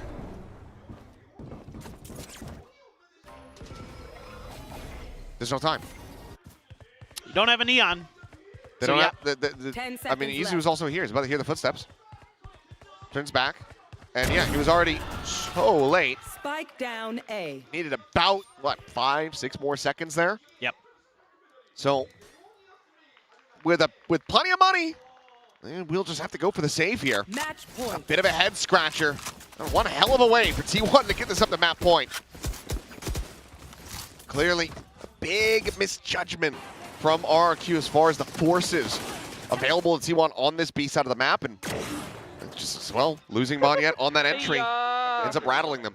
It's crazy how a lot of these rounds have come down to which Neon kills the other first. Who eliminates that space creator and like throws the round out of the other team's like ability to kind of prep and plan and execute the way they want. Yeah, huge play from Buzz. Monyet vulnerable up, but nobody to punish. Had those shots been able to come through, but Meteor still has that Guardian and is still just watching this angle. Kill found. That's thrown out. Relay bolt as well. Buzz hearing the footsteps. He has no help. No, he doesn't, but does he need it? We'll have to wait and see. It looks like the answer is yes in the end, but still it's going to be good for 2. 2v4 to try to keep this map going. There's the shots from Xfero. It's well read, but not connected. Cushy now, pressure on him to try to open up this side of the map, but the drone is chasing forward. And should just about be able to suss it out. Yep, has the spot. And Munchkin tucked into the corner. Will be able to strike when least expected.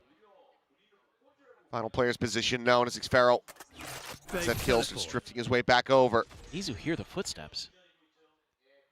By the way, he's dialed in on the angle.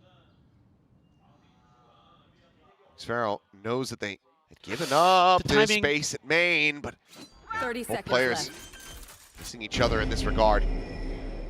Plant the backside.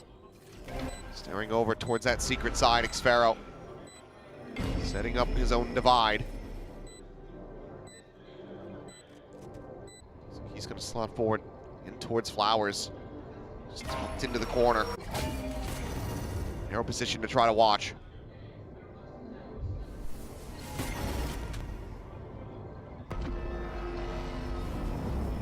Wall default.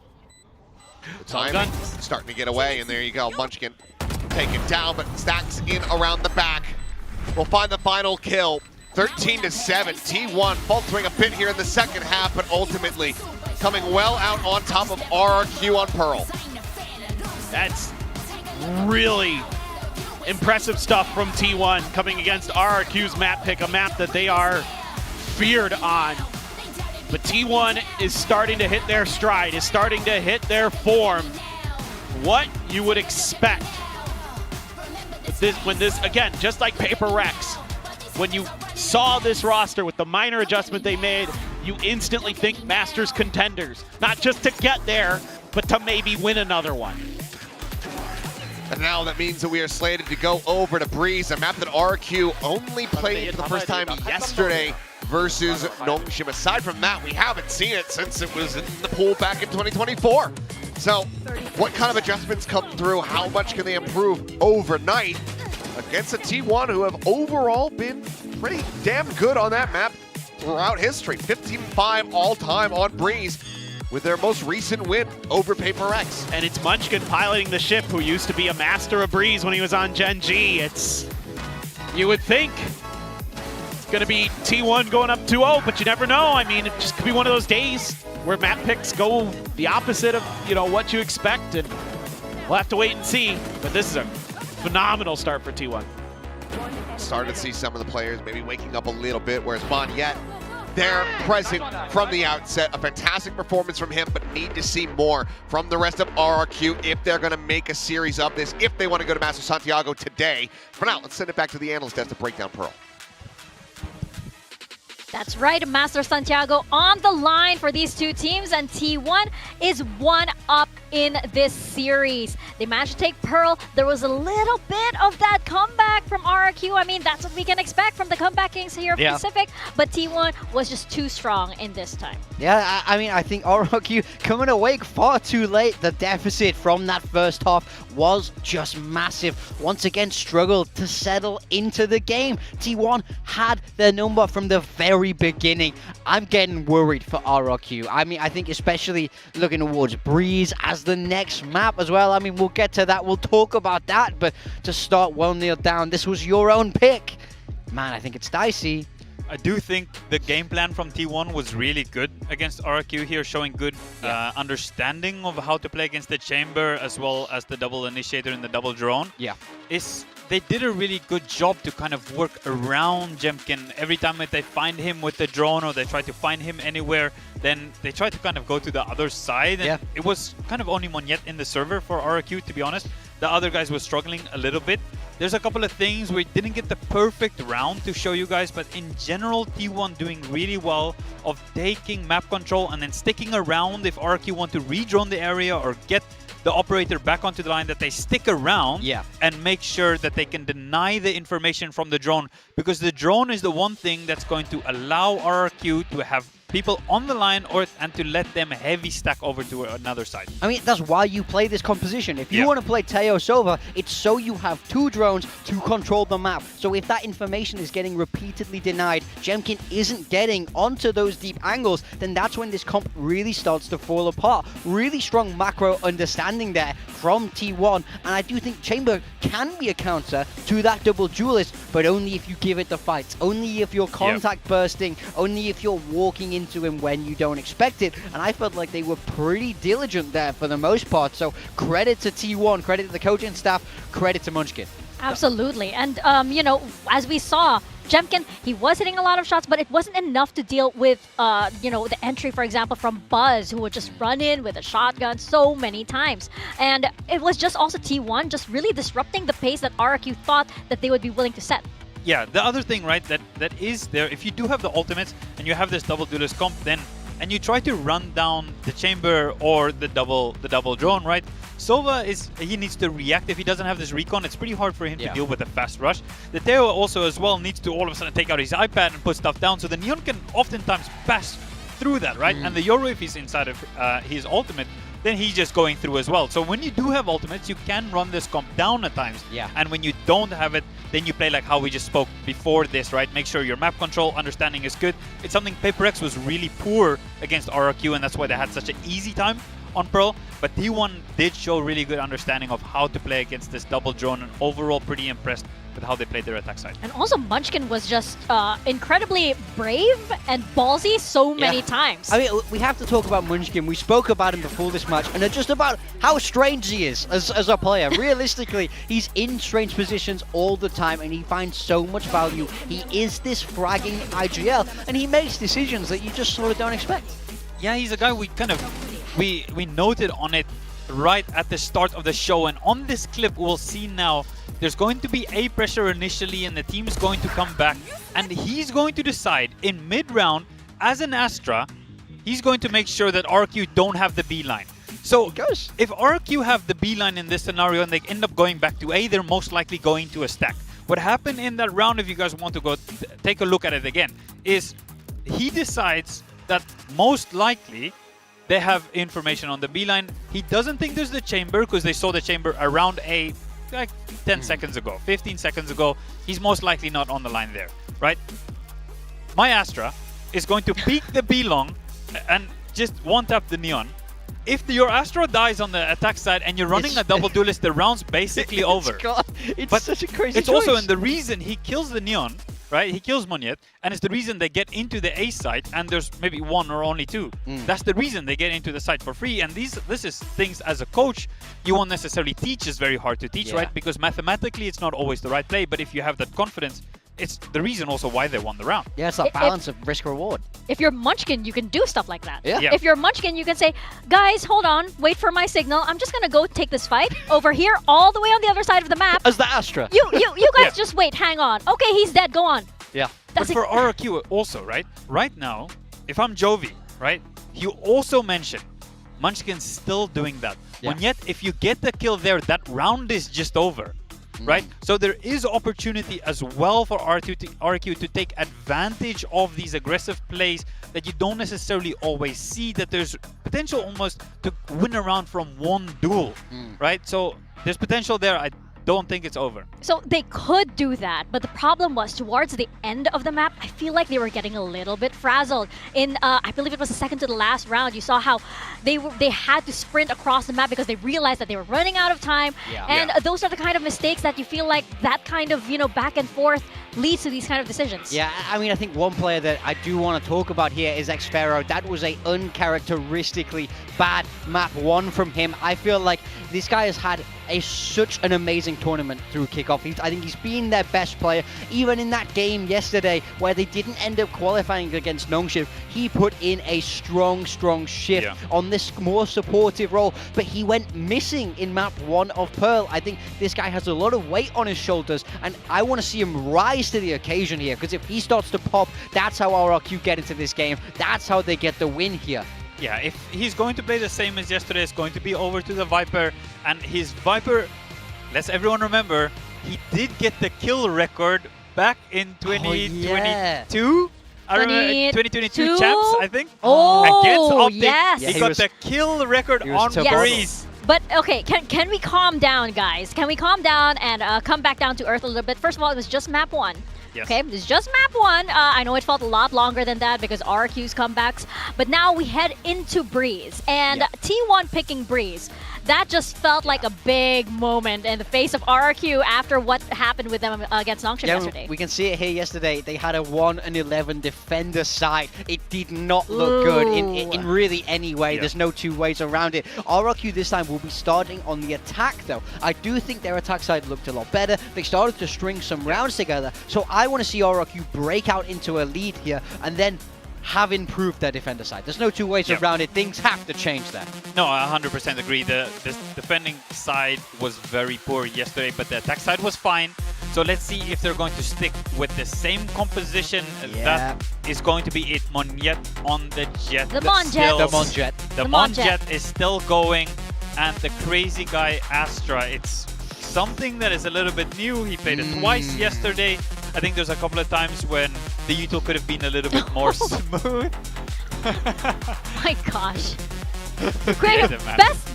I mean, we're the region with the best signs. We just keep on upping the ante here with our signs for all of these teams. Yeah, I mean T1 though, they're looking to have another dominant game here. I mean, there's a reason they picked Breeze. RRQ didn't look great at it. All these players have had a lot of success on Breeze. If they get this map, they will then, be one win away from Masters Santiago. We've got to see a rebound here from RRQ. That is absolutely right. Does the second map go the way of T1, or will RRQ redeem themselves here on Breeze?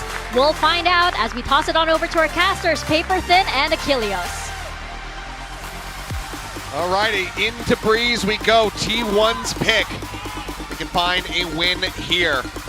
Be them up to match point. RRQ will have to really run the gauntlet and pull off a reverse sweep. Otherwise, they'll be falling down to that lower bracket to play another best of 5 versus PRX. Yeah, T1. Lost to Nongshim, you lost to the eventual winners of Kickoff here. Since then, it's been all T1 all the time, and they're in a good situation. They have to feel like, okay, we get Breeze. We've got ourselves a really, really good chance to get to Santiago. Oh, Munchkin.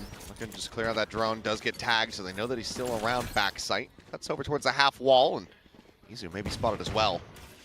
Just gonna push through this one. Oh, it's gonna be the recon to clear, and Izu unable to find a kill, but Munchkin blind.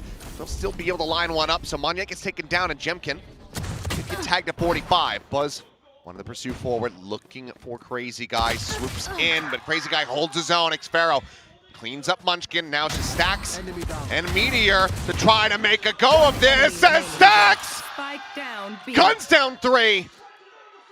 The Sheriff ringing out in Crazy Guy's position, known and dealt with. 3 for 3 on pistols, T1. Rescue the opening round. I don't know what's gotten into Stacks lately, but he has been a hero for T1 on some of these pistol rounds. This is that Stacks we know and love. A great setup here for RRQ. The recon into the double swing. Gets the trade at the very least. It is a crucial fight on the backside for Crazy Guy to win against Buzz that keeps that flank there. Then this happens. Nice little readjust around the pillar. And that's another odd man T1 pistol win.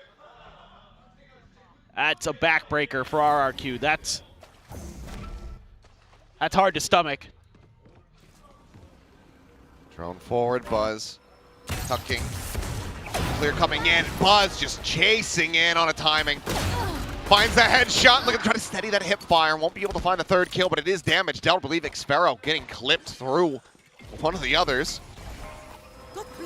Oh, but Shock Dart lobbed in, and Stacks continuing to wreak havoc as Izu with a Marshal of his own will find Cushy. So plant money might be about as good as it gets here. T1 currently in a position to carry over all weaponry. This crazy guy can find some more value. Staying tucked, the Nebula falling, looking for it. Oh, quick exit though. Just not able to find the headshot. Izu gets out like a thief in the night. So everything carried over. Clean anti-eco for T1 as they start off Breeze 2-0. A nice little setup there.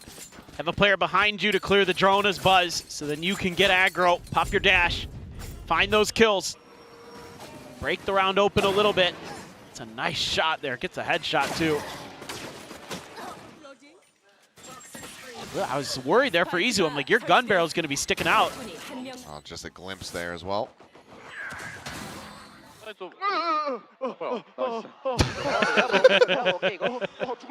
Yeah, that is a narrow escape.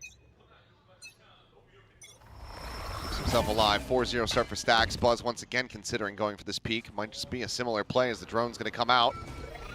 Needs to check over towards the side, but smoke's flying. Did it spot the jet? Clone will be cleared. Turns the flash, continuing to face forward. Goes up into the smoke zone. Monyet will be able to find one. Jemkin with another. Site now broken open, and RRQ looking concise in this anti-bonus. Spike planted. Portal closed. Time to trying to see if you get away with the same trick twice.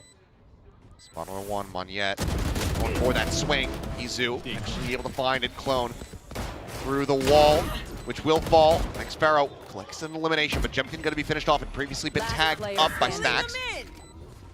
Meteor now on a 1v3.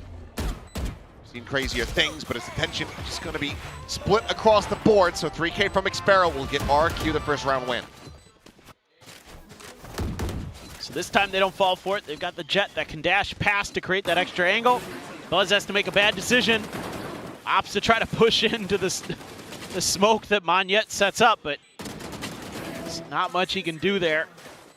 Trying to obscure it with a different angle that you're clearing the drone from with Stacks a little closer, but good work by RRQ to dissect it, analyze it, and adjust quickly to the buy rounds. Munchkin with just a stinger, though. So the money here precarious for a lot of players, but 3 players in RRQ going to be sitting okay no matter what. Just a matter of T1 here if they can get this round. take flight. And they can stabilize a little bit in the economy. Monyet once again, dashing forward. Buzz, quick little exit over to backside, but space is going to be given over. RRQ working their way forward for the plants. As Meteor's just a hair off finding Jemkin through that smoke. Swing into the corner, trying to flush him out, but Izu's going to be able to find both duels on the other side. Buzz on the trade, but it's a massive trade up. Cushy just clearing out that dart, looking for timing with Meteor, has the angle. Watch the Izu. Just picks apart everyone. Hold the defuse the half, pass it over, take your pick. Stacks or Meteor, both going to be one charge away from the ult, and it looks like they'll go for the Sova. T1 on the first buy, even with a stinger in hand. Able to find the round win because Izu goes nuclear. Let's see some of that from his angle, but just great coverage of the T1 players. Everybody doing their job, holding the proper angles. Woo! If there's anything that we've known Izu is great at, it's just these quick little pivots, little micro flicks to get the readjust. Knows every player's position. It's just like, I'm doing it well today. And you are, my friend. So pit available now for Xfero, but get in, get the plant going. Still the dimensional drift for Izu to try to counteract it. This time Buzz going to be ignoring the clone, turns the flash to push out of the smoke. Get some damage through. Killing him on yet, but cannot find Jemkin. Hunter's Fury opened up. Machine fishing for a tag. It's going a little bit wide as Izu now perched up on the bridge. The pit going to be invested. However, Izu's still there. Cushy goes for the peek. He ends up falling, and Izu's just doing it again! Jemkin dead, mask on. hunting for Xfero, but Meteor's already found him. Crazy guy now. Very well known and very well dealt with.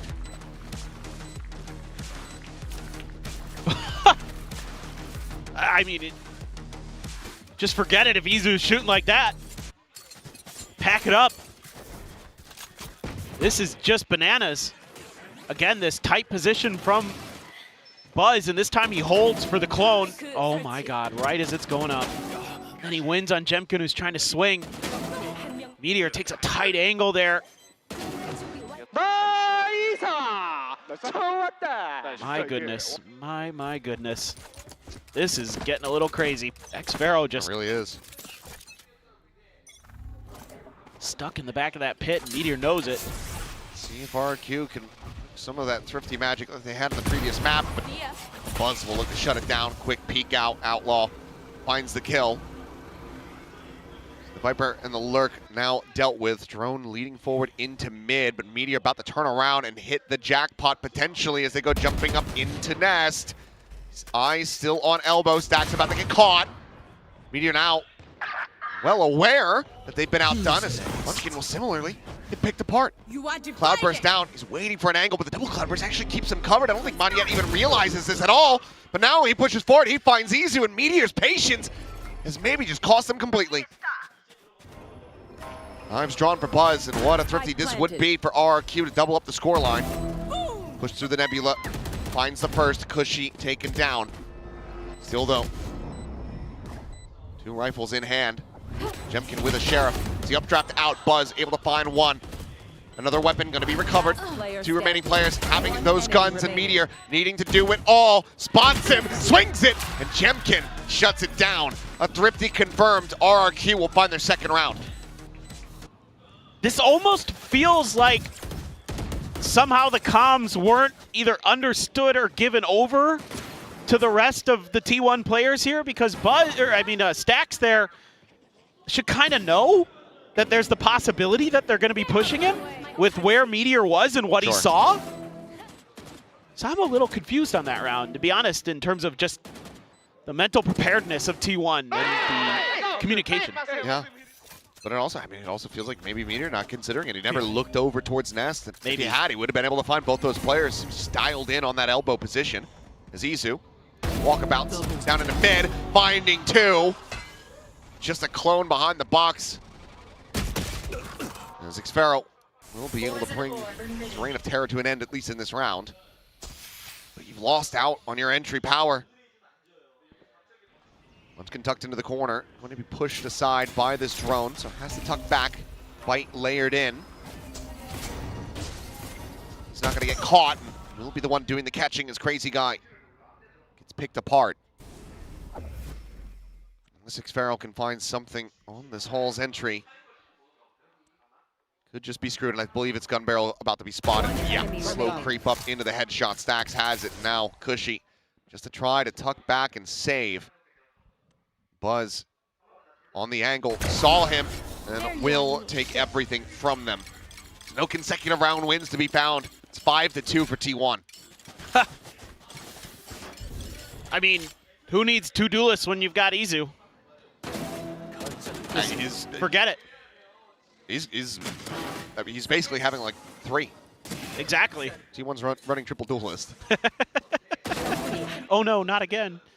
I mean, hey, Abyss is up next. True. And they haven't played it since the SVL when they did run that, so who knows what they're going to have, but okay. The Meteor Reina? Could happen. We praying? RRQ certainly are at the moment. Timeout call. Once again, necessary quite early on, a little bit later than we saw compared to Pearl. Yeah, it's tough. I mean, when you're just losing a lot of those duels early, you know, some of your entries are being pretty well read, pretty well countered by T1. Have to dig a little bit deeper here. Try to find ways to open up the map a bit. You know, you're trying to swing onto Izu, but he's just too good right now. Some fans with some Izu signs. Definitely liking what they are seeing here so far, because just feels like the guy can't miss. I mean, God, you're almost hoping that these timeouts just cool him down at the very least. Like, no matter what you say, no matter what you try strategically. I mean, and think back to when Izu first joined T1. I mean, a very different team, obviously. But how impacted he was. Yeah. Getting eliminated from kickoff. Yeah. Crying, after the loss. To now just being such a dominant force. The growth from this guy, as well as his flexibility, well, not that he's been really flexed at all. He's widely been stuck to Yoru because he's just so damn clean on it. Yeah. But he has that capability. That being said, as I big him up, he is going to get taken down. Find some damage on him on yet, but nice little shot to the head with the knife. Finds the kill, and Buzz considering a push, but has to make a swift exit. Void's taking significant damage. Pulls back away. Hunter's Fury is available and now will be invested. Interrupts the plan. Munchkin finds Monyet. Kill onto Xfero. Suddenly, RRQ once again are going to have to try to just get this locked up, get this in play, and then try to hold the line. He's tearing to mid. Munchkin, or rather Buzz, missing the shot. But will find the follow-up. Jemkin now dead. That was the rifle gone. Kushi flushed out, and the previously spotted Crazy Guy. There's not much more that he can do. The fuse to be held. I mean, they could just leave him alone if they want. If he needs to die, he will. They'll at least do him that service. 6-2. The T1, they are looking so strong. Well, you're able to shut him down. Just real quick to give people a little history lesson on Izu. Used to be on a team called Jadeite back in Tier 2 Japan.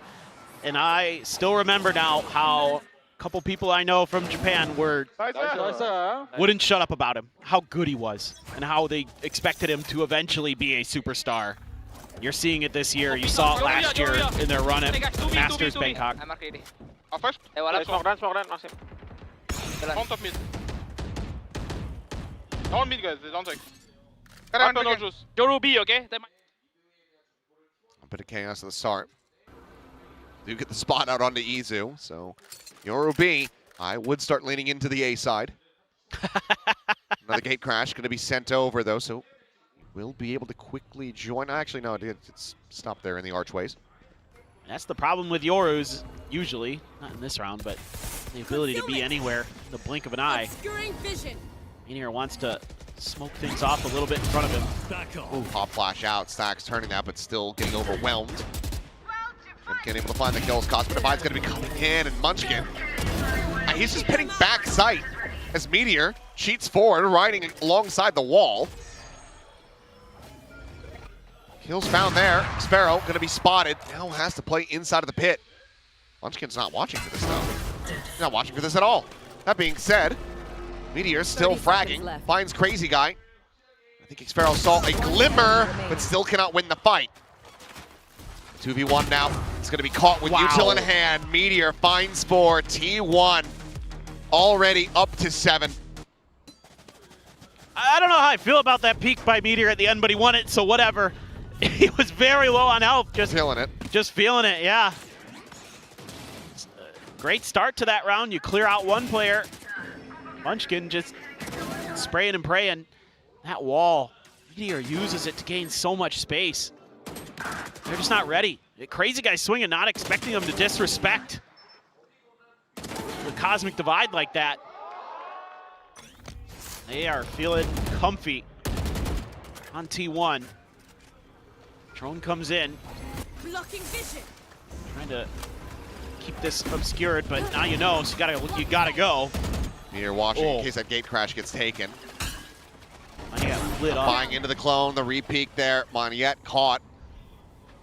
Was finding the one with the operator. Meteor now the opposite side of that smoke, and as it dissipates, comes up with the goods. Crazy Guy dead. Buzz finds 3 with the operator. Flawless for T1. 8-2, and something's got to give. RRQ had to pull out both the timeouts on our opening map in that first half. Still only led to a 9-3 scoreline. They might have to do the same, but for now, looks like the timer's going to keep ticking down. And what's doubly concerning here is RRQ is this is the side of the map where you showed some promise yesterday. on your attacker side. This defender's side for T1 is smothering them probably out of this map, you would think, if they don't, in the span of 19 hours, have a better answer on their defender side than what they showed yesterday. Dimensional drift, built up by Jemkin. Messes it immediately as Meteor tries to go swinging, but Jemkin just says, well, hey, shoot right here. We'll be able to find the kill. So a bit of a freebie going to be offered up by T1.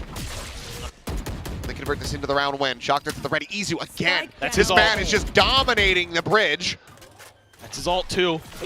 Has his own dimensional drift available now. That it brings this into a 4v4. Munchkin trying to lurk in around the back, and it's very good cognizance from Xpharaoh to watch for this. However, Buzz, that second layer, goes unanticipated, now draws further attention around the outskirts of this site. I'll handle this. Mask on Izu, chasing forward a 3v3. Cushy has that Hunter's Fury, but whether or not he can use it, no, he cannot. Such a quick peek from Buzz into a shutdown on Jemkin, and Manyen's position known. Chasing forward in desperation to try to find Stacks, but all he will find is a knife between his eyes. Another 3K for Buzz, another round for T1. It's over. Standing ahead. It's just Izu is the engine that keeps this thing running, and he finds that kill. And this gives him the ult, and this gives them a chance. You don't expect this extra layer on this flank. Usually it's just Munchkin by himself, but no, it's the op too.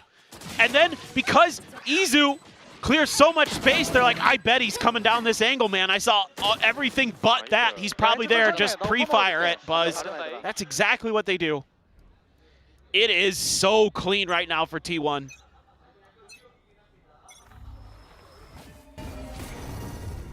Holding on this corner, smoke falls as this crazy guy, and then he immediately has a swap over onto the Judge. Look for the snipe out of the sky, cannot make that happen, and Xpharaoh does well to find Buzz. Hunter's Fury now, unleashed by Cushy, trying to pin down this pesky Yoru at backside, but Izu is just sliding around, a smooth criminal escaping as Stacks arrives from Arches. Spike down B. Reinforces their position, and Jemkin completely left to his own devices and dead.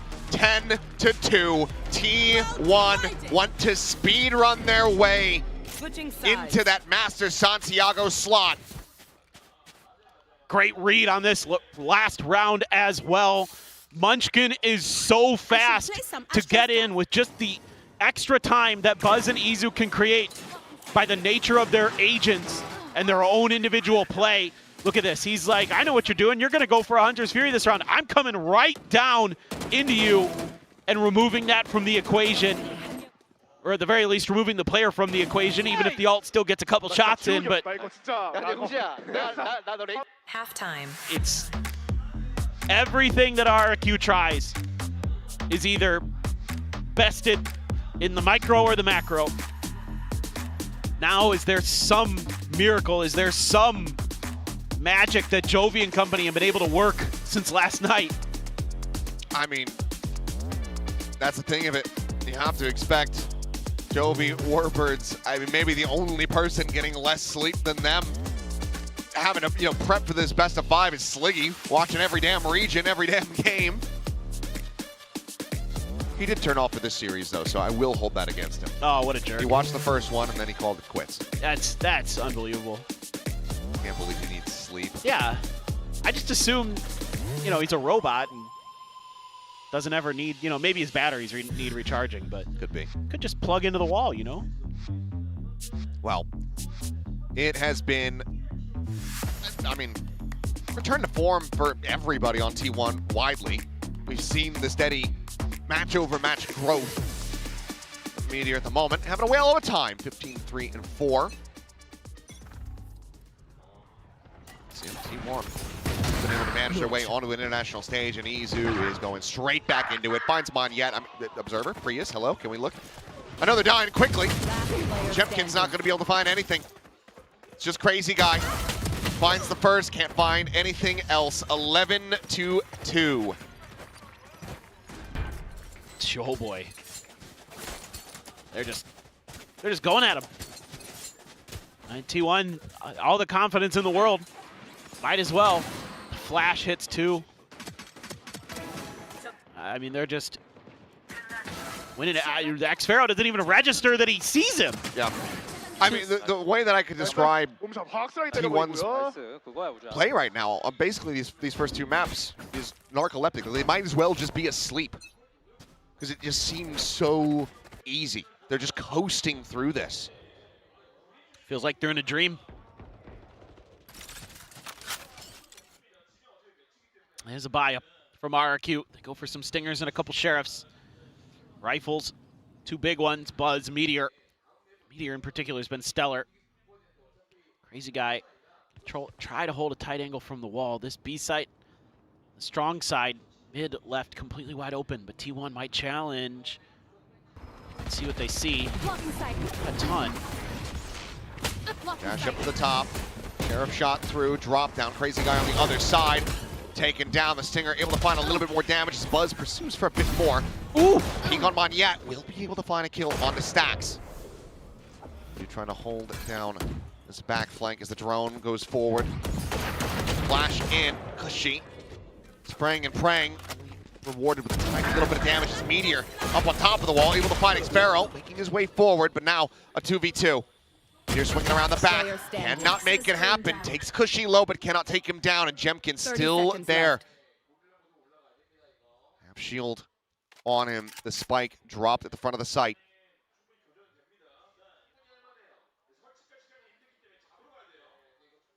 Munchkin in from behind! Gets a Red Bull clutch! Against the odds, against the expectations, and against all of RRQ's hopes, dreams, and efforts. Map point in T1's hands. This is starting to remind me of the feelings I had about Gen.G in 2024. The way that they win rounds they have no business winning. The way that sometimes they just completely have a read on their opponent and smother them out of games, where individual performances can make up for mistakes and bad plays and bad decisions. It's like everything they touch turns to gold. You've got two of those players, Munchkin and Meteor, carrying that forward, bolstered by the rest of this team. Meteor is just... clearly, he's got a date for Valentine's Day. He wants to get the hell out of here. His girlfriend's waiting. He promised her dinner. Easy finds another Buzz on the peak. Cushy taken down. We can stick a fork in Breeze. This is T1's. This is over. Double swing out. Sparrow. Minor surprise for him, but Meteor. Oh. Get dinked through the wall, but that is about it. 13-2. 9 maps collected so far for RRQ across the two played. T1 are at series point. It's one more to go. And that second ticket from Pacific to Master Santiago is theirs. And now you maybe going to be getting into your head here as RRQ. You know, we've done it before. We've come back when we've been down 2-0. We did it last year when we took Pacific over to Tokyo for our finals. Do they have some of that magic in store for us? Do they have another miracle for the fans in Indonesia? I don't know. It doesn't look good, especially after this 13-2 defeat. I mean, I'm shocked at the way that this is transpiring. RRQ, they need the rally back. I mean, a reverse sweep at a best of 5, so very rare. The first people to do it could very well be RRQ's opponents tomorrow with PRX. T1 right now look like they are operating on a different level, in a different plane of existence. They are absolutely terrifying. Now we get ready to go to Abyss. Another map pick for RRQ, one that T1 has not shown this entire stage. And the last time we saw it was in the offseason. And they played triple duelist with Meteor on Reyna. I don't think that's going to happen here, but if it does, what a way it could be for T1 to qualify to Santiago. An anti-chamber option. We'll see. We will find out, but for now, we'll send it back over to the analyst desk and get their thoughts on Breeze. I mean, that would be the most Pacific thing ever if that were to happen, but we'll leave that for a little bit later. In the meantime, this scoreline here, I'm thinking this just happened maybe 19 hours ago, except for instead of the comeback happening, T1 managed to stop it. RRQ just breeze. Just isn't their map at all. I mean, this map was open and shut. RRQ cannot figure this map out. We saw them start on the attack, a side where they were better, and we saw them repeatedly go A, I think thinking that it's a weakness of the composition, but T1 proved that wrong. They had a very, very dominant first half. So RRQ just not able to get the ball rolling. They don't look comfortable. I don't like the macro on this map. I think this series is spiraling out of control. Well, right now there's a raid boss in Izu, and RRQ really are struggling to get everyone online. We see the kills are very single digit out there. Unfortunately, right now, for RRQ, they need to put this one in the backpack real fast. Yeah. And they need to remember that they're going to a map also after this that they wanted. They wanted Abyss, they wanted to take it there. So right now, they just need to forget real fast about this, because at the moment, if they're going to continue like this, it's not going to look good. Oh, I was totally joking about the 15 mapper weekend, but it could be possible. It's a possibility. I mean, it might be less if this ends in 3. Oh, yeah. I mean, that's the problem is I need to see some fight back from RRQ. We know they can do it. This is a team that has mounted insane comebacks before, so they need to kick into gear right now and show us something, because T1 don't look challenged at all in this series. Yeah, we just took a peek at what's happening right now in the holding areas of the players, but I think that, you know, for RRQ, as you mentioned, they have to forget about this, because there were some very, very questionable plays there. And on the side of T1, it was looking very clean. Yeah, I want to take us to Breeze School real quick. RRQ did hit that A side repeatedly, as Morgan said. They went in on the right side of the wall. It's the classic wall, and they would always go, and then T1 would let them in, make sure that they don't get picked off, and then they would go for the retake. RRQ would not have a lurk, so the T1 did not have to worry about it. So the change up afterwards is RRQ going to try to go to the left of the Viper wall. But in this round, there's so much Astra util, there's a Viper also, the adjustment's good, right? But RRQ yesterday, they struggled on their defense side when they would just let them in. Initially, that's good. So when you're playing against the Jet and the Yoru, it's very difficult if you play too close to the main or too close to the choke. So sometimes you need to let them in, because otherwise you're going to get picked off by the Jet or by the Yoru. So you play behind the wall, you let them in, you can let them plant, but you make sure that they stay behind that Viper wall so that then you can retake. The difference is yesterday, there was a lurk in mid, there was a lurk coming from elbow, so the retake would then get disturbed by the lurk. RRQ did not have that lurk. That could also be because Crazy Guy is playing the Astra. He's maybe not as experienced on it. Maybe they haven't had as much time on this map so far. So the idea is there, but it's missing some things. And that one thing about the lurk changes everything. The adaptation to go to the left side is good, but it's just maybe not the right round. The ultimates, and the idea is not bad. T1 are a step ahead. They have Astra util there. They're spraying through those smokes. They're stopping to give you no space, basically. I just think this is not a good map for RRQ. We need to see a fast reset. Yeah, absolutely. T1 are just looking very, very calm at this point. They're looking like, you know what, just calm down, we've got this. And I truly believe that right now with the direction that this is going, but just a quick break for everybody. We do have a special update for you guys. The 2026 season capsule is up there. So if you want to get some knife kills, just like we saw the little exchange on Pearl between Xpharaoh and Meteor, hey, maybe that might look a little bit better with this. So I did see the Pacifics one, looking quite good. I only look at the Pacifics one. Of course, that's how it should be. Obviously. Support Pacific. Obviously. Blue is best. Blue is best. We do love our waves.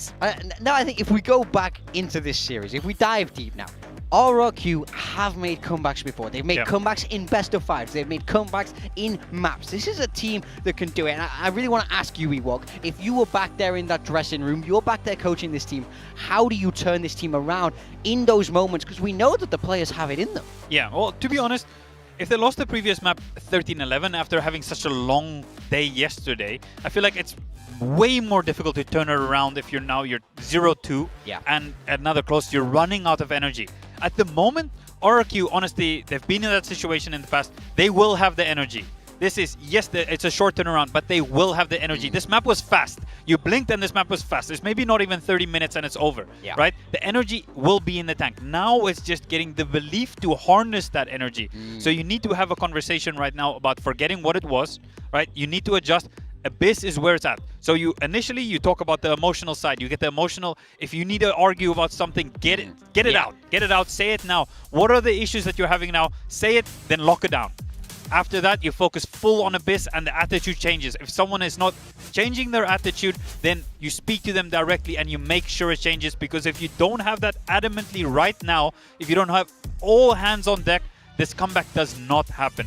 So right now they need to make sure to lock everything down and make sure that the boys believe. And I think as we move towards Abyss, this is probably the map RRQ will feel the best about. They beat Nongshim on this map yesterday. T1 yet to play it here in Kickoff. As Achilles said, last time we saw it from them, it was triple duelist in the off-season, which is wild. Surely we don't see that again. So if there was ever a way for them to springboard themselves back into this series, it is Abyss, but we have to see a turnaround now. T1 are looking dominant. They've ran this middle bracket. They can smell Masters Santiago here. They are so close, on the precipice of making this happen. It's on RRQ to put a stop to it now. Yeah, and I'm not sure I like this because RRQ going in a little bit blind into what T1 might be preparing. I mean, the off-season comps, I am just going to say we're probably not going to see those. Probably no triple duelist or Clove somewhere in the mix that they were running. So that's probably not going to happen.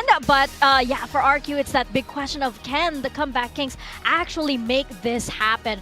They have such a long road ahead, but it's not impossible. As Ewok was saying, they do have that capacity in them to just erase what happened in the previous map and just go back to, back to zero. It's the first map. Just imagine it's the first map. And RQ looked pretty good yesterday on the Abyss. I like their retakes. The attack, I think, could have been flushed out a little bit more. It could have been a little bit cleaner. Some of the Waylay entry was not as smooth and as clean as it needs to be. But the idea with the Brimstone is nice. I like the Brimstone. It's the Gentlemates comp. They've been playing it really well. We saw Martin go absolutely crazy yesterday on it as well. So hopefully we maybe see a similar performance from RRQ if they're trying to get back into the series now on Abyss. Yeah, hopefully they can do exactly that, because if they don't, this is T1 locking in that second slot to Master Santiago. T1 is one map away, and all that stands in between them is an RRQ that is bruised and battered at the moment. T1 will be feeling better than ever. 2-0 up in this series.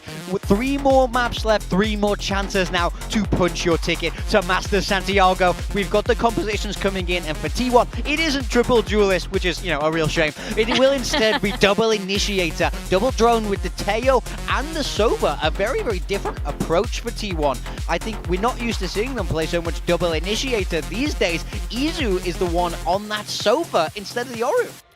That is going to be... Izu has been that guy that can flex, right? This is going to be interesting. He has shown that he really can do it. The last time we saw Meteor's Waylay, though, his duelist so far hasn't been that convincing.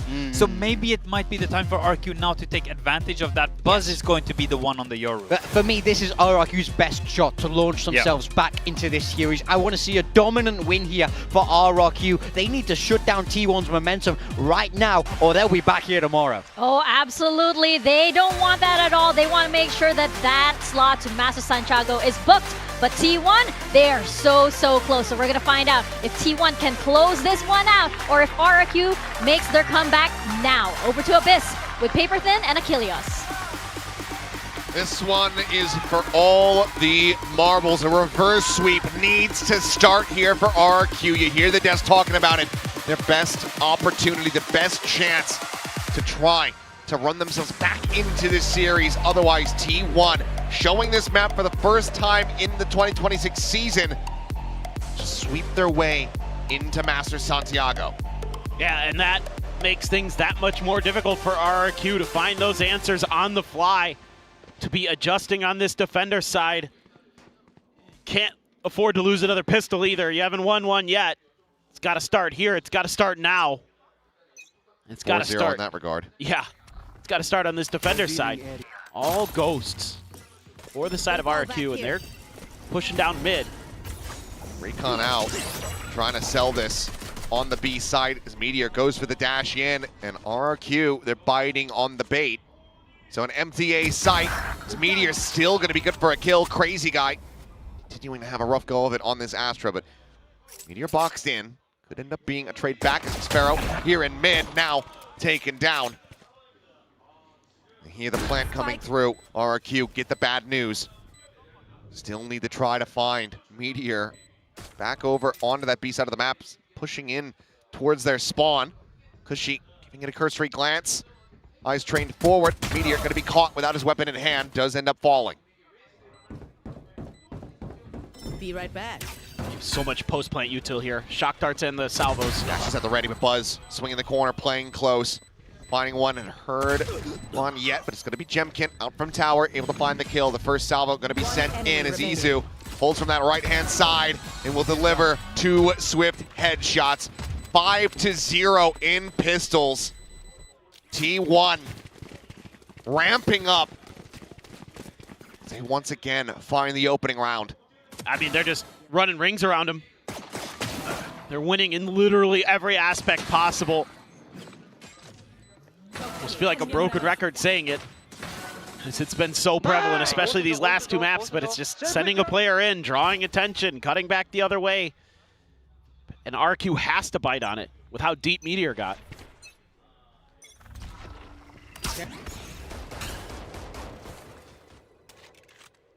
Looking for that aggressive stack.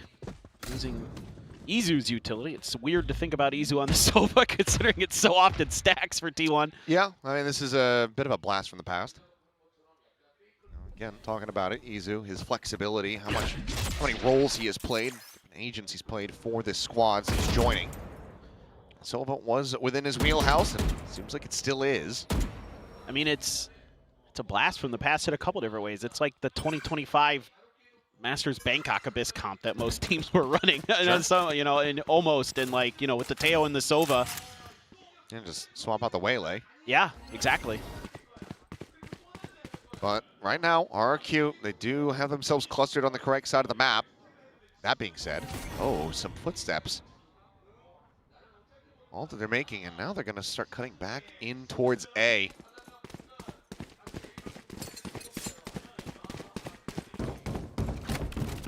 Silent, but yeah, now hearing the full forces of T1 storming forward onto the site. It's going to be RQ, 4-player flank around the back through the attacker spawn. Munchkin the one to watch for this first, just has that ghost in hand, so can quickly get overwhelmed.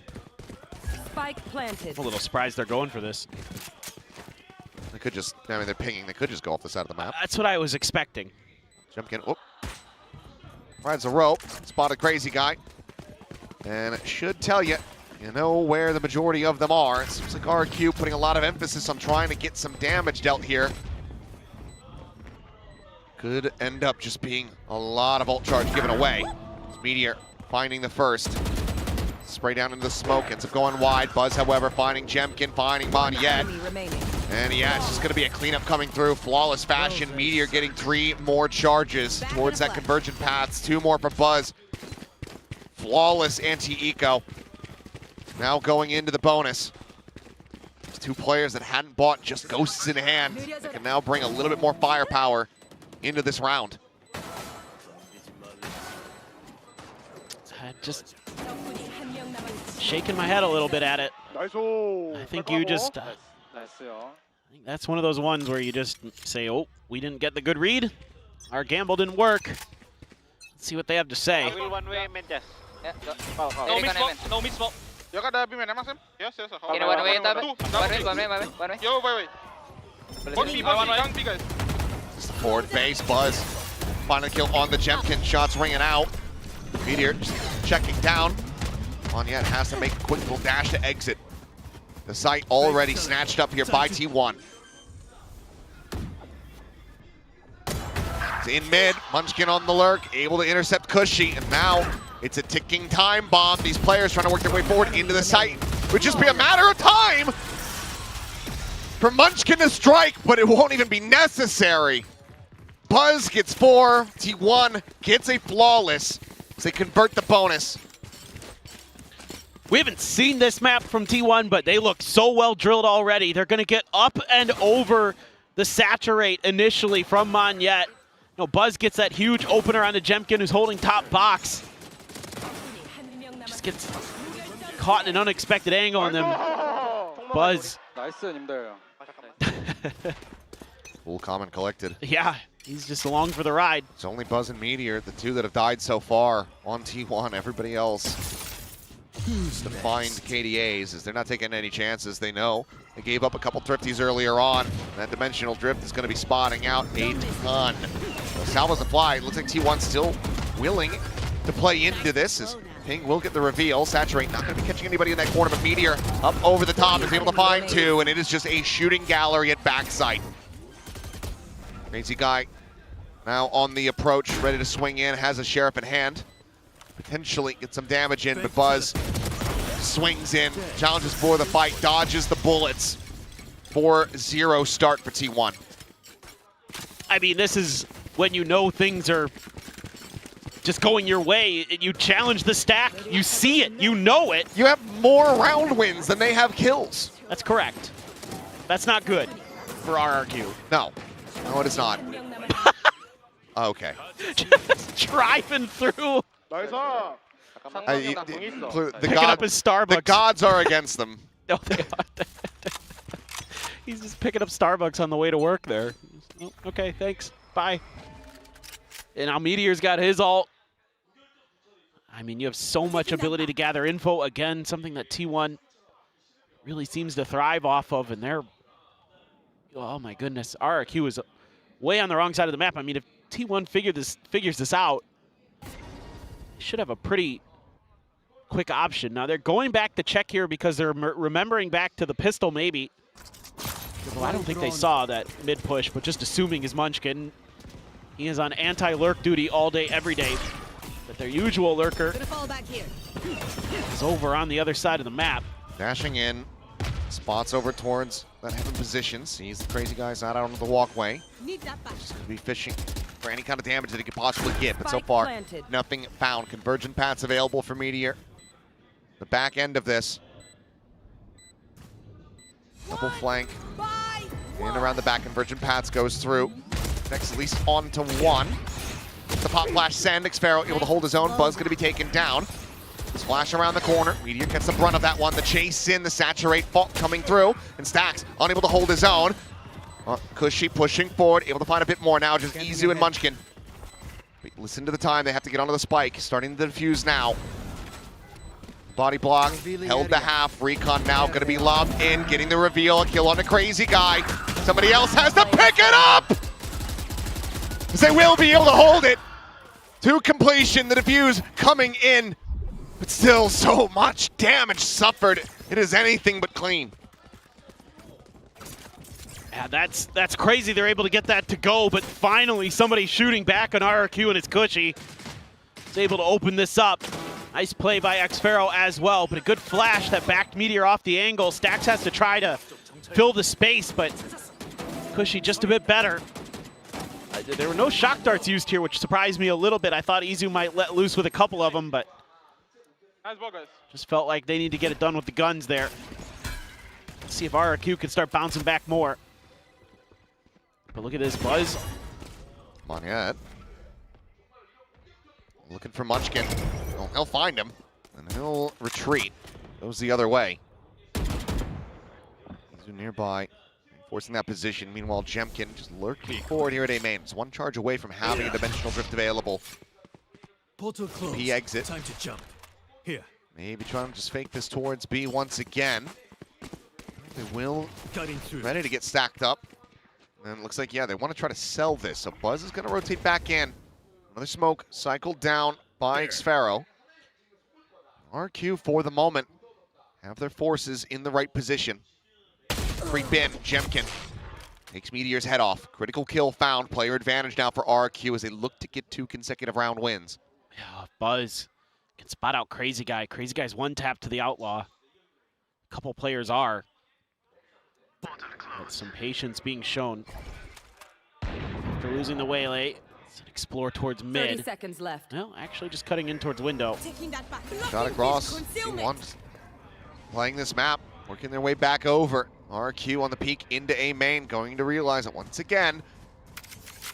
Just played around the map a bit too well. Munchkin now. Top mid, here's the footsteps. Double swing, lined up for him just about.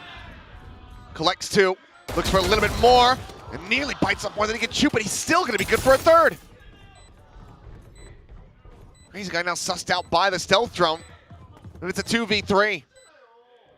Sure, you've got an orbital strike. I mean, suppose you could send it to Vizu, pops the Hunter's Fury, but that's not gonna happen. Because RRQ have to go for the save. 5-1. RRQ have not been able to get any consecutive round wins since Pearl.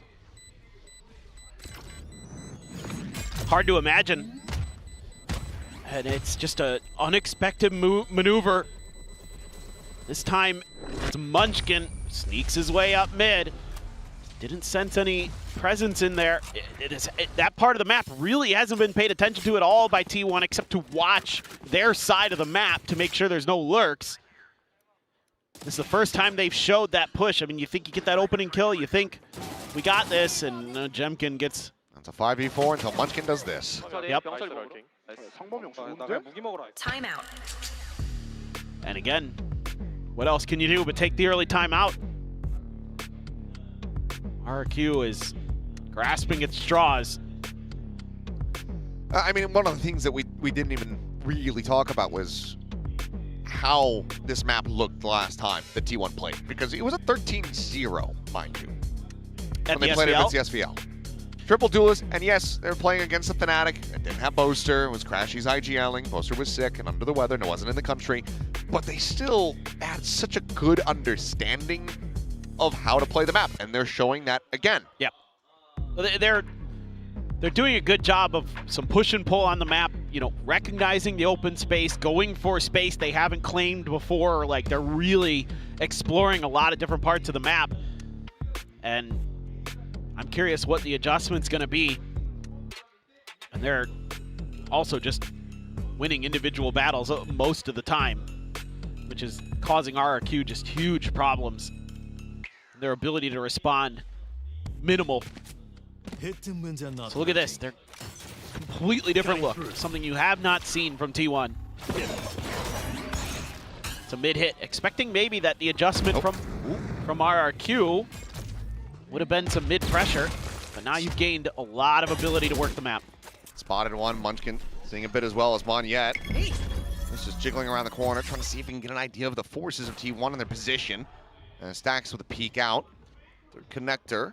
But force an exit as well. Because T1 already has that mid control, you can't reestablish a main control. It's an easy reclear because you have to worry about that window position.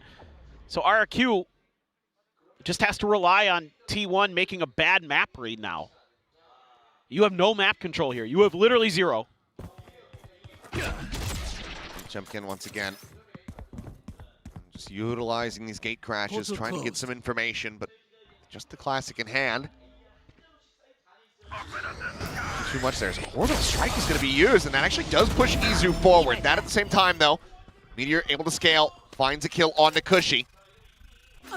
It's wrapping over, and might end up connecting in with Crazy Guy, who is one of the two, now three players with a recovered weapon that has a rifle. You want to fight Meteor, he's hearing these footsteps. They're not swinging in towards him, so now has an opportunity to maybe try to get a backstab going. As Cosmic Divide gets called through, Meteor. Flash, not gonna find him. Saturate goes forward, steadies it. Monyet taken down, and Meteor tears him apart. 4 kills found, Crazy Guy. Last one standing.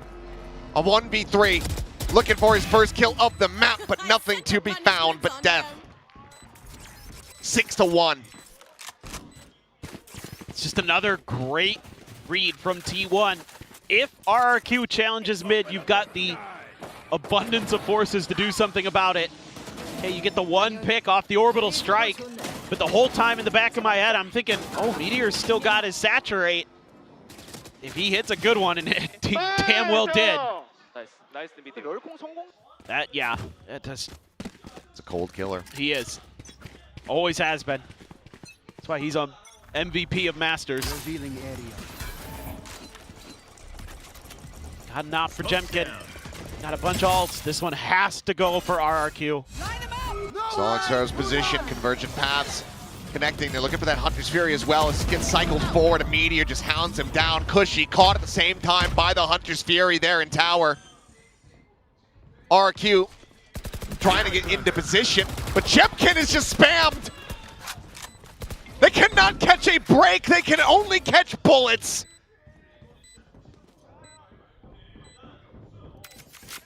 Oh my god. Trying to run away. Keep that operator in hand. Buzz able to find the one, but now the op stranded. Moniette, nothing more to do but to just run. That critical op cannot be retained.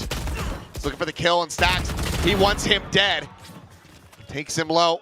Hasn't taken him down yet, but Buzz around the corner absolutely will. Great job. I'll return. I'll pick them apart. You clean up whatever's left. Just brutal. I mean, literally everything. He gets the spot on the way in. That's how he can guide the Hunter's Fury up there. What great awareness from Meteor. They capitalize with the ult. They're expecting to get X-Barrel with the Hunter's Fury, and then they're like, oh wait, we hit him with the convergent pass. Just hit that guy up there in the ropes. It's crazy. And now you've got all these ults and you've got Sheriffs. Got to get some openers. Got to find some advantages to try to use it, or just press it on a retake. I don't know. Crazy guy just clearing the stealth drone. Another one chasing in. Goes into the cosmic form. Saturate, connecting the push in, and Meteor. Yeah, it doesn't matter if you're midair at that range. Cleans him up. Moniette gone. The push out of the smoke, and Buzz able to find another. Jemkin will be able to scoop up a weapon here. Cushy. Okay, takes him down. Some signs of life. 2v3 here for the moment. On checking out that coast side position. Gravwell now called in. Cushy dead. Jemkin to have to do it all, but it's just getting cycled away from this spike. And Cuss will connect, stuck behind the box, the time dwindling. Finds the kill on the Munchkins. The shock dart's now going to be lobbed in. Dodges out the first ones, trying to get the catch on the Izu. They just cannot find it. Izu clears it up, 8-1. I mean, RRQ has got to try something very different here, something unorthodox. They got to get aggressive at main. They can't let T1 get into post plants. There's just too much util, but anything you try is just being thwarted by Meteor. His entries on the Waylay have been so good. He's getting so much value out of the saturates.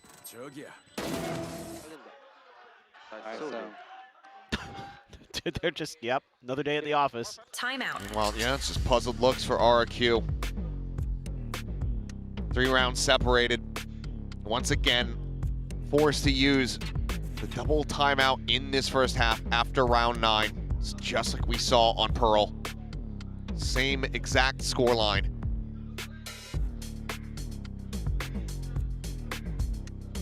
Well, I mean, a few smiles here and there on RRQ, but a few looks of just absolute confusion as well. Just not knowing what hit them. And did not expect this at all coming in here today.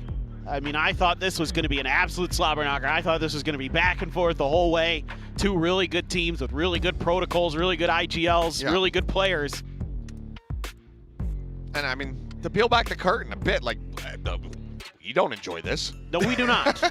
You know, even in a 3-0, worst scoreline you can see as a caster, pretty much, and at least want it to be close 13-10s and 13-11s. Doing a thing. Gonna be looking for a trap setup here as Saturate will connect. Hunter's Fury gonna go out, and well, that does leave Izu rather to the Wolves. I'm ready to say Stacks because of the Sova. So a good little trap play. Solid start for RRQ. Needing to see more of that. Need to build off of that early pick. Yeah, it's exactly what I want to see. Because now you've got map control. Now you've got big ults. Hey, you bait the drone out. See where he's retreated to, and the drone also gets a spot. Goes deep enough to clear out Meteor. This is kind of a tough read for RRQ right now, though, even though Munchkin's somehow gotten all the way up into the back of B site. They send out a salvo, they hear the exit, they know that they caught Jemkin in position. Oh, they know. Munchkin, yeah, they are reading this well, and well, he gets Monya down to 10 HP with a headshot, but cannot confirm that kill. So 3v5, T1. Odds against them now. Try to keep this win streak going. The RRQ finding their footing as they saturate onto the corner. He's able to clean one up. Nothing more for Jemkin to try to do there. Stuck into the dimensional drift. Will be able to pull back. Op in hand. Buzz finding one. Stacked up a tower. Gets the pivot over the side. Able to find that second kill, but it's just 11 HP remaining. The 1v1. And Jemkin pulls off of it. Rides the rope. And will be able to get the kill. Second round found for RRQ. As they're going to be looking to make this a 4-8 half, but once again, just like the round win, all the way back in round 5, it's just one player left standing. It's still so costly. Yeah, the early round advantages you're able to create with the space make this round possible, but it does not feel good. And you read Munchkin's lurks, that's great. One of the problems is Meteor reads your play with the dimensional drift beautifully and feels like he was going to be good for 2 there at least, and then that's probably T1's round, but Stacks almost gets there. Had a moment where he had the head. Here you go again. Gain that space. Get aggressive on this defender side. Keep T1 on the back foot. 3-player stack in the mid with Sparrow holding onto the operator. Dimensional drift though from Buzz. Oh my god. Right up over the top. Armageddon shoving them away. Just ride that red carpet. Want his exit. Now peek in towards this baby door position. Onyet trying to check out towards that attacker spawn, but Munchkin is just so deep pulled back. He does not get spotted. Buzz, however, going to be taken down. Looking for the scale forward now, and Meteor ends up getting caught. Just finds the 1 kill on the Jemkin as Cosmic Divide now. Tries to lock them out. Izu surely spotted, but still is able to dispatch Onyet. Looks for a little bit more, but Xpero holds his zone, and Stacks can't get the weapon out in time. Munchkin now, the last one remaining, lurking his way forward. Setting up the grab well, the body block in position there, looking to just hold this to completion. It seems like Munchkin has no damn idea. So the defuse comes through. Still slow them from building up a bankroll as he takes out Xpero as well. We're going to the last round of the half, and it's RRQ now. Very real chance to try to make this that 8-4 scoreline, but they lose out on the operator. I was genuinely wondering for a while there if Munchkin's keyboard had disconnected because he just sat and spawned for forever. Took so long to get there to try to help out. You know, obviously that's part of the plan. But still, a breath of life for RRQ. Revealing area. Starting to be a lot more confident, a lot more understanding of the map. Buzz, I think Buzz gave away the script there. I don't think they realized he had tucked in events, but he threw out a clone. That made the read easy for RRQ as well. Something to go back and think about for T1, but chance to get this to 9-3 or 8-4 for RRQ if they can just get one more to go here on this defender's side. Jemkin seeing nothing there. I'm gonna make the call. Start rotating in towards this A side of the map. 3 players in position to try to hold the line. Has to be a good hold here. Concealment! Concealment! Revealed salvo in the backside. Crazy guy just staying tucked. Concuss not going to connect. Meteor up and over the top, sending out the saturate. Buzz just storms forward, shorty in hand, able to find the kill. Looking to try to slip the net here is Crazy guy, but Meteor eventually drops down, finds him, and cleans up Xpero as well. Jemkin now striking, making his presence known, but just too many targets around that corner. Cushy now, a 1v4. It's T1. Looking to make this another 9-3 scoreline, much like they did on Pearl. They shall. Everyone perfectly in position. And RRQ They need this pistol more than they ever have. They have not gotten a single one throughout this series. 0 and 5. Oh, they can layer the stuns too in this comp.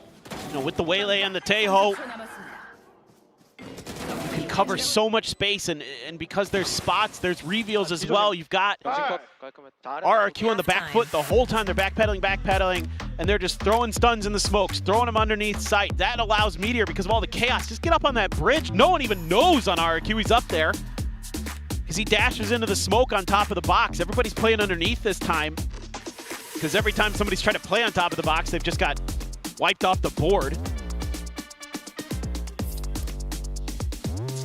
Well, I think it's starting to worry. Yeah. It's starting to worry. Lunch. What? We're clear. Why? We're into the last couple days, and we've clearly been running out of ideas. It's just bizarre. Yeah, it really is. And he looks like he's getting ready to, like, go play the drums with those drumsticks. Like, it's like, or they're like maracas. Like, I'm going to Santiago. Like, let's go. For the T1 faithful here in the audience, it's been a very good showing thus far. It's 4 rounds away from punching that ticket, from getting back to another Masters event. Obviously missed out on Toronto. Had a very short stay at Champions Paris. Should go without saying, must-win pistol here for RRQ. Clear the drone. Monyet ready with the dash, goes forward, sticks it. For now, T1 hitting up the space. We'll just play back. Let's get Meteor on this flank. Deep position from him. Crazy Guy just now turning back over. Try to watch this spot. Monyet trying to set up for that saturate. Ends up falling. Crazy Guy needing to try to clear this out. Shots whipping here on both sides. Jemkin up and over the top. Meteor trying to find the kill, the jump out. Buzz. The only casualty is Jemkin will end up falling, and Munchkin will clean up the rest. 6 pistols, perfection from T1 in every single half. They hit double digits. 3 more rounds to go. And it's just great decision-making from T1 in terms of don't overstay your welcome on the site. Let them throw their util here. We've got what we want to play for retake. We've got the space we want. We're coming from literally every angle possible onto this site. Be patient. Wait for your moments. The individual play is through the roof. And RRQ is just stuck on the site trying to win gun battles that T1 is not offering. Buzz and Meteor are going absolutely crazy as this double duelist combo. The mosquitoes are biting. Stun, cycle forward, Munchkin trying to escape. Bucky clipping him in the back of the thigh. Falls down to 70, but is alive. Monyet needing to refract out. Izu there at the tower, spamming through, trying to find a kill. Eventually will be able to get Xfero, but Monyet trades it back. Still situated there on the ground. Very solid chance for RRQ to convert this. Saturated to the corner. Jemkin gonna be hindered. Jump out of the smoke. Cushy looking for the turn. Only able to find the one. Monyet continuing with that Bucky. Finds a little bit more value as Crazy Guy trying to get it done, and he will. 2 kills with the Stinger. The force ends up working in their favor. 6 rounds to go for RRQ to tie it up. Yeah, I think this one actually T1 overthinks a little bit. You're watching Munchkin up in vents looking for a flank, but something RRQ has not been able to do today is create flanks. Whoops. Whoops, indeed. But you know, what are you going to do against the Bucky? But it's the sprays that give it away there. Just a few missed opportunities, but without a star, I can. Credit where credit's due. RRQ comes in gunning. Oh, okay. They find a punish. Buzz just trying to get that orb. Izu off the side, and there goes the rest. So T1 Gonna just swiftly get things underway, move on into this buy round. So flawless for the side of RRQ, halfway to tying it up. Yeah, just seeing if they could get away with an orb. Was denied, so deny them any more orbs of their own. Let's go again. This defender side, let's see what it looks like for T1. RRQ maybe get that snowball going. Get that feeling. Stacks now a little active in the comms. They're setting up a 3-man high-low on A. Well, Stacks has moved forward a little bit, but this is actually a mid hit here. Deep Astra smokes, deep Brim smokes. Nobody knows this on T1. Nobody has any clue that they're doing this. But RRQ is fishing for a reaction. They don't get one, so that makes them a little nervous. Drone checking all the way out into A main. Nothing seen. So Meteor just going to get posted up. The other two players get ready to rotate. Buzz sending out a couple shots, not going to be able to find any damage. The double dash comes in. Monyet finding himself up over top of the site. Munchkin just sat here silently within the smoke, trying to play quiet. Here's this motion around him. Just jumping so they can't see his feet. They hadn't noticed, but Jemkin will be able to turn back in time before Munchkin finds more value. He's just a lunatic. He is. He is an absolute just madman. Strafe in, Izu trying to find the kill, and he gets Jemkin before he can teleport out. A critical timing is Monyet. Saturated around the corner. Meteor suspicious, but not spotting it quite just yet. Looking for the hold on the defuse. Some damage exchange. Stacks joining in. They're trying to flush him out with the swing in. Monyet right into the spray. Hunter's Fury now expended as Crazy Guy looking for the grab, but there's the body block, and there's Meteor bringing it now into the 1v1. The hold, the half, and Crazy Guy again to find a finisher. A sigh of relief as RRQ, the most rounds in a row they've been able to get just about throughout the series. They can find one more, they'll tie up Pearl, and it looks like T1 might just be calling a timeout. Yeah, I mean, I think you're trying to calm T1 down here, feeling like maybe they're getting a little overconfident. Munchkin is just so intelligent, so understanding of the mechanics of the game there. So guys, you're gonna play out loud, you're gonna play out loud. It's just crazy. But, I mean, for me, I think you're just talking about, okay, let's stop with the weird stuff.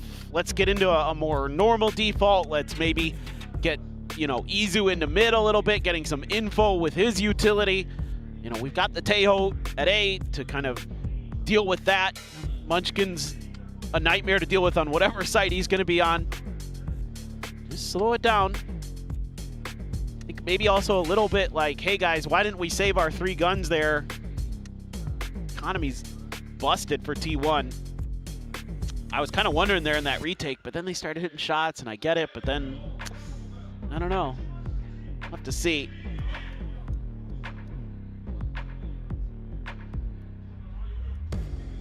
Just solid efforts from RRQ now.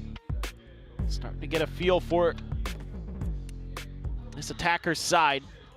I'll find them. Jemkin's gonna have an outlaw, 4 Phantoms otherwise. Couple Sheriffs of Bucky for Munchkin. Oh, it hit Meteor. Dart, yeah, it just sticks to his leg. Will just be the orb grab. Jemkin not going to be firing off a shot. Smart stuff, getting your ults in cycle for the following round here for T1. Or who knows, maybe even into this round. Depending on how it goes, Meteor's already got his convergent paths. Stacks has the drone. Meteor has a deep walk down mid. Oh boy. Here. Looking for that flank timing once again. Meanwhile, the exec onto the A side comes through. Munchkin starts working his way over, but with just that Bucky in hand, it's going to prove to be a pretty damn difficult retake for T1. Meteor trying to line things up, and Crazy Guy once again is able to note that flank position. Saturate, sent out to no avail. Cushy joins in on the angle, and with the Outlaw, will be able to take down the enemy waylay. Stun's going to be sent forward. Xparrow backpedals, plants his feet, finds 2. Buzz and Stacks will fall, and it's going to be flawless for RRQ. Not allowing for a Thrifty to come back in. 4 rounds now in a row. Bankroll getting built up. T1. Only 3 rounds separating these squads so far. Crazy to think that how that first half and then T1 wins a pistol, but RRQ starting to fire, starting to feel that confidence. Who knows? This is a team that I never count out because of the comebacks they've made in history.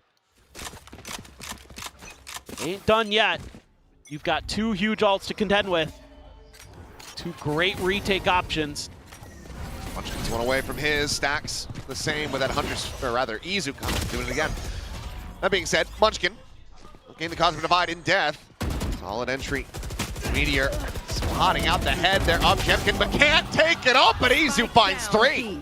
Cutting through. Suddenly a 2v2. I got this place. Operator in hand for Buzz. Goes sprinting forward, swaps the weapons, going on the chase, trying to get the spot out, sees the gun barrel, sees Jemkin. Doesn't want to exit in front of him. It's a wise decision. He does have that gate crash set up to jump back across closer to that A side of the map. I'll handle this. So Jemkin going to be doing very much the same thing. Check out the A side, try to spot out where Stacks is at the moment, but won't be able to find him. Plant, however, can come in. Crazy guy. Deep position, potentially unexpected. It's going to go for the jump across and finds the timing. Meanwhile, oh no, Buzz can't get it. Crazy guy. 2 monstrous kills. And RRQ, they're making a reality out of this comeback. Yeah. They're doing a great job here punishing the B site, punishing Munchkin. He's having a tough time, just like we saw with RRQ on the other side of the map with Crazy Guy. Just tough time logging things down. I mean, man, if you can get Izu activated again for T1, find ways to get him a little bit more involved, then maybe you can turn this landslide around, but it's all coming downhill on top of T1, and we've got a map. From a 9-3 to now 10-8, that force buy.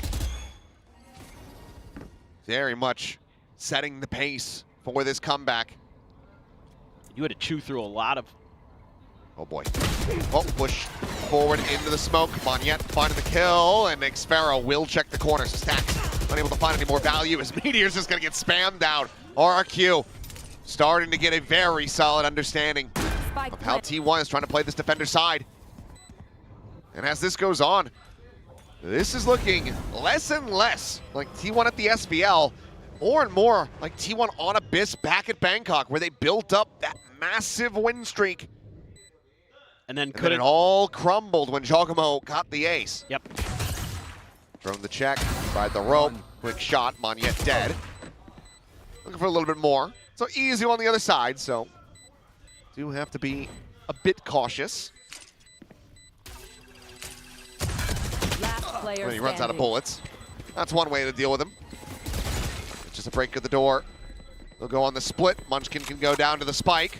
And RRQ 1 round away from tying this up. Hey, they're just feeling it again. They have that experience, just like T1. Every different level, reading their opponent's tendencies. A great flash out from Jemkin. The blind Stacks fully, no chance. I want to hear what they have to say, but T1 has been chewing through a lot of ults. Now both the timeouts. I mean, the concerning thing was not that round, but the round before when they had 3 big ults and they don't use any of them, they can't get to it. They're getting shut out of the round almost before it begins. So I don't know, maybe now, do you have any of those aggressive plays at the mains? Do you have some of that setup, you know, the bait and switch with the waylay we see? Go for that B main choke, you know, throw the saturate, throw a Yoru flash in there. You know, you can exit if it doesn't look good, or you can press the advantage. You have the convergent pass as well. If you can catch them leaning on one side of the map or the other, and you can get Meteor there, might be able to turn it around. Probably the first time here as T1, you're sweating. Haven't had this feeling all day. You're gonna be able to stomach it, get through with that 3-0 win, or are we going to Haven next? Yeah, I will ulti. Just look for angles, good angles. I'm not gonna break recon. This is nice, this is nice. I will ulti here from here to here, okay? I run from window. Yeah. Wait, cap. I'm blind. You are divided. A little spot much there with that drone. Virgin Path's gonna be sent. Buzz caught. Quick exit. Right as Monyet swoops forward, but look at the Hunter's Fury. The double tag, the double stack up, the double kill. Buzz and Izu both get buried. What a catch to brush aside the timeout call. 3v5 is Stacks looking to try to be the hero, but I don't think he reads that left side at all, but will wisely back away. Shot attempt from Meteor, unable to find it there. Stacks cannot get that second elimination. His team desperately needed him to find. Meteor stunned up, the approach over the top, the spot out, looking for the kill, the drop down. Eventually Cushy rewarded with it. Munchkin, the last one standing. Swings in, dies. 4K from Cushy. 10-10. RRQ. 7 rounds in a row to get us to this point. And this is phenomenal because you don't let T1 keep any guns. Buzz opted to eat the convergent pass before he TP'd out. That cost him there. That cost him his life. Some kind of eyebrow-raising decisions being made here and there by T1, and RRQ is so locked in. Something to smile about in his life for Jovi. He's always smiling. I know. Nice and slow now. Meteor just saturating the corner. Looking to make his exit. Does get tagged up in midair. He's going to look to try to rescale this. Already RRQ. This is really smart by Meteor. Making their exit. It allows you to make your strong stack over towards A. Quick TP over by Buzz. I mean, Meteor's continued to get on these flanks, but it hasn't really done much for T1. Crazy Guy has continued to just watch these angles and keep him out, but right now he might be able to find a bit of a godlier timing as the smokes at the front of the site are delaying RRQ, making them slow on the approach, but now he's once again going to be taken down. But now they know. Yeah, they get that kill, and they're going to look to go for the pivot once more. TP across, Buzz, lone player with a rifle in hand. Gets himself over towards B, but yep, a bit of a pump fake, and now they're going to slowly drift back into A. Munchkin, the only one here, just that shorty. No Nebula to block at the moment. He's trying to set up a Cosmic Divide, but they're just going to push forward, past that one before it can bloom. Still able to find a kill. Orbital strike now over towards tower. Slows up the approach. 20 seconds remaining. And Armageddon in the hands of Stacks. Is he going to send it first? It's going to be the Hunter's Sphere. They're just looking to try to play delay on this one. The bound forward though, and Stacks taken down. Final tag connects with a Crazy Guy. As they need to get the spike planted, and there it is. Sparrow finding Buzz. Izu, just the stinger. Grabs up the Vandal. And he will make his way out. Nothing more to be done here. That Stack's not gotten taken down had he not played forward.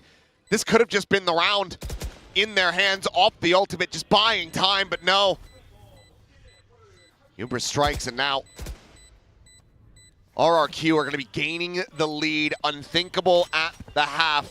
Now very much reality that T1 are trying to come to terms with. But at every twist and turn, they are getting beaten back. And it all comes down to just that little bit of extra patience from Crazy Guy to keep watching his back, and Meteor's just a little too eager to get there. He feels like, oh my gosh, they're so far ahead of me. But because of Crazy Guy's kill, they can take a pause. They can pull the rotations over to the other side of the map, because you know that if it's Meteor and Spawn, he's on his own. He's lurking by himself, most likely. And they've already committed to the other side of the map. We can go back. And they used that against T1. Time to jump. And then, yeah, Stacks with a spacing error there. So Meteor's got to use this convergent pass. He's got to find an opportunity. They've got to find a play if they want to get back into this. So RRQ has their number, and they're going to create so much space here. Jenkins creating a lot of doubt, a lot of question marks. Yep. Munchkin, he's gonna face out of this one. No, saturate through. They see him? Yeah, he took some damage, but Munchkin still able to just spray forward, binding one. Jemkin gonna be taken down at the same time. T1 trying to steady the ship, but Monyet finds another. Keeps it in with a 3v3. Convergent paths at the ready. The Armageddon gonna be stacked on top. Cushy absolutely screwed, and it didn't stick for the plant. Spike now needing to be recovered. Buzz gone at the same time. Monyet doing well to still find value despite the earlier damage suffered. The Meteor will bring him down. Crazy guy in a 1v2. His kills have been impactful, the ones that he's collected, but this time Meteor will find the headshot. And T1, they will tie it up. Their first round win since the pistol in this half. They bring it 11-11. Able to find those 2 kills on the entry. Munchkin has been trying to press forward on that A-choke smoke so many times. It hasn't really worked until this round. Stacks, oh man. That could have been a very different round if he doesn't get that follow-up off killing the clone. And you're able to combine the ults for 1 kill. Man, that's quick from Monyet. Yeah, Cushy just knows. Rip. A weakened Monyet. Easy pickings for Meteor. Finds the headshot. Okay. Finally got an answer here for T1. But this attacker side has still been all RRQ. Need that back. 8 in a row there? Yeah, can T1 find it consecutive to get this to match point? RRQ, obviously, I mean, the cash flow is so strong. You cannot break their money. Nope. So, T1 still have their work cut out for them. No ultimates available for either side. Take flight. With everything having been invested just in the last few rounds. There's just no attention being paid towards mid here for T1, so they have just no idea. They just have to play a 3-2. Seems to be their default, and I'm concerned here for Meteor and Buzz. Oh, he's being left on an island. The drone to try to chase forward, gets the spot, sends out the saturate. Nice and slow now. Not gonna go for the double dash exit. Instead, Monyet just challenging forward, trying to flash him out, and he shall. Damage exchanged, but Jemkin just rushes forward. Buzz dead. And into a 3v5, T1. They just don't have the money. They will go for the save. RRQ getting themselves up to their first map point of this final. Just able to suss things out a little bit. Nothing too fancy from RRQ. Just make the right read, find the weak side. They're able to exploit it. Finally, we got a series going. Can it go into overtime? Will become the question. Or will T1 stare down at another 11-13 scoreline on this map? Where they had such a key advantage. I think Monyet dying off the side gives kill credit over to Meteor, allows him to get 1 charge away on the convergent paths. Gave me pause for a moment. It took me a second. But I'm like, okay, this makes sense, and you have plenty of money. Plenty of money. You know that Meteor's still going to be 3 charges away, so it's actually very smart. Makes a ton of sense. Yeah. That's 2,000 IQ there. Now, you're feeling like RRQ's got their brains back in the game, whereas T1 it just doesn't look like they have a full grasp on this defender side on how to work the map. Like, granted, both teams have struggled on it, but T1 even more so. It's like RRQ is just going to turn it up. Try to finish this now. Tuck back. Buzz sending out some flashes to try to stem the tide. They see the dash across. Meteor, however, unscouted for the moment, is able to find that kill. Buzz with another. Swings into the corner, tries to clean him up. Sparrow still able to hold his own as the salvos land at his feet. Drifts past those, spot out on a crazy guy, but makes it across the gap fast enough, but Stacks keeps him in with the advantage.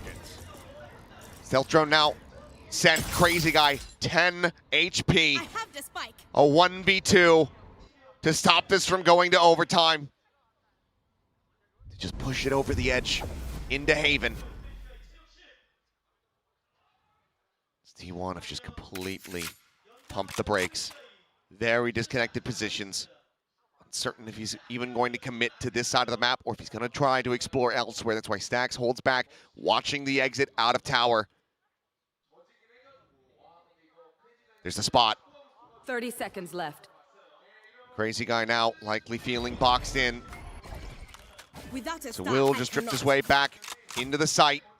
Munchkin playing it patiently, and Crazy Guy goes for about the safest plant that he could possibly find. Recovering it.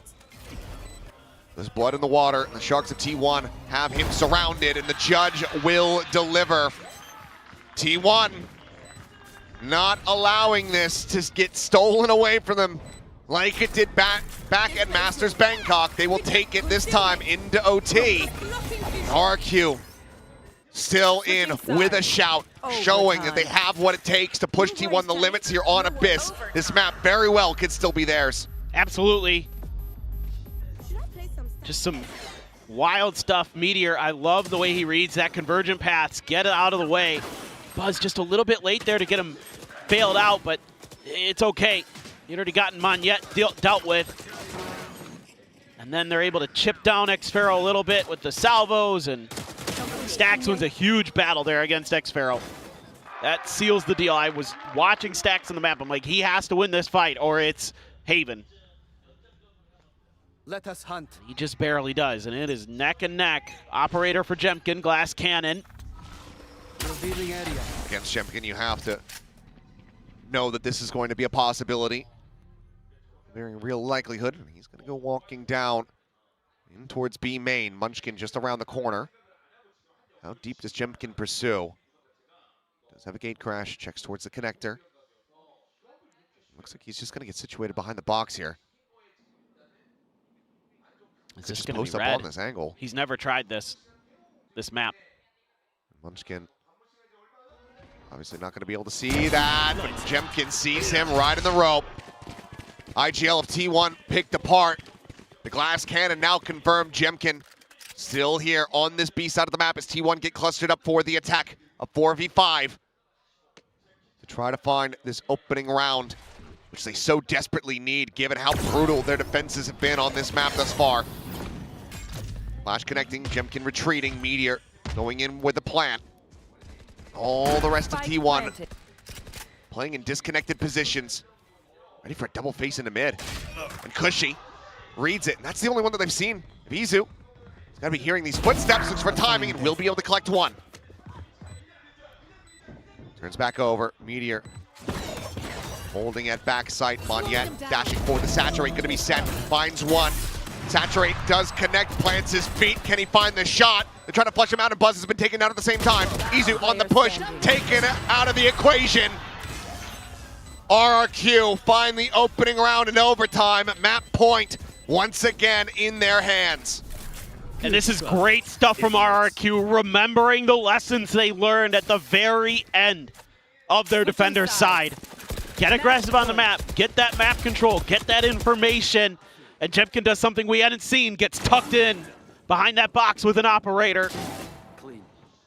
And they're ready for the lurks this time too. It's like such good awareness, such good understanding of what T1 was doing to them that was working so well. They're able to take it away. Beautiful. I don't think Monyet ever realized he hit Meteor with that Saturate. First timeout call here in OT, and it's going to be T1 looking to put together a sound strategy. They pivot back onto the defending side.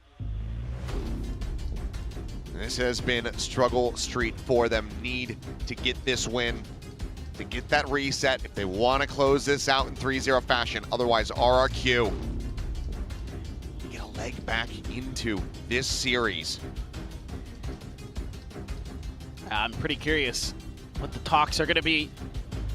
Do we glass cannon ourselves? Do we try something a little unorthodox? Maybe a mid push? I think those 3-2 defaults just are only going to work if you're willing to take a little bit of a risk here and there. But RRQ's been so aware of their flanks. Trying to push those has never worked really for Meteor, or whoever it is. So yeah, I like this. Get a little bit of info here at mid as Izu. Those deep smokes should very well tell you that they're going to try to make some kind of push up here. Now, last time it was a fake from RRQ. They tried this. They peeled back, but this time they're committing. Izu caught. He's trying to hold the line, and he does. The headshot, the one tap, but cannot find the follow-up. Jemkin clearing out that top mid position. Is it a 1-for-1? Slow creep over. Out the back of A. Munchkin and Stacks just playing together, needing to re-clear this, but RRQ at the same time getting ready to get grouped up and attack in towards that A site. Yeah, they're going to find out. They're going to have to play retake. There's nothing available here.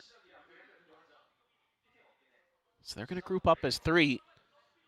Maybe try to overstack the flank. They've pretty much only been sending 1 usually. TP in.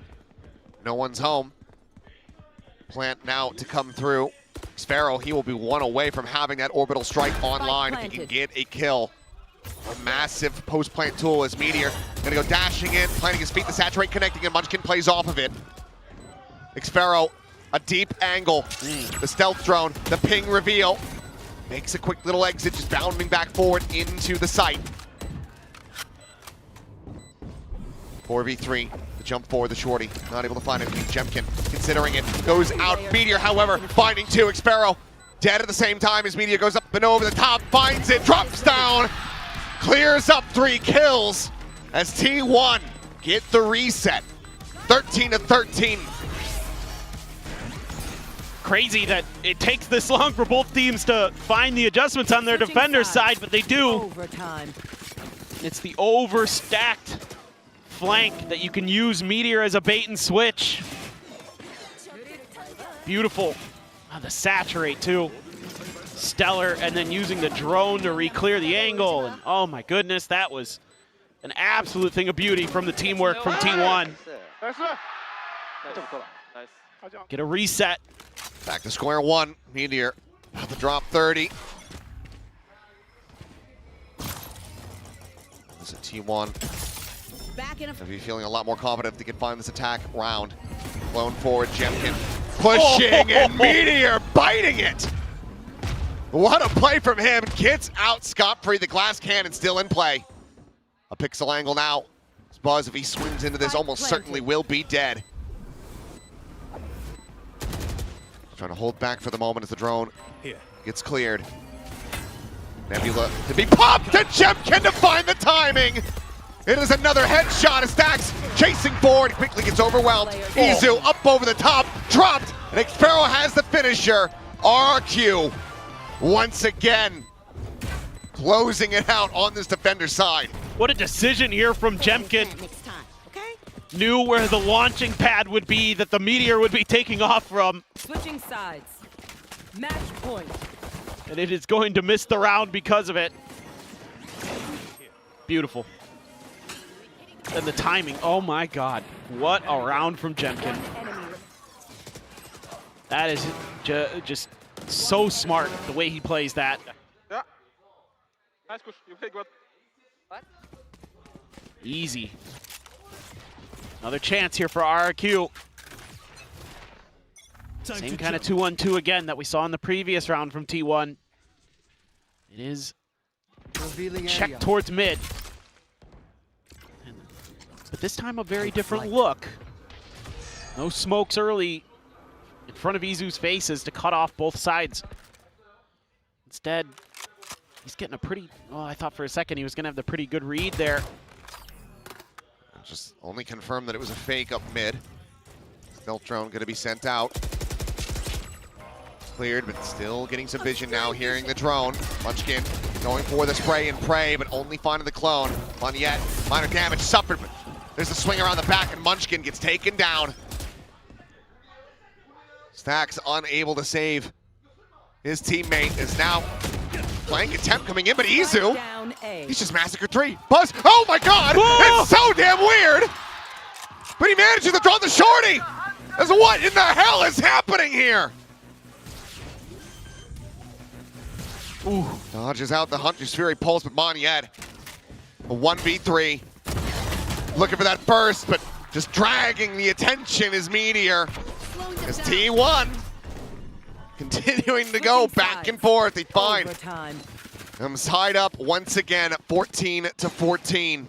Love the discipline from Buzz there to be looking for that lurk as long as he did, and timing just favored him a little bit. Nasty stuff from Izu. God. Whoa! What is that? Just show that like 4 times in a row, please. Yeah, just keep playing it. Good Lord. Obviously quieter performance from him on the Sova, but still damn deadly. And there we go. I was curious if we would get it. And we shall. The final timeout call for RRQ in this overtime. Looking to make sure that it's not the final timeout of this series.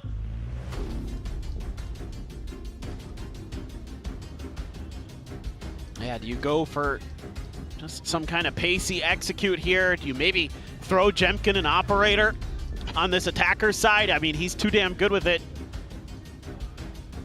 Maybe just let him be. I mean, they're back onto the defense now. And this is where they Oh yeah, they're on the defender side. Absolutely good operator. Had T1 figured out here, so I am curious about this. But maybe Jovi and Warbirds have an idea of what T1 is going to try to throw at them to finally get an attacker side round win in this OT. Yeah, that's kind of where I'm looking right now, is actually the attacker's side. But this defender's round seems to be the round that Jovi's more concerned about. This time, there's no glass cannon. Jemkin does just have a Phantom. Triple stack on the B side. Gate crash as well. Set up there for RRQ. So T1 at the moment, they're gambling into the correct side of the map. The question is, do they figure that out before the rotations can come through? And it seems like the answer is going to be yes. They storm forward and see that there's no one home. Yeah, they got to play retake now. That's tough against this comp that T1 has. So much delay in this post plant. And there's over to Stacks, 2 charges for the Armageddon. Nobody in the back lines for RRQ to disrupt. Meteor being sussed out, saturate, try to clear it, turns the flash, the reface board, but Jemkin able to find the kill, finds the second as Buzz will also fall. Monyet up over the top, Izu shoulder to shoulder with him, just has no idea. Draws out the weapon, and oh my god, the backstab to end no backstabs perhaps, Izu! He's done it again! Another monstrous 3K! Switching sides. Match point. It's just one of those things you don't expect, that it's the Sova hanging around on top of the box after you've killed both of the duelists, and it completely bamboozles RRQ. They have no clue. Oh, that last bullet was huge.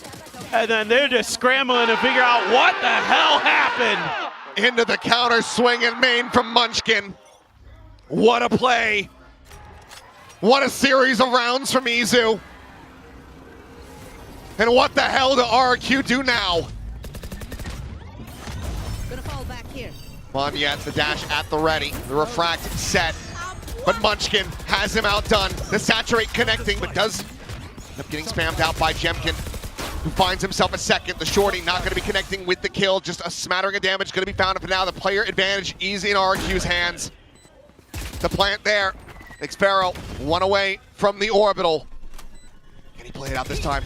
To drop down in the refract. Meteor just looking for an easy one, but comes up empty-handed.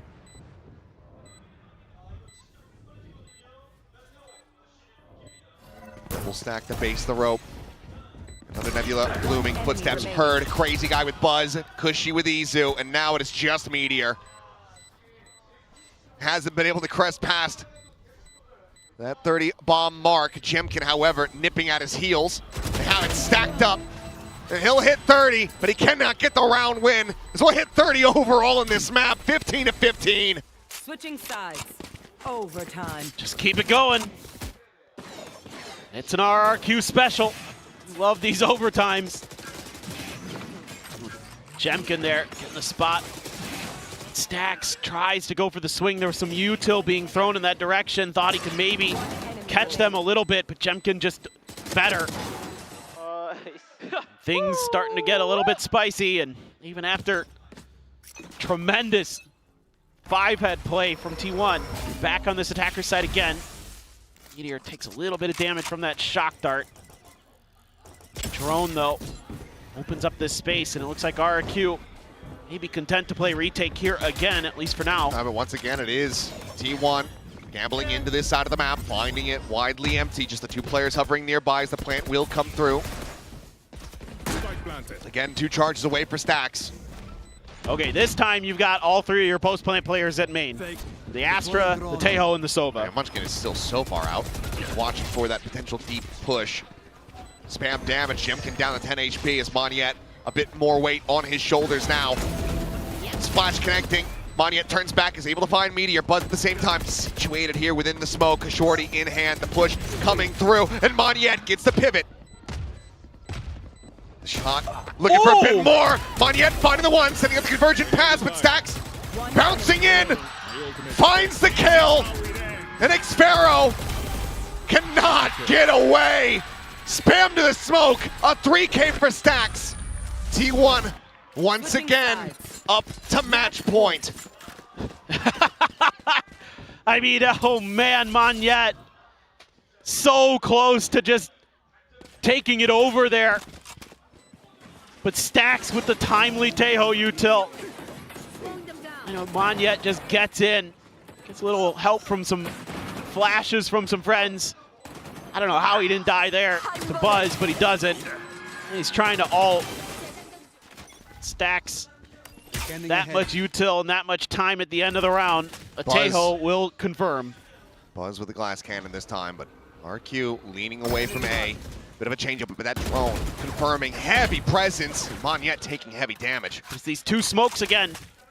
So you should be pretty aware here as T1. Munchkin's rotating over. Dash over to the side, looking for the kill. The saturate does connect. Jemkin looking to try to flash him out, and Munchkin just doesn't stop moving, so ends up falling to the wayside. Meteor now trying to hold down the site, finds the 2. Xpharaoh taken down through the clone. Brings it into a 3v3. Monyet's weak. Swings out around the back. Gate crash set up for the exit for Jemkin, should he need it. Still, this operator in hands for Buzz. Find a weapon on the ground if he makes his way to the connector, but Jemkin tucked inside of the smoke here at tower. Do they suspect this at all? Smoke about to fall, and Buzz is dialed in on the angle. Reads that like a book in the end, and now player disadvantage. Monyet and Crazy Guy to have to do it all. Looking for the body block, it does not work. Monyet finds one, Crazy Guy gets the other. It's all down to Izu. Taps it, trying to bait them forward. They know that he's not on it. They know that he just doesn't have it. 16 to 16. Fall back here. No end in sight. Switching sides. Overtime. Whoa. I mean, it's just so tough for either team if they get into these post plants. You know, with all that attention at mid, Munchkin just on his own trying to challenge that. Just gonna have to eat the waylay util and hope that the players behind him get it done. What a read by Buzz there. I thought maybe they'd get it done, but then Buzz starts pushing forward, and that's when RRQ swings into action. So those Astras there, so difficult. You gotta break past. Obviously RRQ in the past and known to be playing out ridiculously long overtimes. Yep. All I can really think and say is thank God that they managed to bring this map back, to get it to this point. Where even if they do end up losing this and losing the series, they've shown that they do have that tenacity, the ability to dig deep. So they need to show that. If they want to close out this series, if they have to play against PRX tomorrow. Much deeper position for Munchkin here, looking for lurks, expecting that there's going to be an adjustment from RRQ in these retakes. He's pushing out of the smoke, and he will be able to find one. Cushy. Wow. Going to be taken down. It gets just a little bit faster than they might have anticipated because he disrespects the Tejo salvo. Walks through it. Now, taking point once again, spots it out, sends out. That's Hinder. There's Monyet. One dash forward, hits the saturate. This time Meteor, unable to take out Jemkin. So back into a 4v4. RQ quickly getting settled on the site. The recon up and over the top. Buzz on the spray, able to find Monyet. Stacks getting rid of Jemkin. As Xpharaoh swinging around the back. Went for the jump, but it's an all-in gambit. Now he's the last one standing, and not for long. We will continue this back and forth as long as it takes. Match point. T1. What do you say, Drone? Again at match point, looking to make this an 18-16. RRQ, can they keep fighting? It's just so hard. And this time it's T1 who makes a little bit of adjustment, putting Meteor up into the vents a little bit sooner. Finds that big first kill, and then it's just a meat grinder at the end. Time to jump. You're just left in the blender. Here we go, Meteor. So aggressive here. Doing stacks to try to hold the line, the salvo. Pushing forward, denying them the drone, but the stealth drone will similarly get cleared out on the opposite side. Jump up over the top though, and Izu has the angle and has Jemkin's head. Is that the beginning of the end? Saturate's connecting. The shorty shot through, looking for some damage. Crazy guy on top, able to find 2 kills. As Manyat gets all 3! Another massive mowdown to keep it neck and neck! Overtime. It's just coming down to these battles of who's going to finally win a retake. It looked like maybe T1 was going to have it because of that early numbers advantage. They're able to clear out a few players here, but these saturates aren't being baited out by either side. They're causing so much grief. Holding on by a thread. Come on, yet. Shaking his finger like, nah, I'm not done yet. We go again. T1 this time gonna take their chances at B, but it should be pretty well known. Quick TP over. Crazy guy. Get dealt with as he exits through that smoke. Meteor finding him. Finds a second. Jemkin taken down, but Manyat still alive, still fighting. Be right back. Cleans up a second, gets pinged. Short hop dash, but out to safety. Cushy at the same time. Noting the flank, RRQ, a player advantage, looking to once again take the lead for themselves.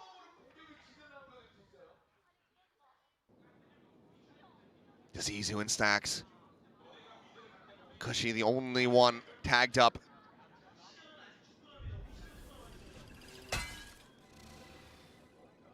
Here, you're just waiting on a reset of the recon dart as They're Izu. backing away from this. Yep. And right as they do, it's going to be the rescale forward. How long does T1 wait before tapping the plant? Likely not going to be long at all. Now, they are completely drifted across to the other side of the map. 30 seconds left. About to get the bad news as the spike gets planted, now having to pivot back through. Izu's got to go huge here. He's in a horrible position. So far forward. Finds the first, looking for a little bit more.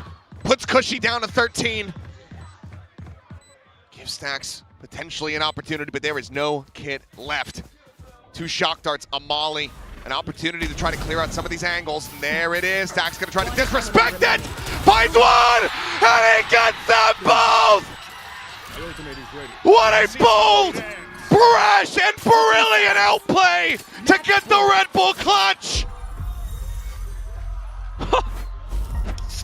Just when I think it's over, just when I think RRQ's done it, they worked the map so well. They pushed Jemkin out A main early, get the info. Everybody's back over there. Jemkin TP's over, but it's the patience from Izu and Stacks. I was so worried about this here. Izu only able to get 1. Held the trigger down. 25 HP. Unreal. Stacks pulling a poster, disrespecting the molly, and getting the kill on the diffuser. Salvas again out. This goes straight back into the action. T1 to try to close it. Munchkin checking close. The M1 hold, Meteor good for 1. Izu with another, swings in, but to his demise. Cushy able to find the kill, and now it's Stacks and Buzz. The DRX duo to try to see if they can bring this to an end. The reveal coming through, but the spam not connecting. And Cushy now has a Hunter's Fury as he makes his exit back into A main. Ensuring that there is no flank. A molly still available as well. T1 would have to fight their way out. They have to push main. They have to go. The tap to start, the Hunter's Fury coming through. Buzz getting clipped. Avoids the second. Avoids the third. Stacks taking point. Finds the first, but I don't think he's going to anticipate this player on the left. He does not. As he's just going to hold it! How is that the finish? A Red Bull clutch with a hell diffuse! 19 to 17! The King of Kings have fallen! As T1 punched their ticket, the second seed to Master Santiago! Unbelievable! Unthinkable! How does it happen like that? I mean, what a crazy abyss. It felt like there was no end in sight. It felt like for sure we were gonna get another reset, but Stacks comes up huge in those last couple of rounds. Pushes RRQ back so they can get it. And I think KDG breathing heavy after that one, to say the least.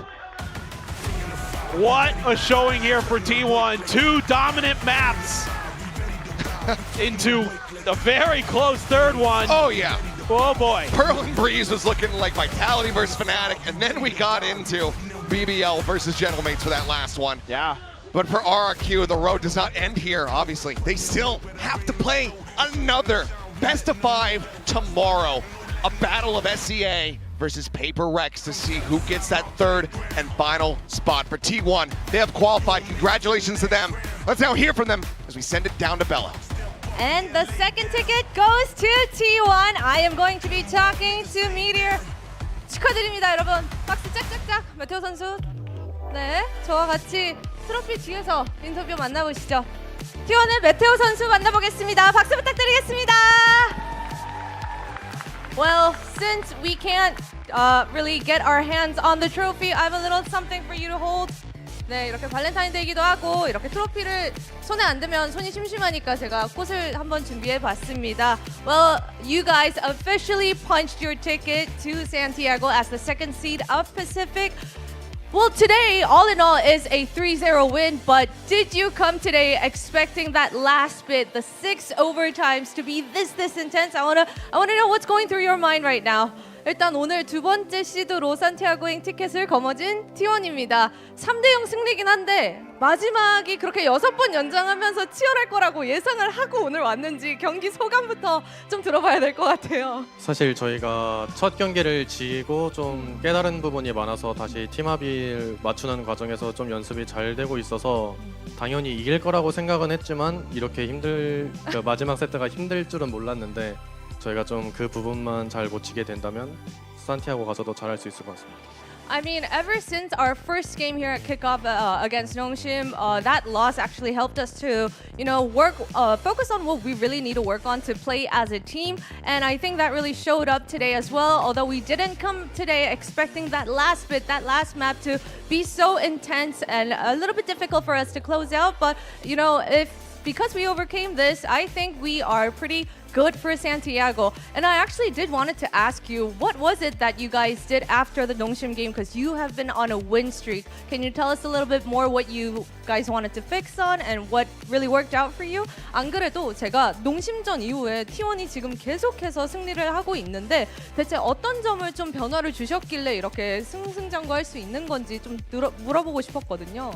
사실 그냥 제일 간단한 부분인 자신감 문제에서 저희가 농심전에서 조금씩 계속 후방으로 밀리게 되면서 게임을 하게 돼서 어려웠다고 생각이 들어서 그 뒤로부터 이제 스크림처럼 그냥 자신감 있게 하자 이렇게 얘기를 하고 다 같이 자신감 있게 게임하다 보니까 이기는 것 같습니다. 해보자.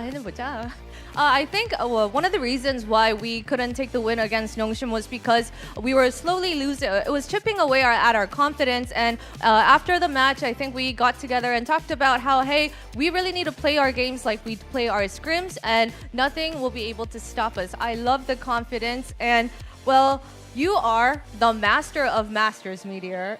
You're the only Pacific player to have 2 Masters trophy. What's your mindset going to Santiago, potentially aiming for the third Masters trophy for you as well. 또 마스터즈의 권위자 메테오 선수 아닙니까?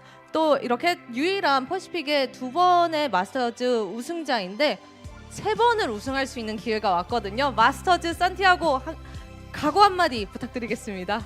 사실 제가 토론토는 못 갔어가지고 그때 경기를 보면서 마스터즈 한 번 더 가고 싶다라고 얘기를 항상 늘 생각해왔는데 꼭 오랜만에 가게 되어서 기분이 좋고 그리고 부담감 없이 편하게 늘 하던 대로 잘 하고 오겠습니다. 스크림처럼 그렇죠? 네.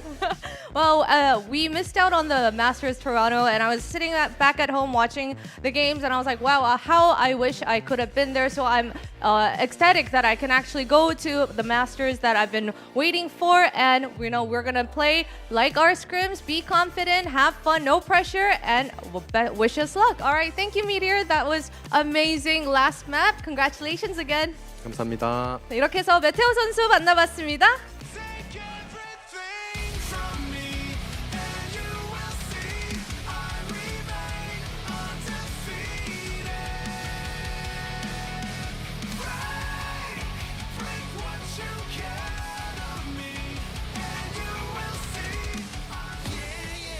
After multiple overtimes, so many clutches, so many multi-kills, and all of this chaos, T1 qualifies to Masters Santiago, but man, oh man, what a last map this was. I mean, an unbelievable map 3 for T1 to be able to take it home. That OT was just nuts. You had so many hero plays. You had so many massive moments for this T1 team. But there's no doubt in anybody's mind they've earned their place at Masters Santiago where they can duke it out with the very best.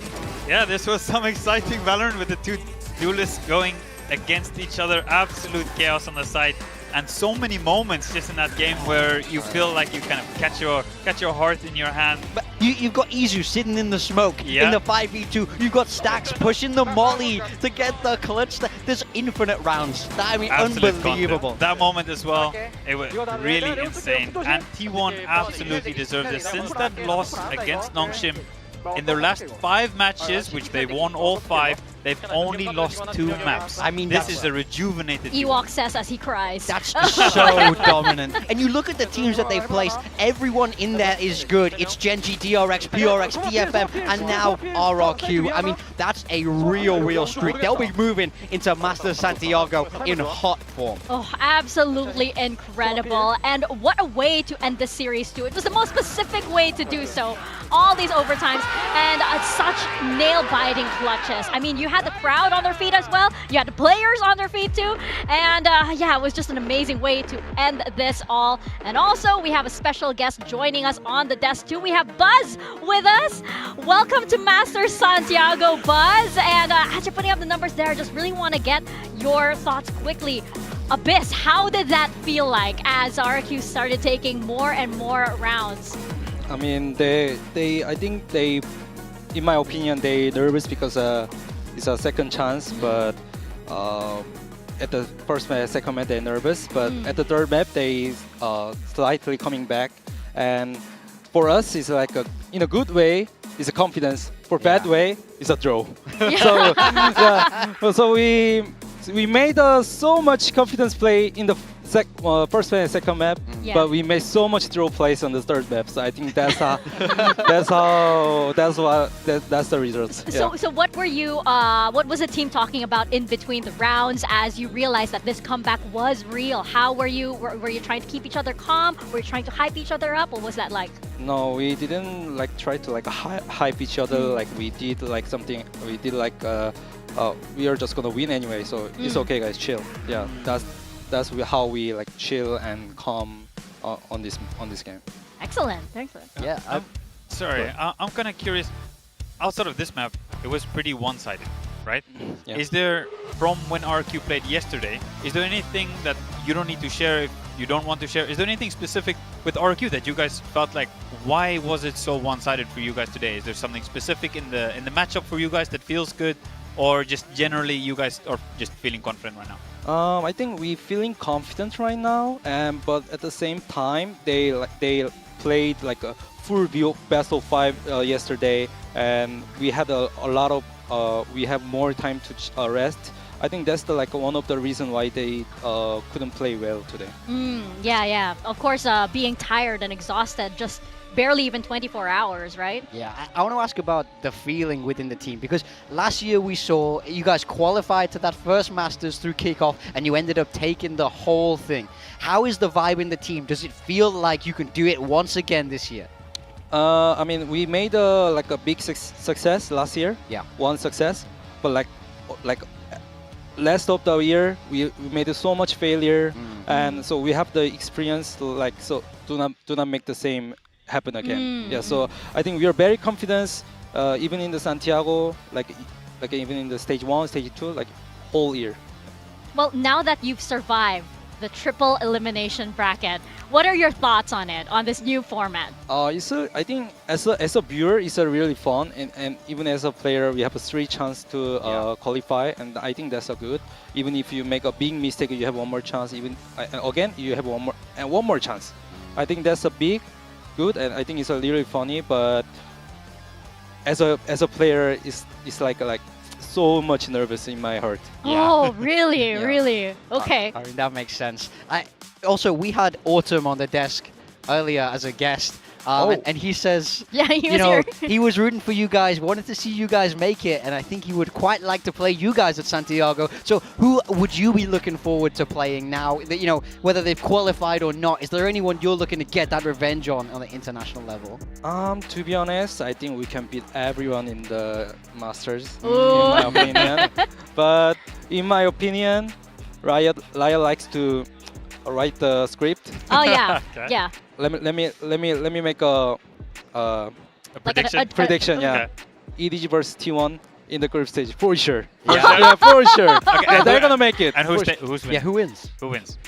EDG, because I don't want to make a jinx. Ah. For sure, yeah.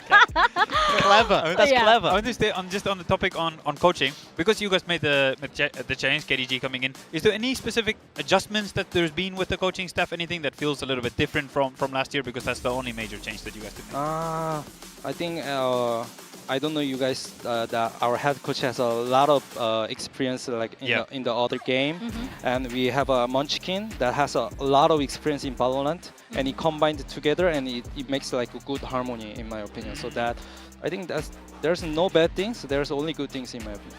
Oh, okay. That is amazing. That is amazing. Buzz, before we let you go, we have a little gift for you. Please accept your flowers for today because it's Valentine's Day. This for you and the rest of T1. Well deserved. We've been giving that to everybody, here on the desk. Congratulations once again. We don't give just for you. Okay. Wait, not everyone. Not everyone. Not You're everyone. special, Yeah. Only those who qualify. Congratulations once again to you and the rest of T1 for qualifying to Master Santiago. And thank you for your time. Thank you. All Congratulations. right. Thank you. See you soon. All right. So now, oh my gosh, this was a 3-0, but it certainly did not feel like that. Yeah. Not at the end there. No, not at the end at all. But I am so glad that RRQ was able to bring it back somehow, because the first 2 maps we were feeling a little bit, bummed out. Honestly, I gotta be honest, I don't know if they're glad about it. They just kind of got themselves woken up at the wrong time and they just delayed their bedtime for an hour. When you have to play again tomorrow, that's the triple elim. You've fallen from that upper bracket all the way down to the lowers. They have one more shot now, but we need to see them play like we saw towards the end of this map 3. If that RRQ shows up, then it's very possible. But if it's the RRQ from those first 2 maps, man, this could be in real trouble right now. To be fair, if there's a team, I do feel like if there's a team that could do it after, if RRQ could win this map, I feel like there's a really good chance that they could have done it.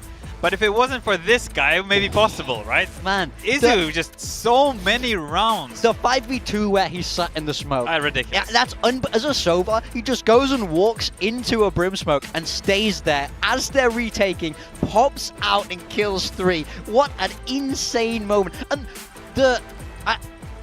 just to even think to do that in the OT, it's broke my brain. To think to do that in OT, in such an intense that's the brim moment. smoke for you, right? Yeah. It's really smart, right? Using the brim smoke to his advantage, so that it is so difficult to see inside. And remember all of this, he's been playing Yoru the whole time. Yeah. All of a sudden he's just playing the Sova and he's playing like this. And this also shows how valuable he is to this T1 squad. Yep. Being flexible and still putting up numbers. Yeah, I wonder if that was his call. Just an instinct. He's like, I'm just gonna stay here. Or where else to go, right? Or if somebody, like maybe he was trapped and he's just like, you know, let me try I'm something, dead anyway. right? I might as well try. It was so all or nothing. Of like, he felt trapped, and instead of swinging, he went, no, I'm going to stay here till the very last second. Because it looks stupid, right? Yeah, if it doesn't work. It looks ridiculous if it doesn't work. Like, why did you not go out to try and trade a teammate or something? He took the gamble, and he should go to the casino. But those are those are the kind of things that overtime will push you to do. Yes. You know, you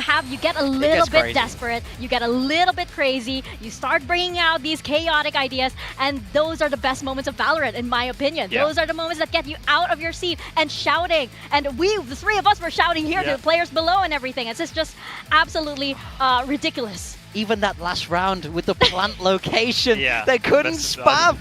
Oh my god! I think if you're RRQ, you're absolutely gutted. But yeah, they have to bounce back. Yeah. They need a win tomorrow.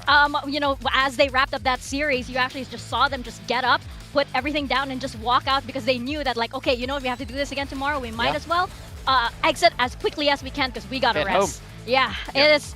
Ooh, exhausting. It looks like that 3 BO5s in a row is looking that it's that marathon for RRQ, and right now looking at our build Diff rosters, I think I'm doing okay. I kind of had the double RRQ going on with Quack as well. I mean, that's a rough situation. Me and you, Ewok, we both had Meteor and Izu. Imagine not having Meteor. Yeah, imagine not picking Meteor and Izu today. That's kind of crazy. I think there's a world where maybe we got to win today. I'm not sure. Somebody did. Somebody who was co-streaming over there did Oh! manage to do it. Oh! Would you look at that? Oh, yeah, good job. And good that's job, why gentlemen. we're over here. Yeah, okay. Yeah, that's really, I'm not too far behind. Achilles and I are just, like, not far behind. Look at a rare at the bottom. That is rare. That's a rare that's sighting right there. paper thin whiff there. That's huge. Okay. You haven't talked. Mika, you no. It's overall results. You won. I was not worried. It ends today, Mika. Wait, today's the last day. I win? You won. I win.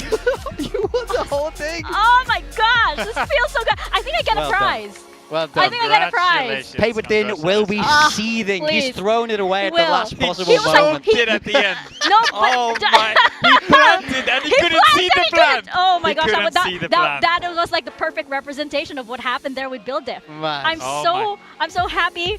Yes. Congratulations! I'm gonna relish this moment right now on stage. turnaround. I'm gonna go and touch the trophy as well. I feel like I'm gonna go on stage You and deserve the trophy. touch the trophy too.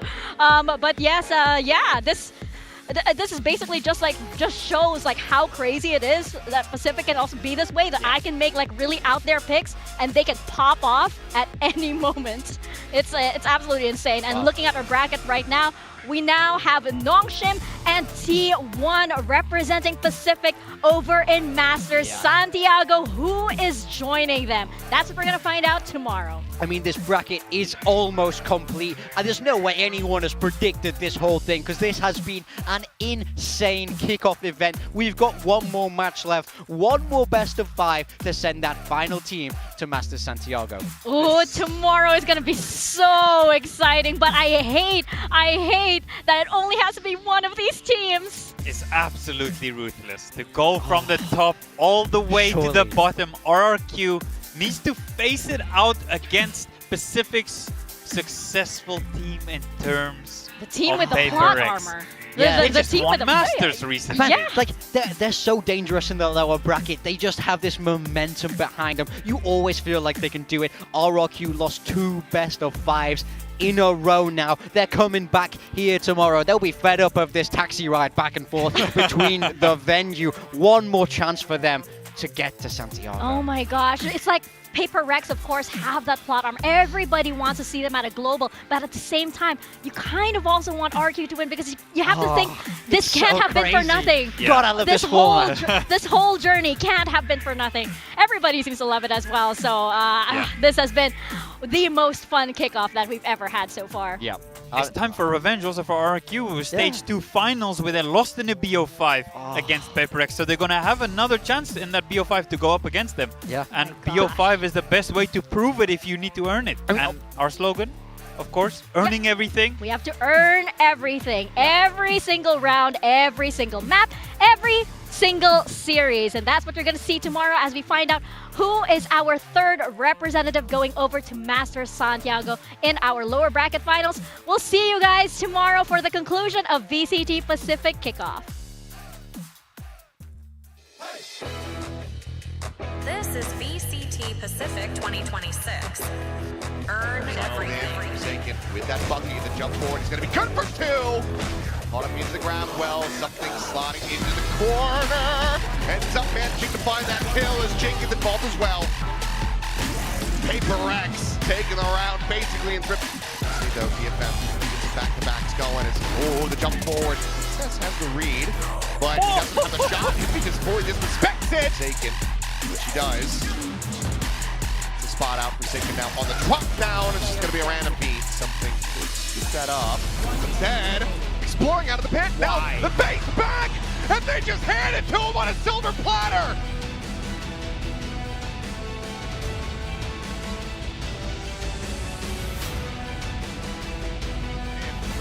But Stacks, he's got the Hunter's Fury. Crazy guy's dead. Easy on the peak. Down. Is suspicious about it. Dark cleared. Jump peak relay bolt going through. He draws it over to the Phantom. Tagged away. Body block on the setup. Do manage to get it up to half. Lunkin now. Cheating forward. 16 health remaining. Here's the tap. He believes it, and he clutches it. Arrow shot through. Drop down. Crazy guy on the other side. Taken down, the Stinger able to find a little bit more damage. Buzz pursues for a bit more. On one yet. Flash in, Meteor up on top of the wall, able to find his barrel. A 2v2. Here's swinging around the back and not making it happen. In from behind! Gets the Red Bull clutch. He used and actually does push Izu. Flash, not gonna find him. Saturate goes forward. Steadies it. Manya take it down! A 1v3. Looking for his first T1! Punch their ticket! The second seed to Master Santiago!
We've got two esports endemic brands coming together to create a series of products for esports, for the biggest stages. 퍼포먼스랑 컴페티션이 주요 키워드다 보니까 레이싱이라는 테마를 잡고 거기서 이제 영감받은 그래픽 요소들이나 다이내믹하고 날렵한 그런 실루엣 같은 것들을 저희 FS1 마우스에 적용을 해봤고요. 我们希望可以协助 POSA 成为电竞圈的顶尖品牌，而 Voxy 是其中一个助力。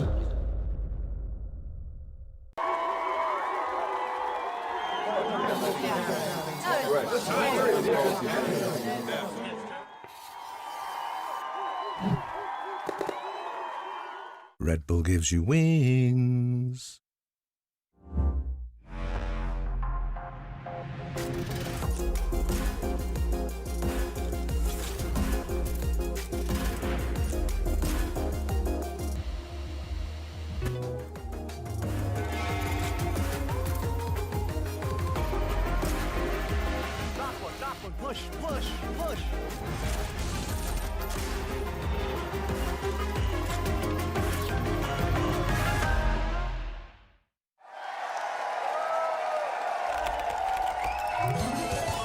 Red Bull gives you wings.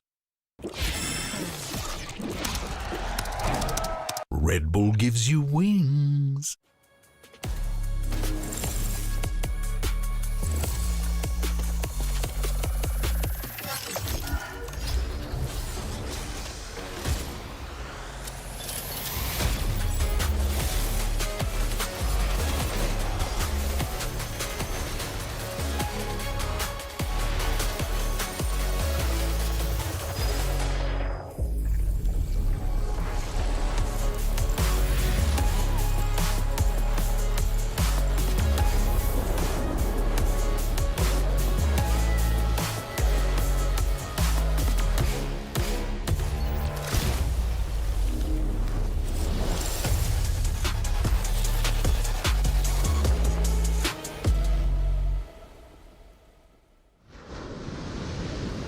This is VCT Pacific 2026.